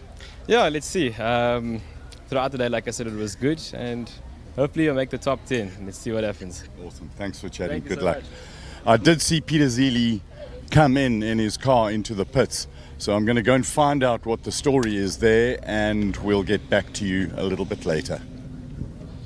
Okay, thank you, Colin. Yeah, I'm just looking at those times at 23.5. That's half a second faster than Richard Roots. That was Peter Zely in the first part of the lap. If he had maintained that to the end, he would have been at the 37.2s. Yeah, because if we looked at what times he was putting up over the course of the weekend, his strong point was the second sector. Yeah. So he would have definitely opened up a massive gap could have potentially changed the pressure on record routes as well. But it's a tough one. Hopefully he's back for the final run, because I don't want to feel cheated. We want to see the best go head to head. So not on technicalities and DNFs, and cars must run, man. We don't want to see them parked in the pits, but this is the circumstances we're under. It adds to the drama. It's also good to have Colin back out in the wilderness. I feel like we've missed him during the course of the day, but Colin's doing Colin things. Yeah, which is great. It also looks as though we're going to have Rick Morris. He's going to be at the top of the hill right now. All of the other competitors are going to finish their runs. He'll roll down the hill again and then have another go in his car, whereas the Corvette can go through the Simola estate and make its way back onto the start-finish line. So there is going to be still a little bit of time, but we're seeing car number 7. That's Byron Mitchell. There we go. Let's catch up quickly with we've got Byron, so let's just get Byron Mitchell onto the start line, and then of course Colin can also give us a little bit of an update. Oh no, it's Simpiwe Moklaklo who is out on track.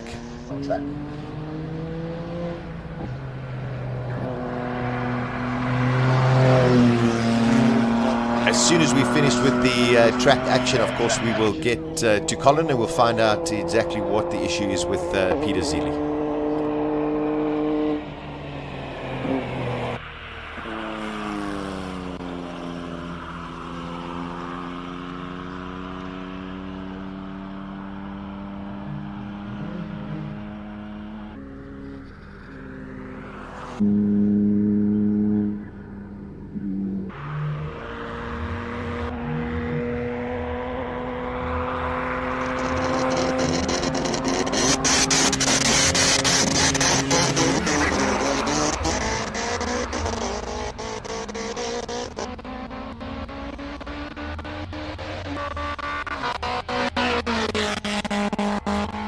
Oh, it sounds angry. It sounds angry. It's a good start. Yeah.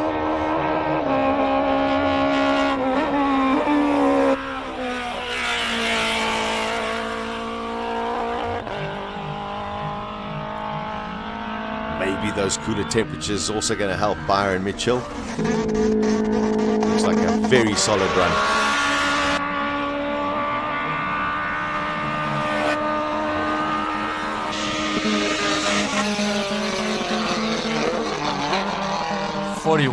.6 for Byron Mitchell. Yeah, that's a super solid run for Byron Mitchell. Although his quickest of the weekend has been a 40.2.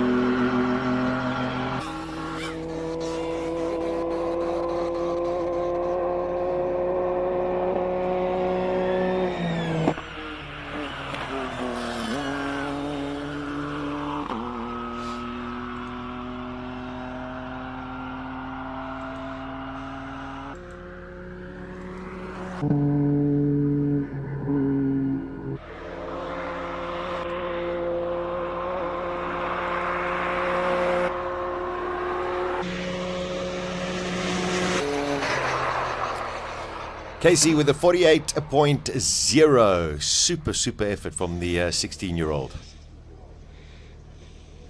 Okay, here is the Corvette. He's going to have his run. There we go, Stefan.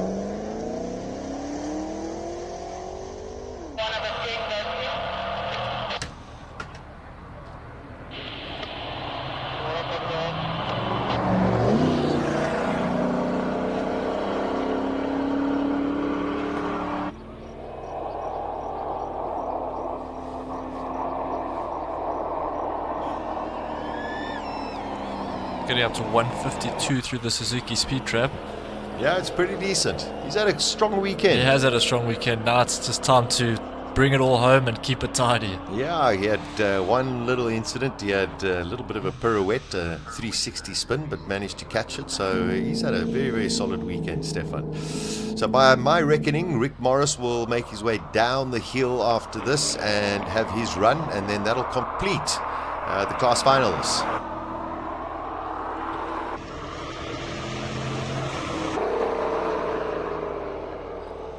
$58.490 for Stefan. Okay.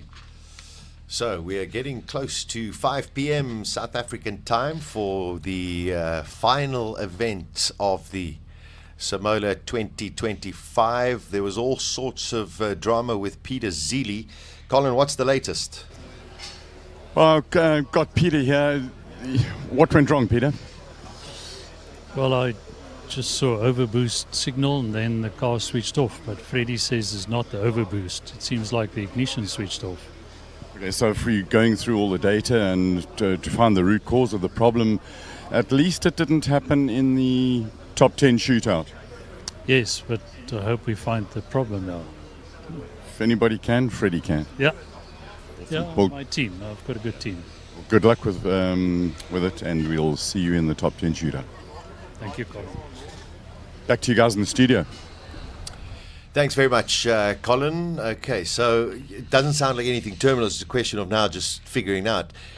Maybe his arm went and turned the car off. I mean, if that's the case, what switches are they running in there? But the diagnosis now is critical. And the thing is, when you're looking for something in a hurry, do you find it? But if they've diagnose it and find it, we hope it is that, because you don't want him to go out in a second run and then go through the same thing. The frustration and the heartbreak to go a second time is will be devastating. Coming down, we've still got one more run now in the class shootout, which is Rick Morris. I feel like he's got a massive disadvantage. One, he built himself up for the run and then it was cancelled, but he's also had to wait at the top of the hill, come down, reset, and then go again. For me, mentally, that's so draining, but down to BMT, eh? Yeah, it's always down to that. So, also Rodrigo, in a sort of peculiar or ironic kind of way, it gives Peter Zely and Freddie a little bit more time for them to try and understand what the issue is with the Toyota MR2. It does, but they have to fight the problem in either case, and it comes down to it. And working under pressure, and this kind of pressure is never easy. But if someone can find it, well, it's their team. They know that car inside out, and I am sure between all the diagnostic tools they have, they will find something. And fingers crossed from this side that we'll have a clean and fair fight for that track record, to finish the day very strongly in the top 10 shootout. But yeah, always add that bit more of drama to add to anything. But it was good to see Peter still relaxed. Talking about it and not too unmotivated right before such an important part of the day as the top 10 is, and he still has that record in his grasp, and we know the car is capable of it. Yeah. I just want to highlight Stefan Wintershoven. First time coming here, it's his normal road car, and he actually goes out and wins the class. Incredible. He's won his class, so well done, Stefan. I think that's a really, really terrific achievement. And Rick Morris has got a bit of pressure on him. You know, as you say, he's got to go. He's coming up that hill now. There's not much between him and Casey Enzer-Smith, so he's got to go there and put in a time better than 48.0. Let's see what he can do.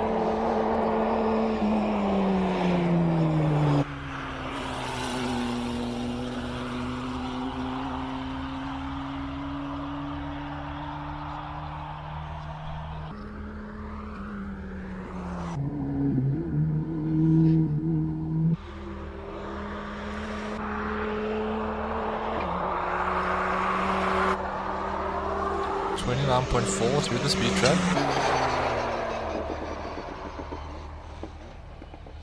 46.4. Well, there we go.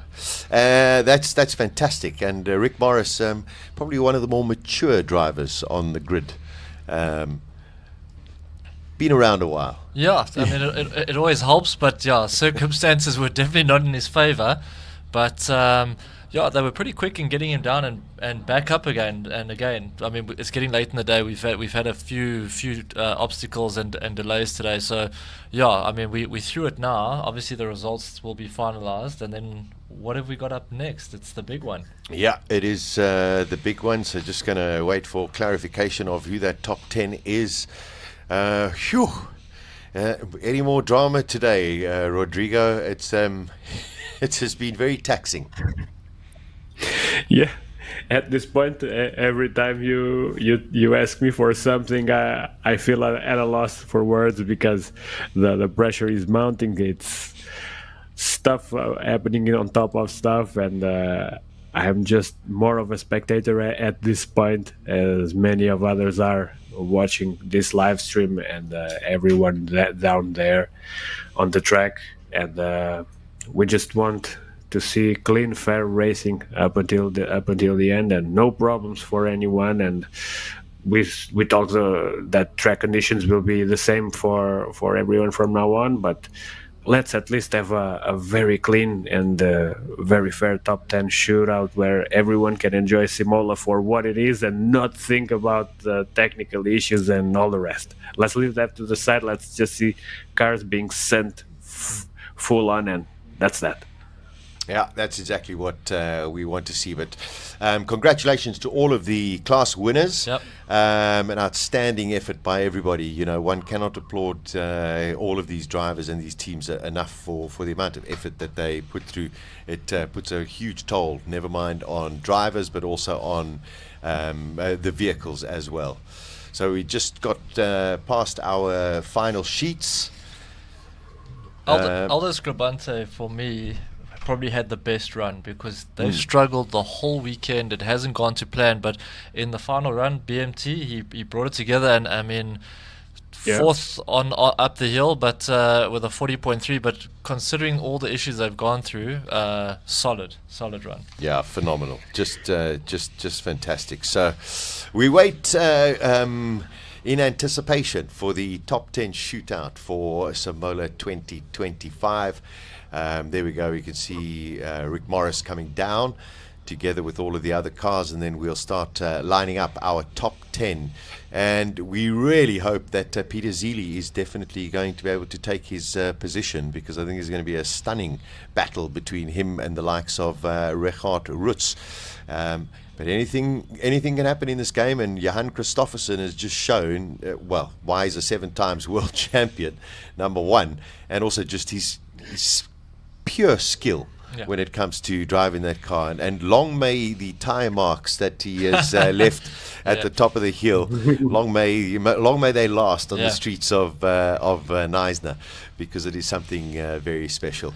Rodrigo, it's I mean, we can't say it enough that we just want to have a really, really fair shootout amongst everybody else, and sort of end off on a high.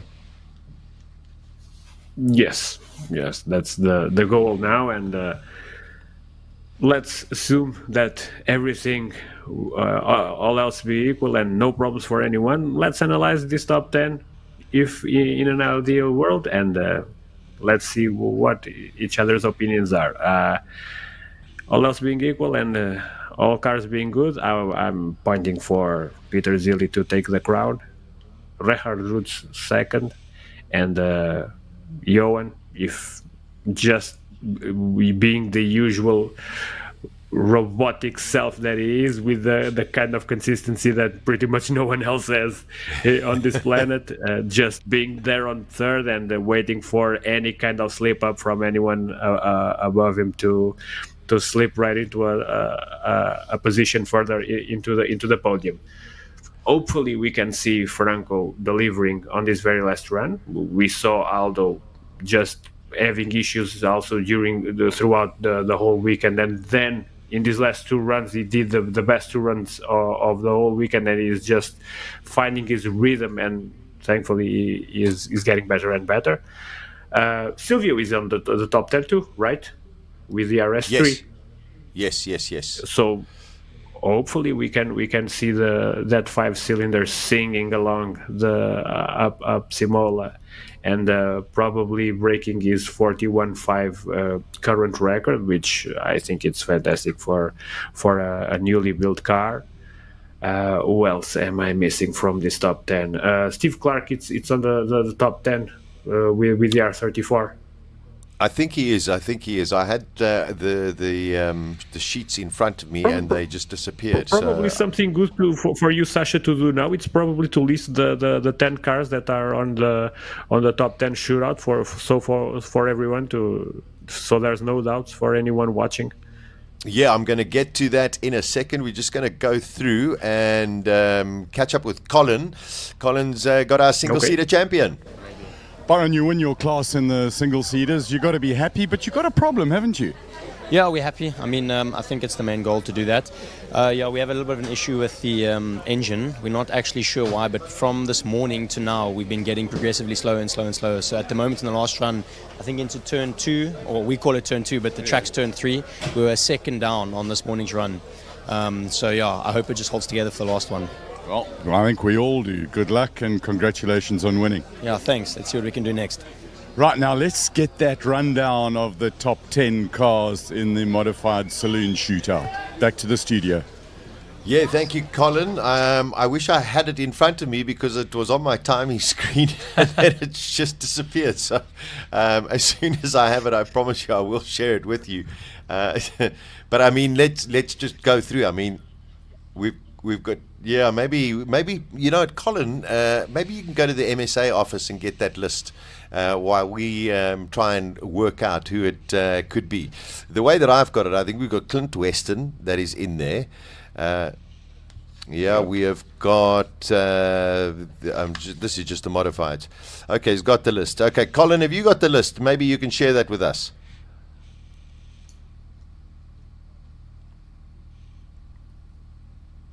We're just waiting for him. So, Peter Zely, Richard Rutz, Johan Christofferson, Franco Scrabbante, Aldo Scrabbante, Silvio Scrabbante. Wade van Zummeren could be in there. If question mark. Yeah, question mark on there. Anton Cronje? Don't know. Okay, we're going to find out. Ashley Oldfield. Because the issue here is not so much us knowing who has the pace to be on the top 10. It's really knowing who has getting on the top 10 now. That throws a wrench in the whole system. Okay, so we've got road cars top 10. Then we're going to have single seaters, and then of course.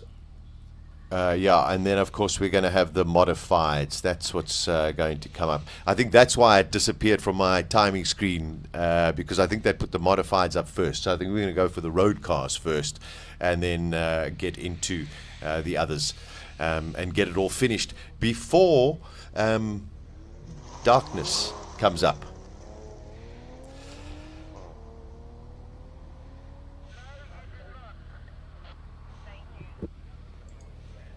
Okay, first up, Paul Munro in the Supra.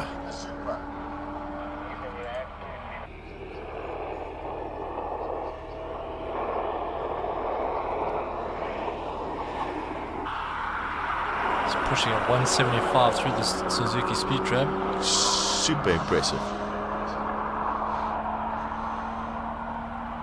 30.6 through Sector 1. Tight going into the left-hander now, into the double S.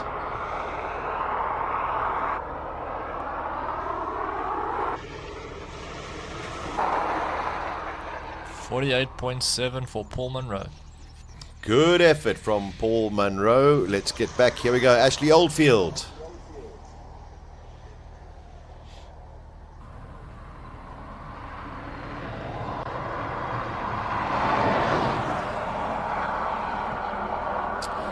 So coming up after this, of course, is going to be the single-seaters. This is the MG with 375 kilowatts, but there are all sorts of electrical issues, power issues during the course of this weekend.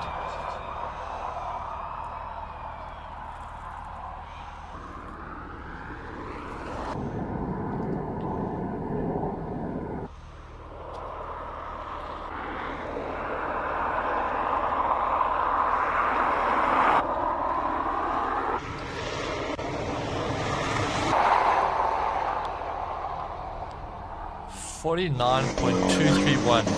And if you consider he was 6/8 faster in the first sector, and then he just lost it all in when the power went down. Which shows that the issues they've been complaining about during the course of the weekend is what cost him in the end, unfortunately. Yash Rampasad in the Porsche.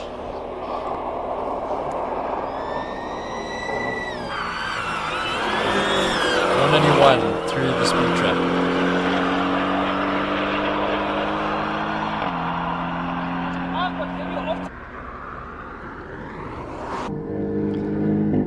.3 through the first sector. A little bit of a lift.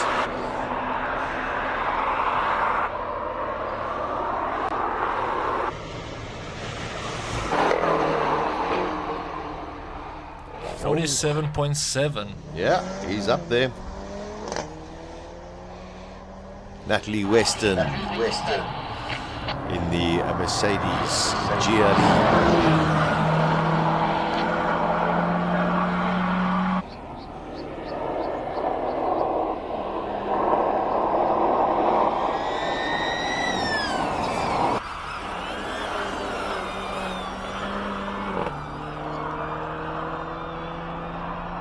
It's a really good pilot of that drone. It's a really good looking car as well. 29.6 through sector 1. Yeah, I expect this car is going to be really, really quick.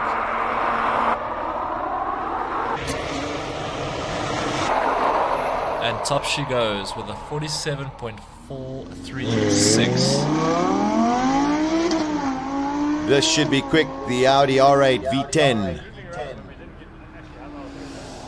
Time to beat at the moment, 47.4.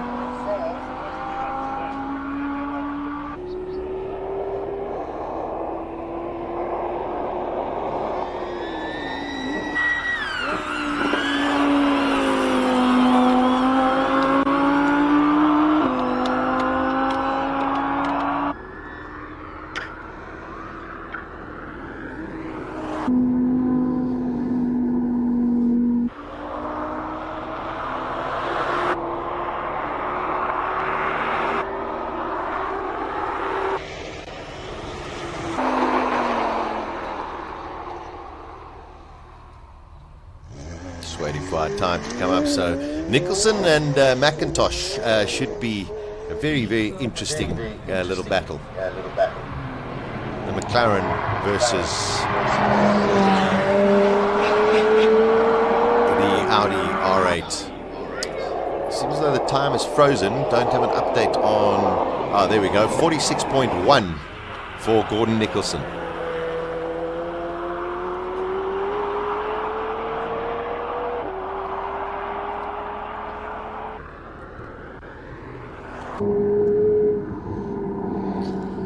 McIntosh just a little bit quicker going through the first sector. So it's going to be really tight between these two.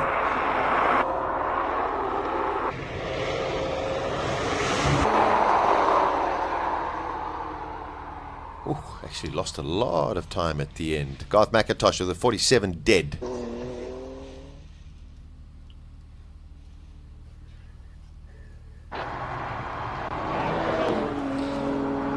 Leighton Fury is now out on track in his BMW. This should be entertaining to say the least.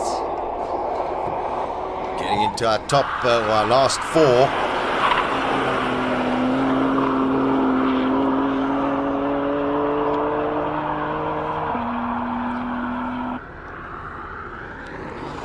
.29.1 through sector 1. It's going to be close. Yeah, a little bit slower than Garth McIntosh.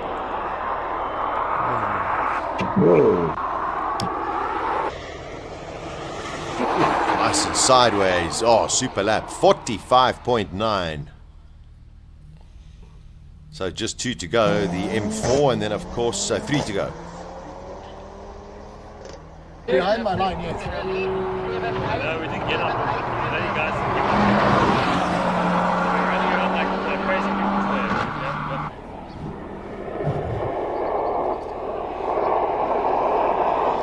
On track, you're watching Courtney Nickel in AMG doing 197 through the speed trap. So after this, it's Verolini and Weston to fight it out for the honours. Courtney Nickel with a 28 dead through sector 1, our fastest time through the sector so far. Ooh. Hustling. And she goes top with a 44.599.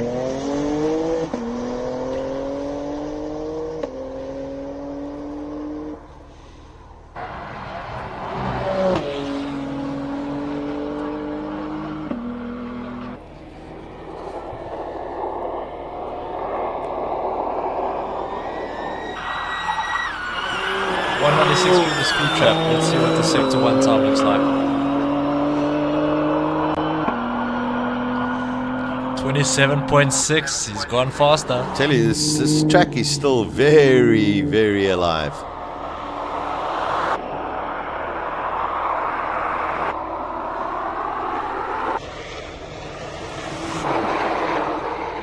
Woohoo! 43.8. I tell you, that's not far off what the best that Clint Weston has done, Rodrigo. This is going to be quite a hairy run. No, there's still plenty of speed on the track.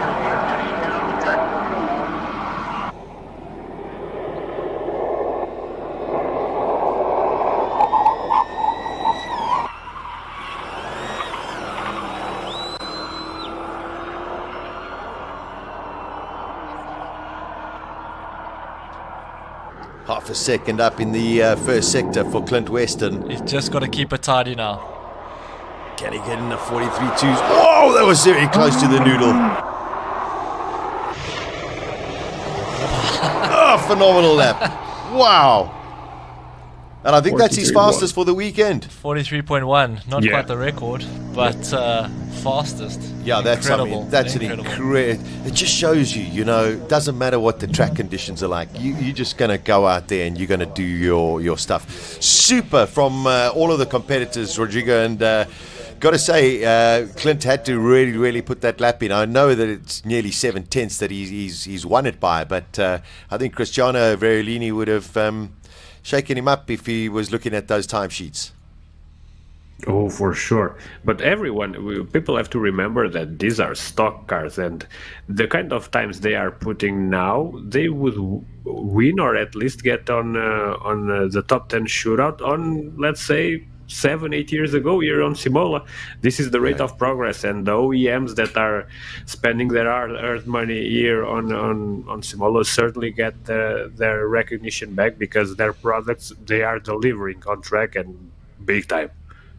Yeah, terrific. And just to emphasize the quality and caliber of vehicles coming from the OEMs. And I mean, there were some big cars there. That AMG, yes, they got huge amounts of power, but they're heavy vehicles. Yeah. So super effort from everybody. So we are waiting for the single-seaters and sports car shootout. That is going to come, and then, of course, it's going to be the modified saloons.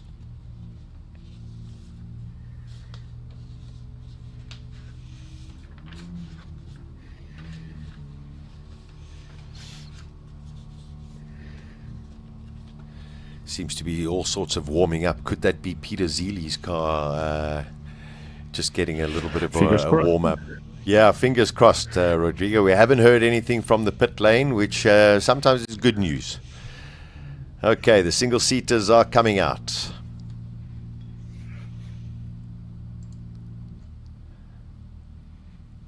Simpiwe Mokhlachlo.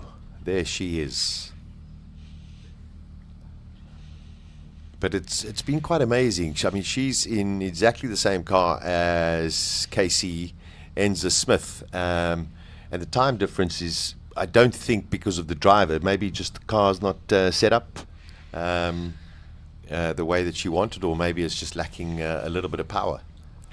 I mean, it could potentially be that. It also comes down to just time in the seat and experience. I think, like you said, setup, I think, on those cars would be probably one of the biggest things you'd have to get right at the start of the weekend. And if you a little bit off or trying to find a few things in it and you go in the wrong direction, you could potentially get lost. But, whenever she's been interviewed or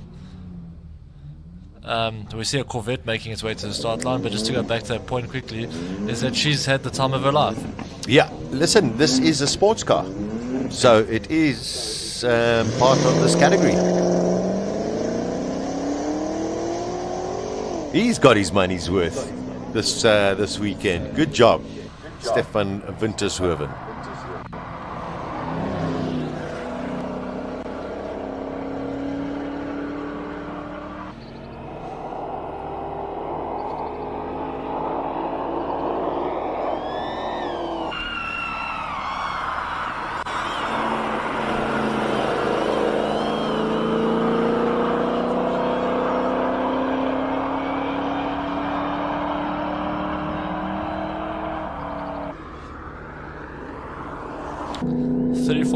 Through the first sector.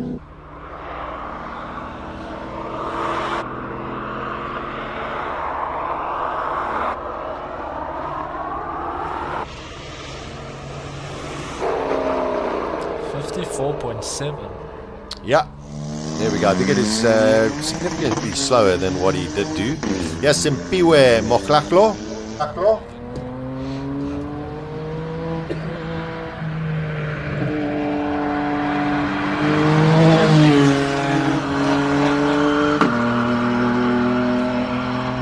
Seems to be good.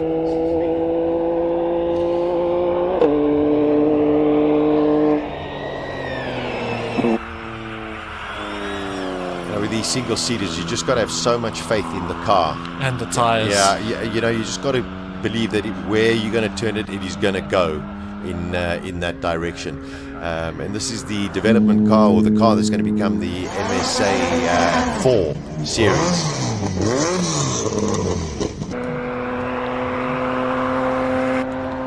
Posted a 34.2 through sector 1 and a 53.5 That is a lot of wheel spin from Alan May.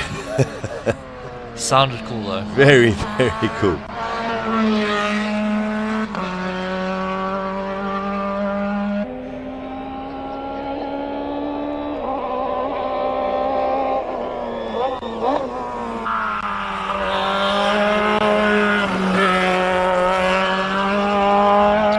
This should be quite a good and fast time from Alan Mayer, but Byron Mitchell is definitely going to be the man to watch in this shootout.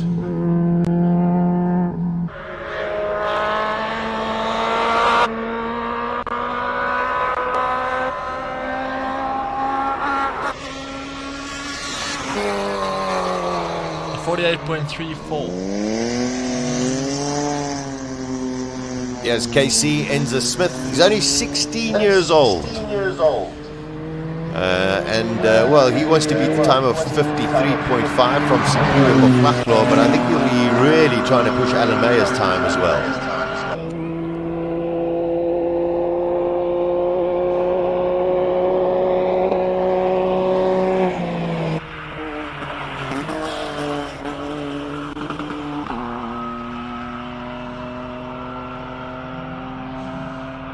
Incredible how the car understeers into that section.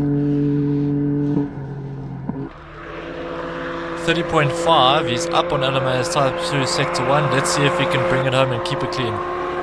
Can he get up the hill? Yes, sir. Oh, wow. Well done. Beautiful.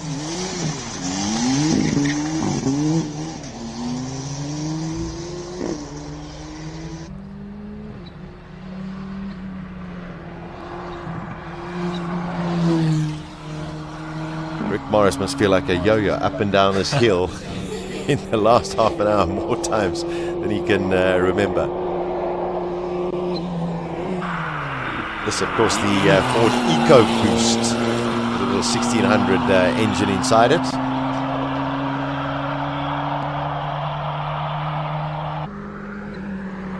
30.3 through sector 1. It's quick. It's going to be close.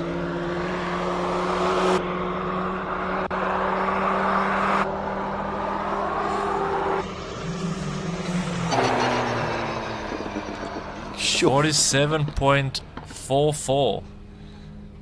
3/10 up on Casey Smith. I mean, it just shows you how good Casey Smith's time is.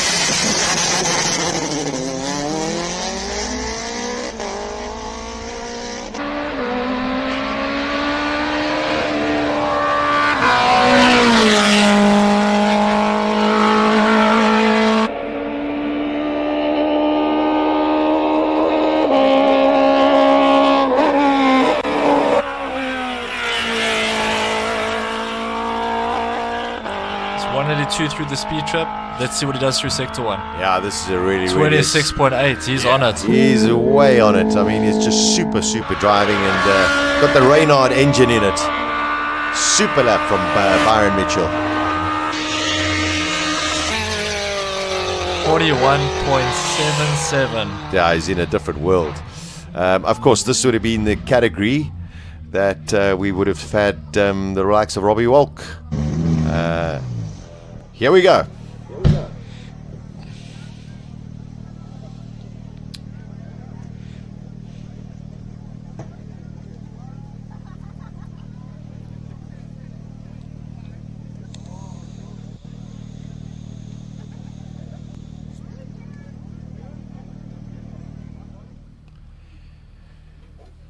This is the modified saloon car shootout.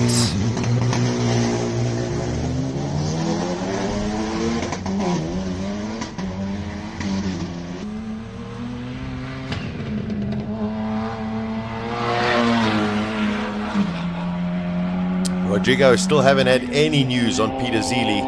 This is the top 10. Let's see who comes out. 201.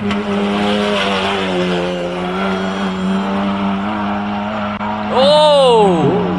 He's pushing it. He's pushing it. Left himself with a lot of work to do there. 27.9.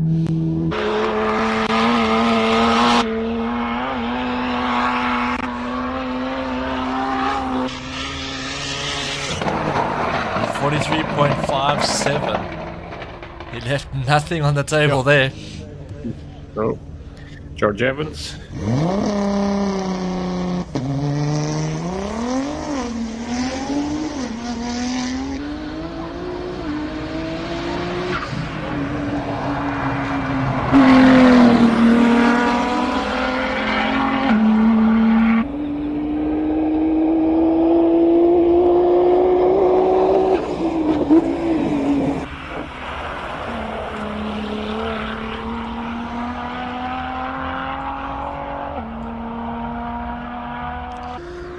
.4 through sector 1.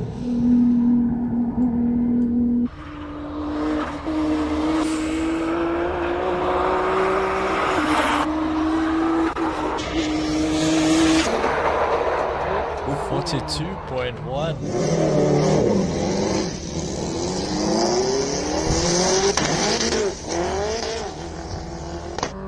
Oh, sound like missing a whole bunch of gears from Anton Cronje.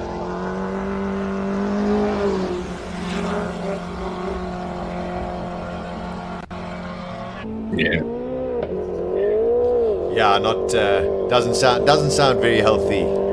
Yeah, this is not the way Anton Cronje wanted to finish up his Simola 15th edition.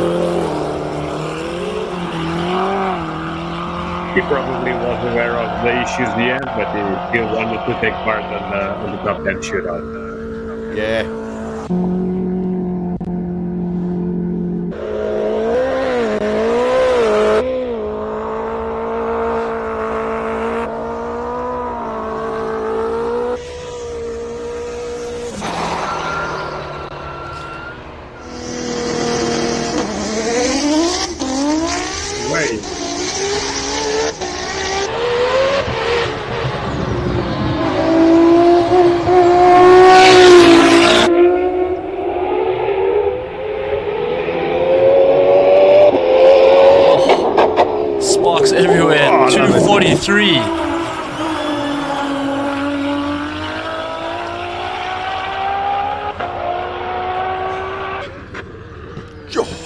brakes. Oh, a little hot in there.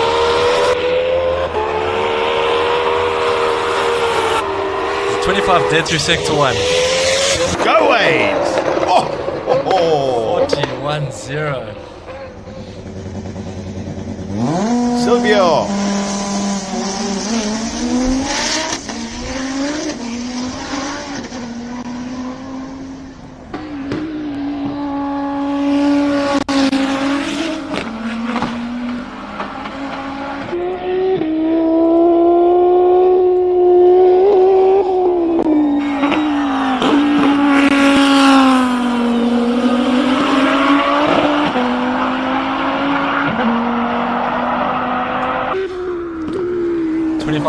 He's got a bit of time to make up. And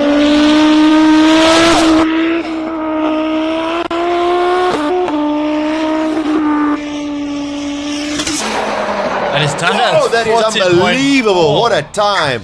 Sure, Rodrigo, that is superb. Very, very great.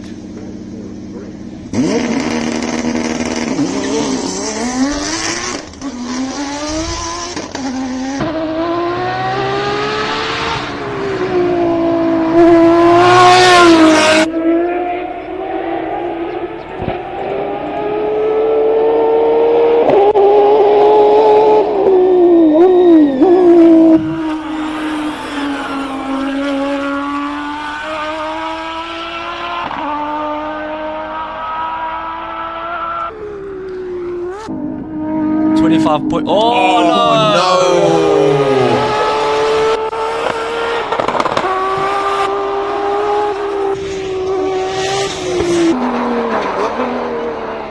Look how close their times were. They were exactly identical at the end of Sector 1, but unfortunately... Yeah, I hit the noodle. Clipped the noodle. Desperately unlucky. So, just an update. We do have a little bit of news on Peter Zely's car. And the problem on Zely's car is a loose wire. They still haven't found it yet. But he's maybe injured. But Peter Zely is definitely going to go out there. What an impressive time from Silvio Scrabbante. He found over a second on that run, Rodrigo. That was a superb effort by him and the whole setup team. It definitely was. It was impressive because we saw the car running at best 41.5 during the week, and then they were up for a while now, and they only came back for the top 10 shootout, but they sure made that time count, and the constant evolution throughout the weekend for that car has probably been invaluable for the data that team is gathering for its development, and we're probably looking here at a future contender for the top spot. Yeah. Oh, what a pity for Aldo Scrabbante. What's incredible for me is that both Scrabbantes are down on top speed, but they just make up so much ground when it comes down to handling. It just shows you how well set up those cars are and what their setup is like to put in a fast time. Yeah, I tell you, the gauntlet has been thrown down for the likes of Franco Scrabbante. His best throughout the whole weekend has been a 39.9. So, he's only got half a second in hand over his cousin. So it's going to be a very hairy run for Franco Scrabbante. We still have the likes of Richard Roots to come out, and of course Peter Zely. Hopefully he gets out there as well.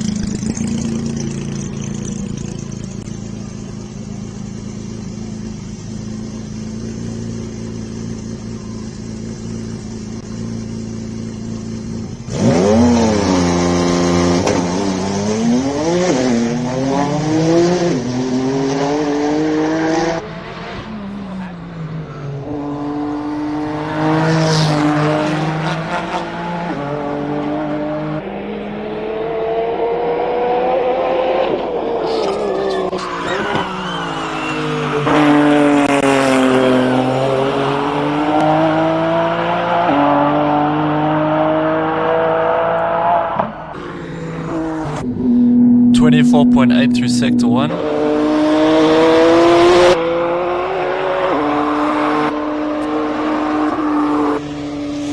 It's going to be fast. Whoa! Franco Scrabbante says, hello, everybody. I'm still here. 6:31. I think he did a 39.6 yesterday as well. So that's the quickest he's been, but that is incredible. Now, the star of one of the greatest drivers ever to come out of Sweden, that's for sure. Johan Kristoffersen in the WRX electric car.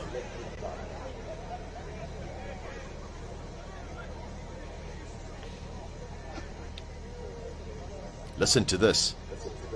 Listen to this.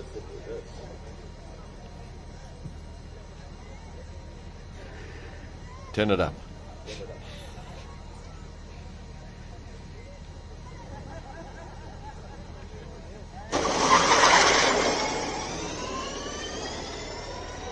It's ludicrous how they think it's something.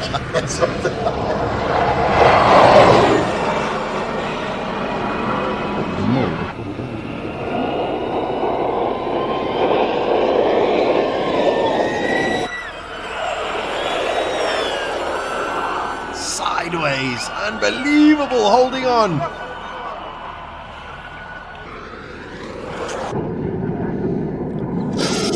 Fastest than anybody in the first sector, 25.4, 24.5. Here he comes, getting up to the line. Here he is, Johan Kristoffersen.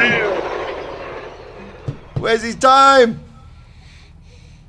We're all waiting for his time. 39.001. Goodness gracious. Once again, one more tenth. 39 dead. He found another tenth of a second. Richard Rutz.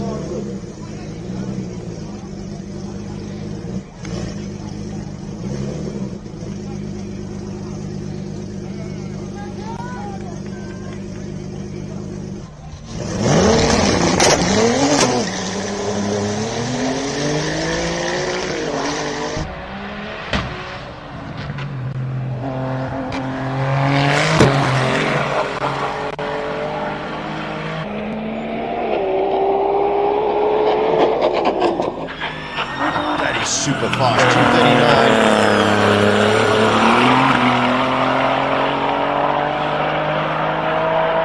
2:39. 3/10 up on Kristoffersen's time.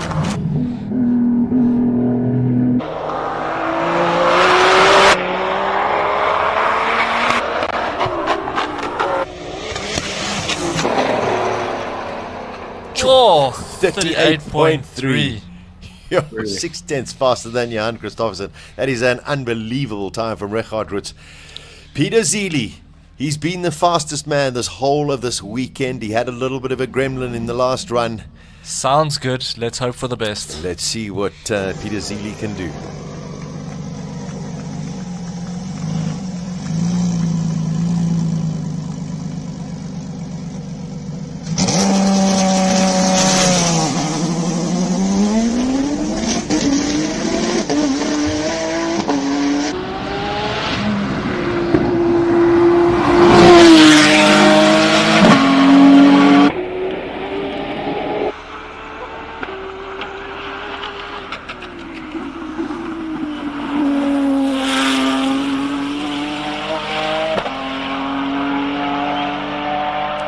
.5. This is on. Word, that's 7/10 up.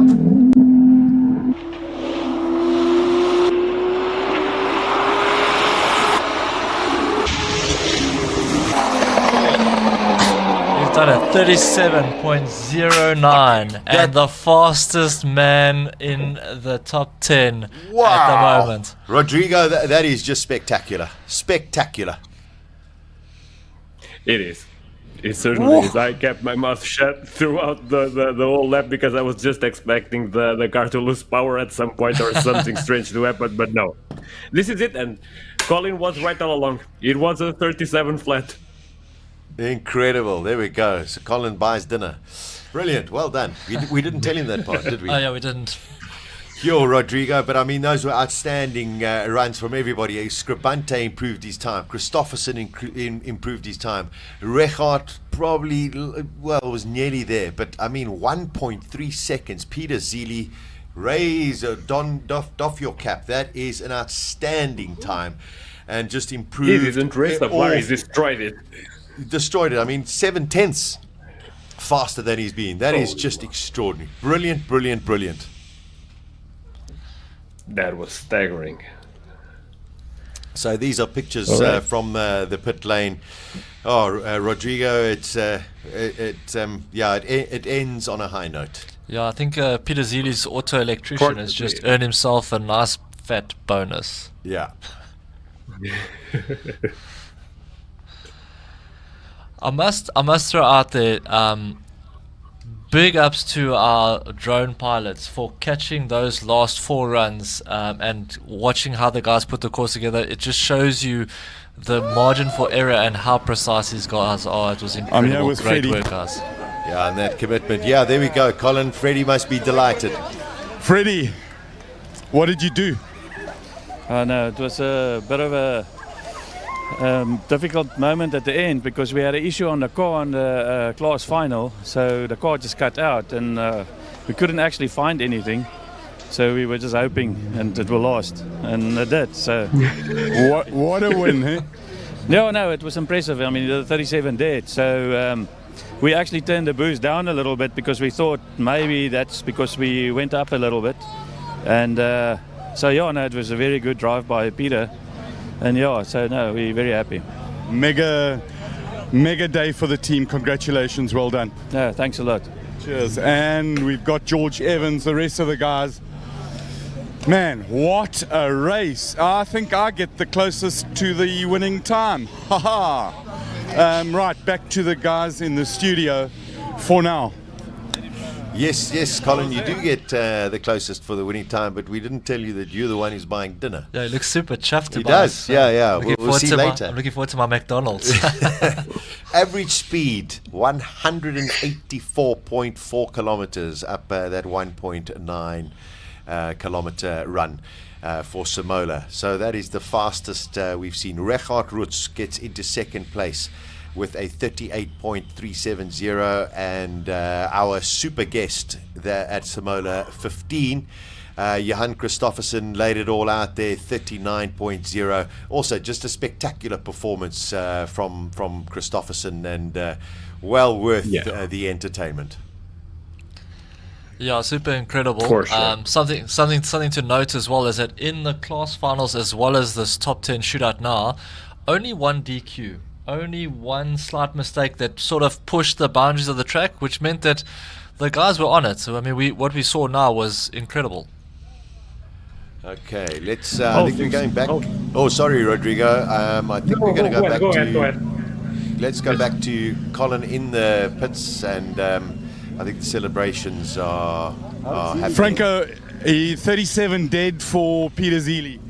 Okay, well, I never expected that, but hats off to him, and wow, that's all I can say. It's huge respect. You've won this thing before. You'll be back to fight again, but it wasn't meant to be for you this weekend. That's an understatement, Colin. This has been the longest weekend of my life. Yeah. No, we struck in a quandary. We'll find our way back, but we've gone completely in the wrong direction here, clearly. Well, thanks for stopping by and chatting with us. We'll see you next year. For sure. Thanks, Colin. Cheers. Let's look at 37.0. It is probably the run of Peter Zely's life. Let's have a look at it again.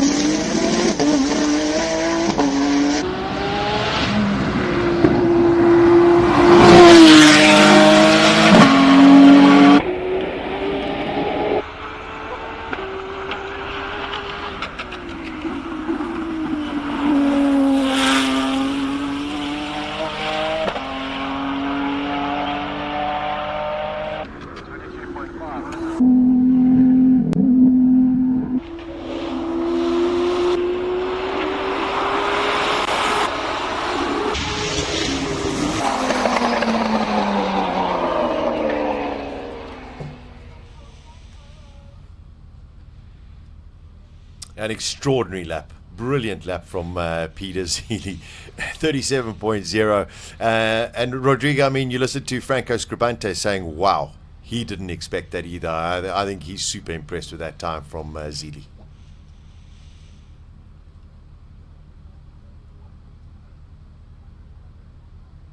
Oh, we've lost our audio to Rodrigo, so hopefully we'll get that back. Wait. Can you guys there hear me he now? is. There he is. Yes, sir. Okay.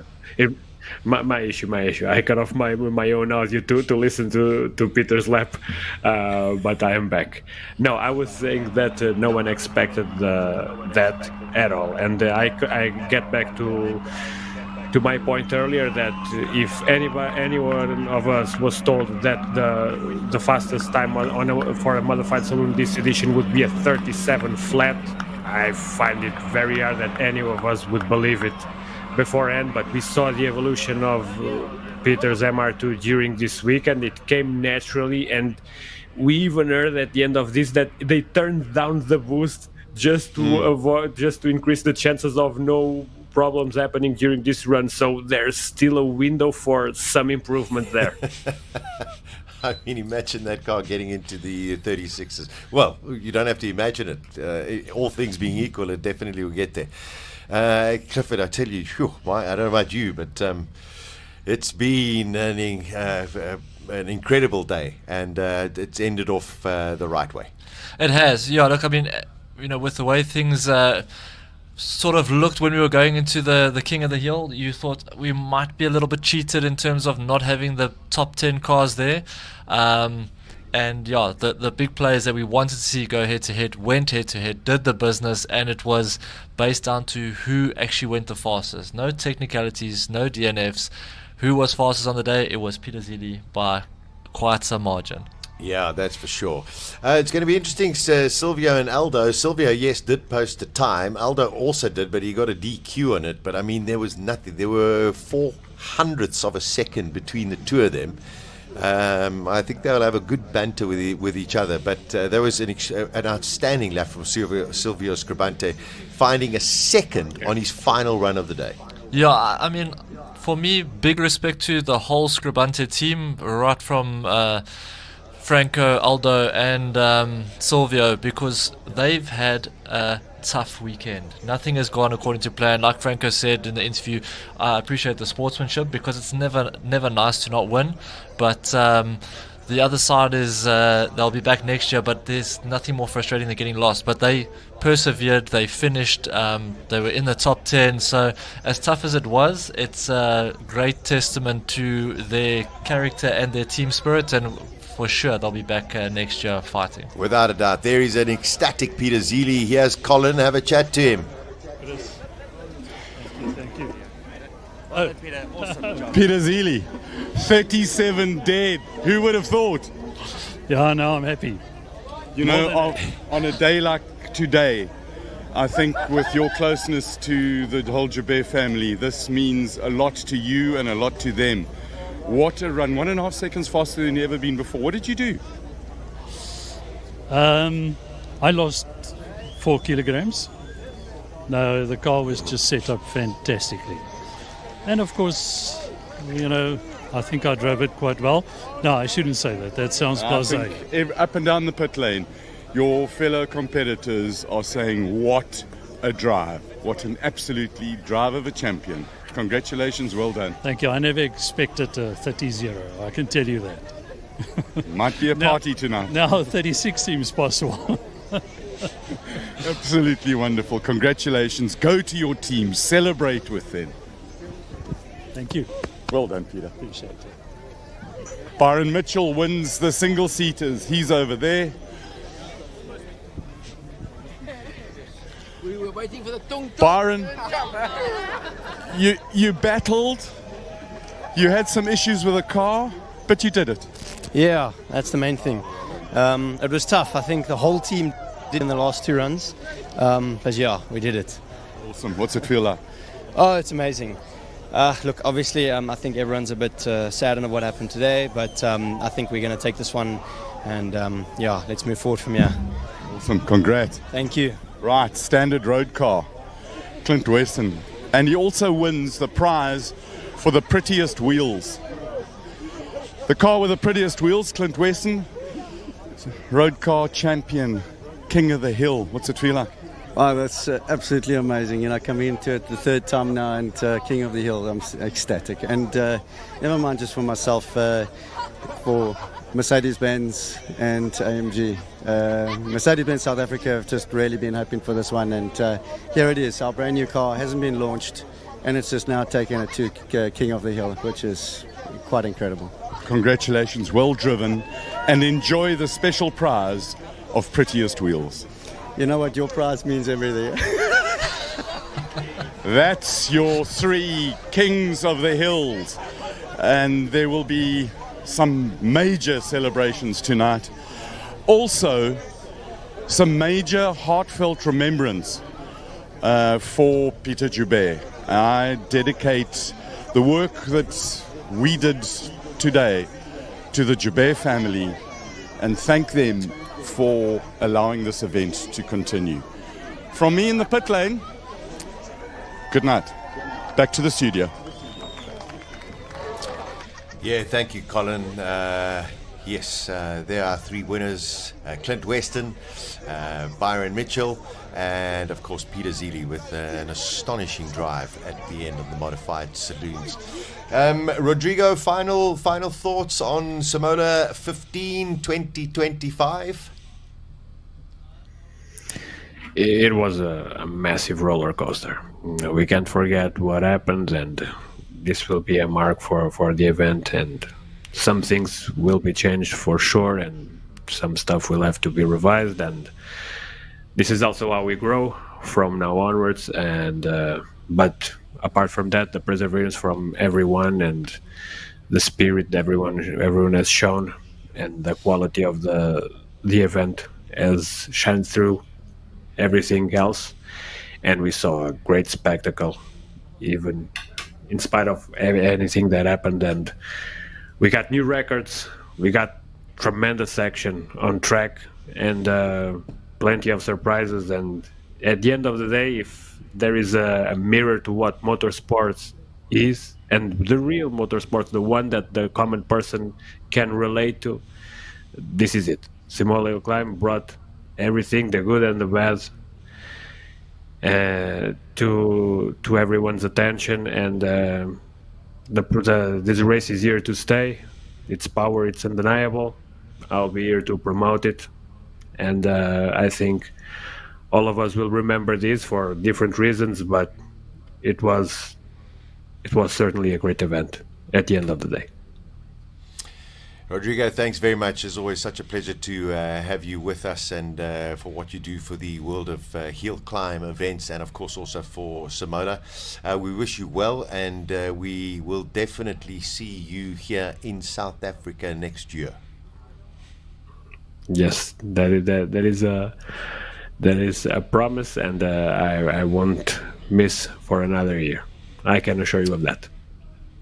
Thank you very much, Rodrigo de Oliveira from Hill Climb Monsters. From all of us, our whole production team, everybody that is associated with Simola and the Simola Hill Climb, it has been a roller coaster of a day. And just to echo the sentiments of what Colin said a little bit earlier, our huge thanks to the Joubert family for giving the go-ahead for this event to continue, despite the tragedy that befell us earlier on today. Our thoughts are with Pieter Joubert's family, and of course the whole Joubert family. We thank you, and we will never ever forget Pieter Joubert. This one is in memory of him. Thank you, everybody. Good night. Ready?